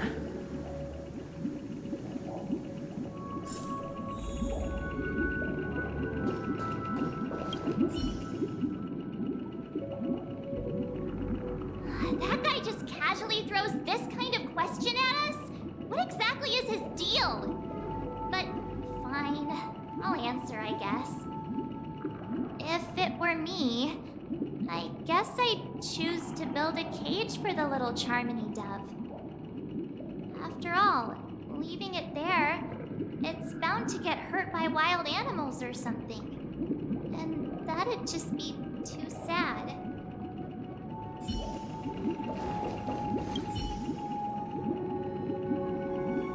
It looks like he really has no intention of imprisoning us. If it's just a quiz, I suppose it's fine to humor him. Back to the question. I would personally choose to build the little Charmony dove a cage. No special reason. I do think that a fledgling should have the right to fly into the sky. But if it can't even live to that point, then there's nothing to talk about to begin with.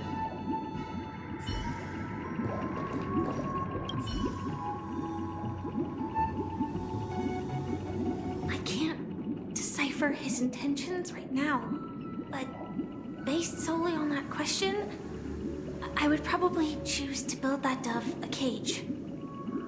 Even if I was gonna release it back into the sky, it'd have to be strong enough to fly first. If I left it where I found it, I fear it'd never get the chance to fly ever again.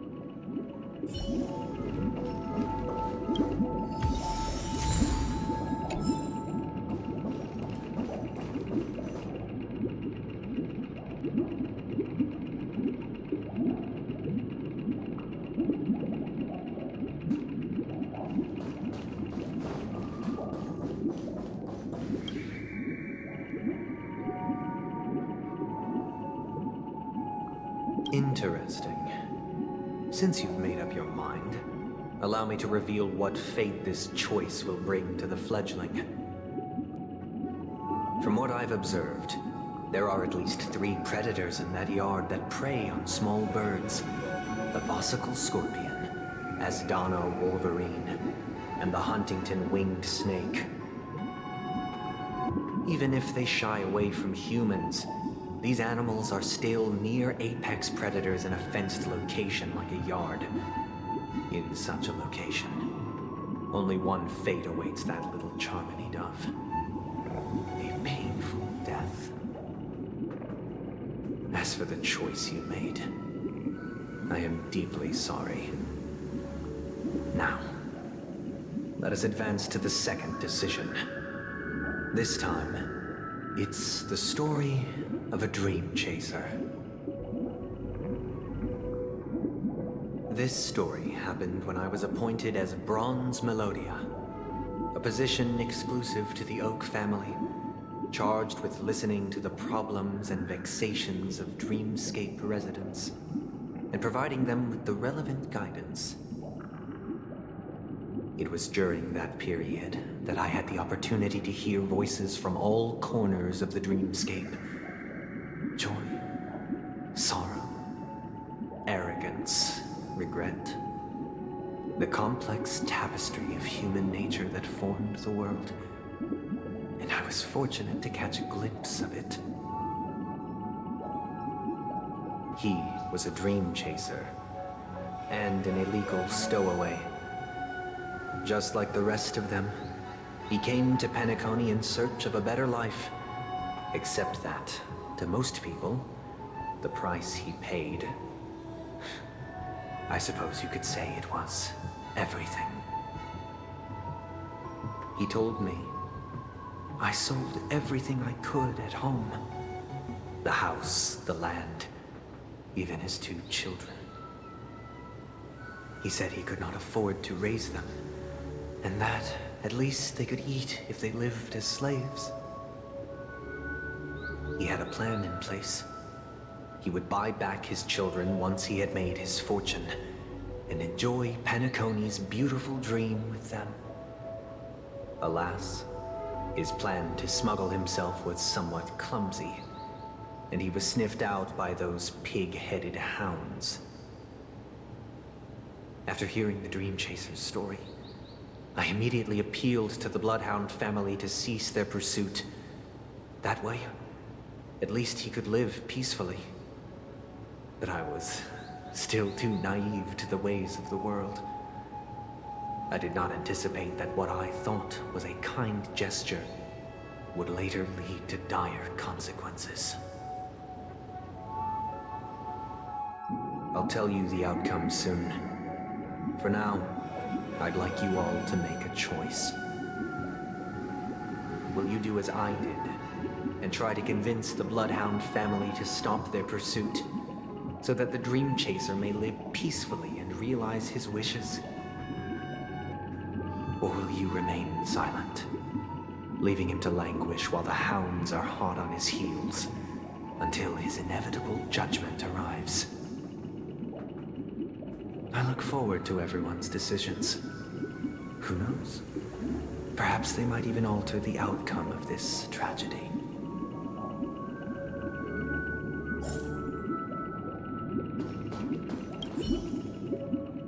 A Dream Chaser story. If I acted out of kindness, I would probably ask the Bloodhounds to stop their pursuit and lend him a hand. But what cruel repercussion would this choice result in? I think Sunday must have been deeply impressed by the limitations of the strong defending the weak through this incident. This question... Surely it has some connection to the baby bird story. And this connection is precisely the breakthrough Sunday aims to use to persuade us. I'd probably choose to ask the Bloodhounds to cease their pursuit.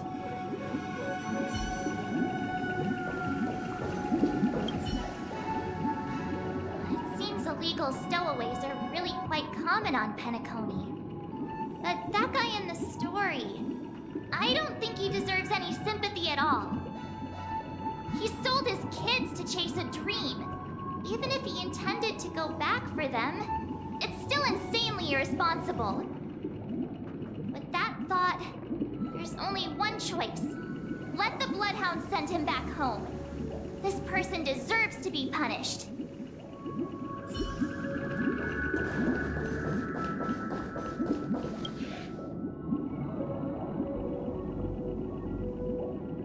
It seems you, like me, are pondering whether a different choice could have led to a better outcome.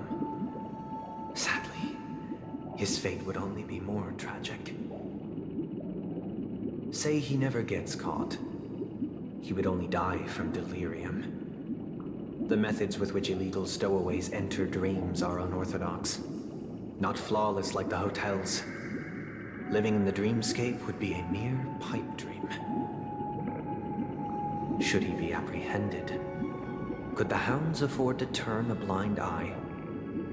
The answer is a definitive no. They couldn't bear the resulting consequences, and thus wouldn't dare extend a helping hand. As to your choice, I once again offer my heartfelt apologies. Next comes the third and final decision. And the story this time is my own. This story happened the day I was appointed the Oak family head. At that time, Mr. Gopherwood was the current Dream Master, and as per his wish, we had a private conversation. What surprised me was that the Dream Master had only come to deliver a letter to me. He let me read its contents, and it was a letter from my sister.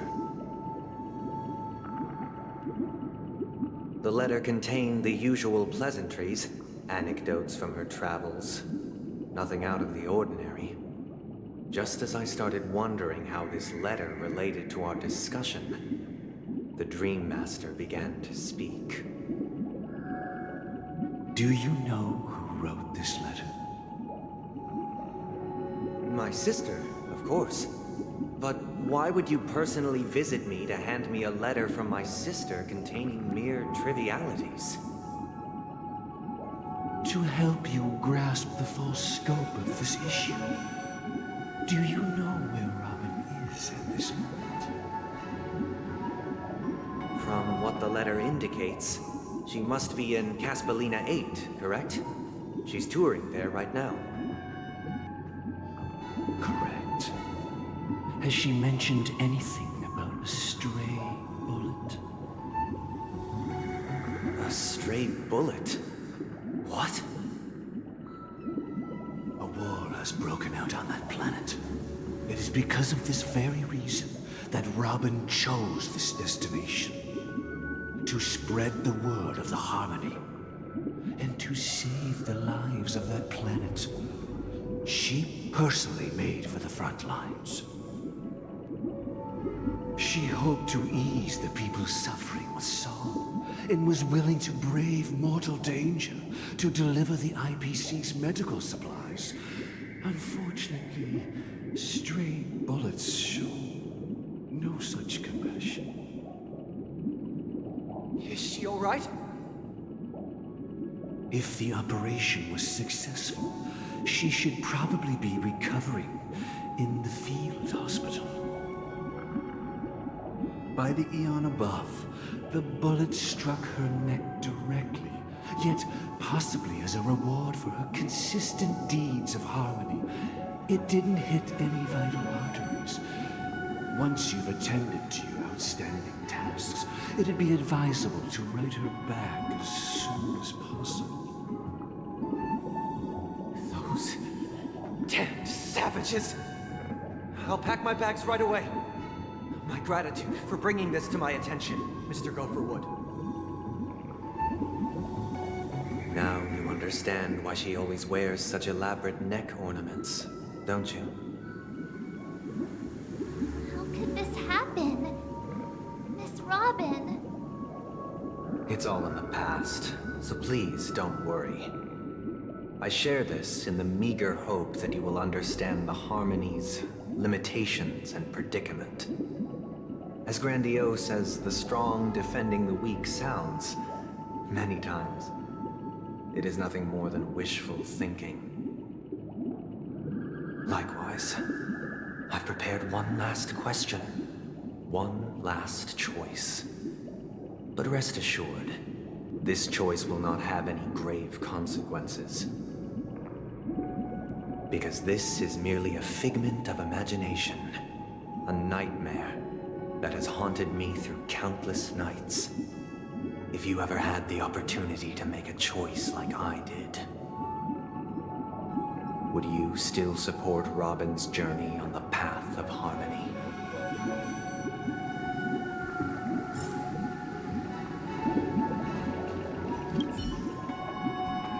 I often feel like I've dreamt of similar scenes on certain nights. In the dream, I see blurry faces.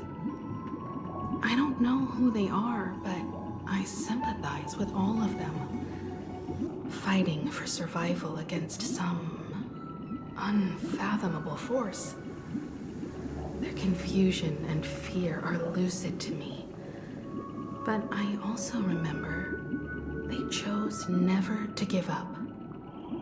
Just like Miss Robin. If Mr. Sunday's question leaves you puzzled, you should find the answer from your own experiences. With each trailblaze, dangers and tribulations will surely follow. But would you ever back away? Would you stop March and Dan Heng from reaching their next destination? I believe you have an answer of your own in your heart.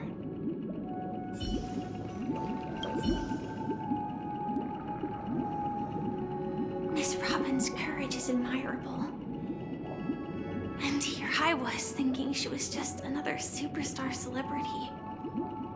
But the fact that she's also Mr. Sunday's younger sister? No, I doubt he'd wish harm on his own flesh and blood, no matter how grand the ambition.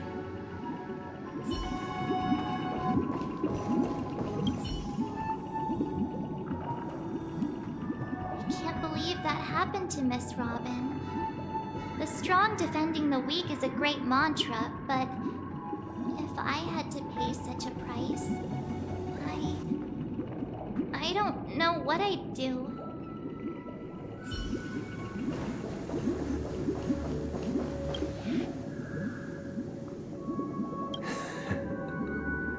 I see. I am now aware of everyone's stances. Raising these questions merely serves to illustrate one point.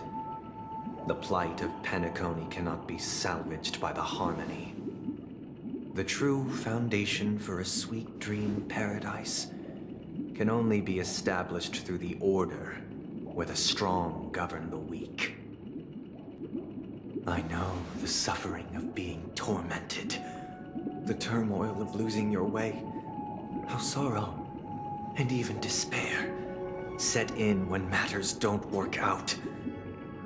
All of this causes me unending pain, because this is not what happiness is at all. We must teach the weak how to live a happy life. And this life isn't some noble propriety that the upper crust preaches, but in definitive terms, a way of survival that belongs to everyone. So what is your definition of living a happy life? Good question. Human consciousness is fundamentally an illusion, a cage known as self-worth. People lured in by this illusion make mistakes, yet still ask that external influences bear the burden.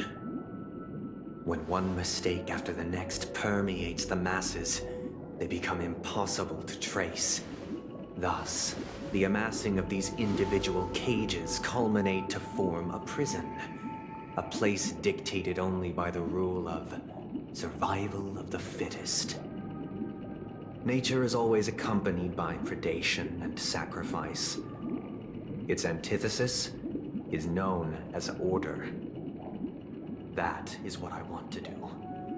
Unite people's happiness under the banner of order. They won't need to make bitter choices any longer, nor face the weaknesses of humanity. They can cast aside their primal instincts to build a haven for mankind. Simply describing thoughts is far too abstract, so allow me to provide a simple example. As you all may know, there are societal norms like weekends and long weekends that exist on some worlds. During these hard-earned rest days, people are given the chance to extricate themselves from the stresses of everyday life, allowing a certain tranquility to return to their souls. And it is only on these days that people do not have to adhere to the law where the strong prey on the weak. They can live out their lives happily during these brief intermissions.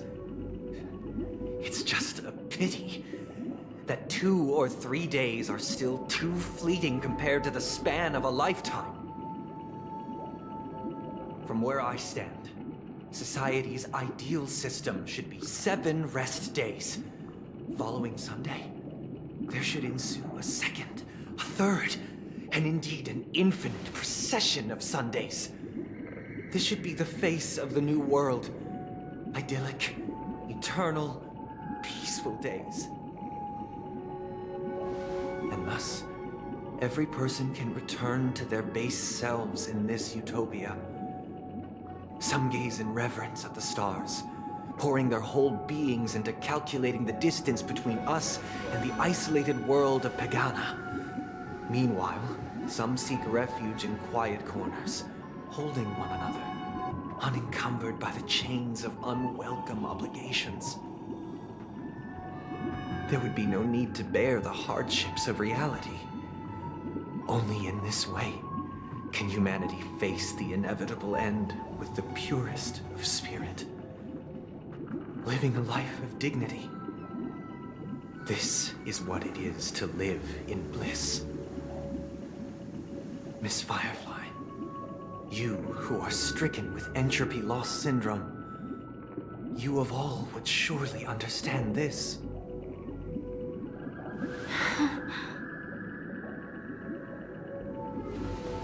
It sounds like a flawless theory.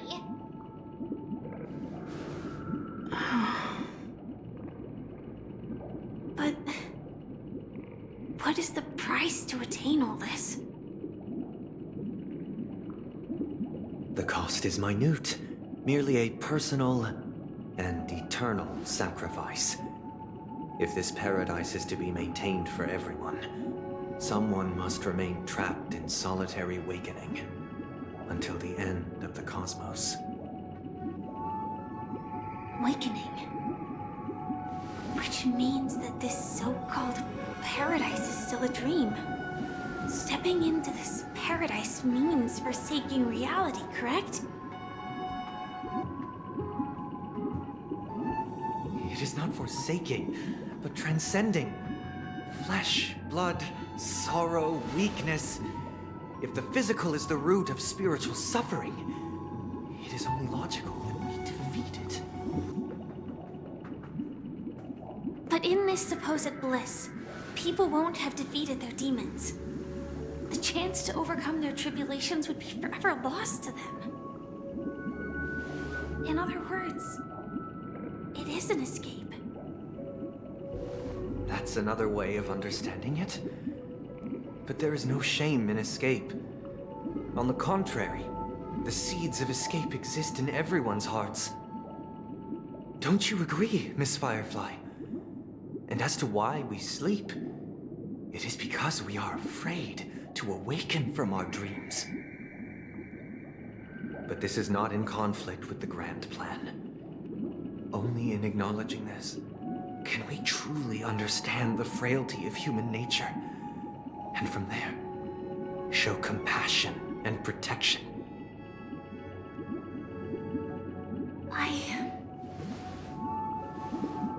I admit that you are a born leader. Your perspective on humanity brims with pessimism. Yet you express compassion for all,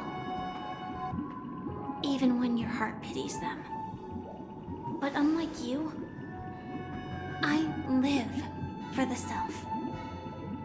From my perspective, individuals making choices for themselves is their birthright.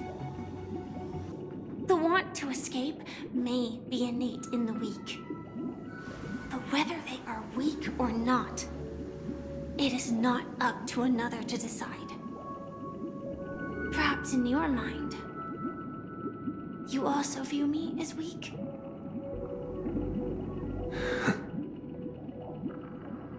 Because I don't think so. Since Miss Firefly has said her piece, the Astral Express will also naturally give you our answer. We'll leave it to you. Just as Mr. McHale instructed before. Tell him our choice.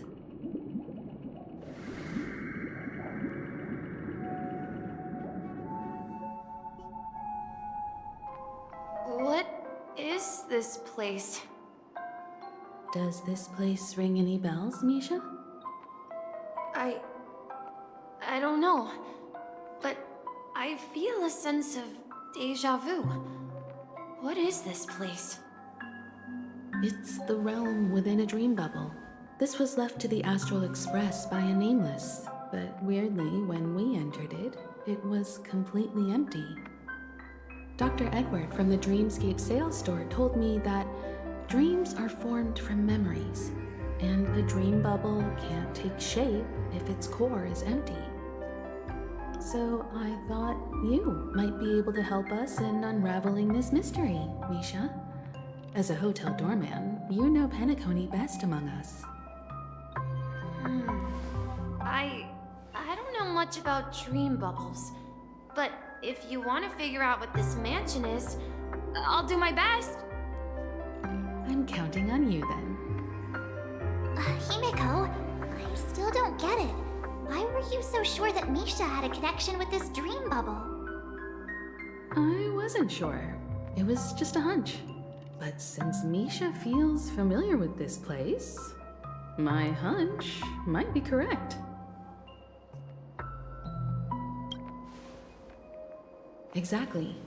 This is where you and Firefly encountered death, which we now know as dormancy. Considering its connection to Dreamflux Reef, it's not surprising it appeared here. The question now is, who brought you here? Based on the clues we have so far, it's unlikely to be that masked fool. So identifying them is crucial to us.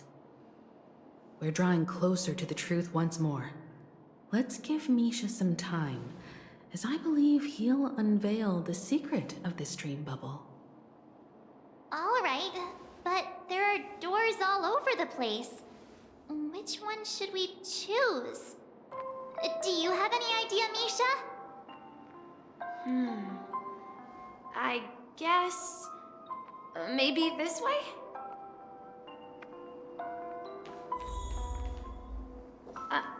I'm not entirely sure, but...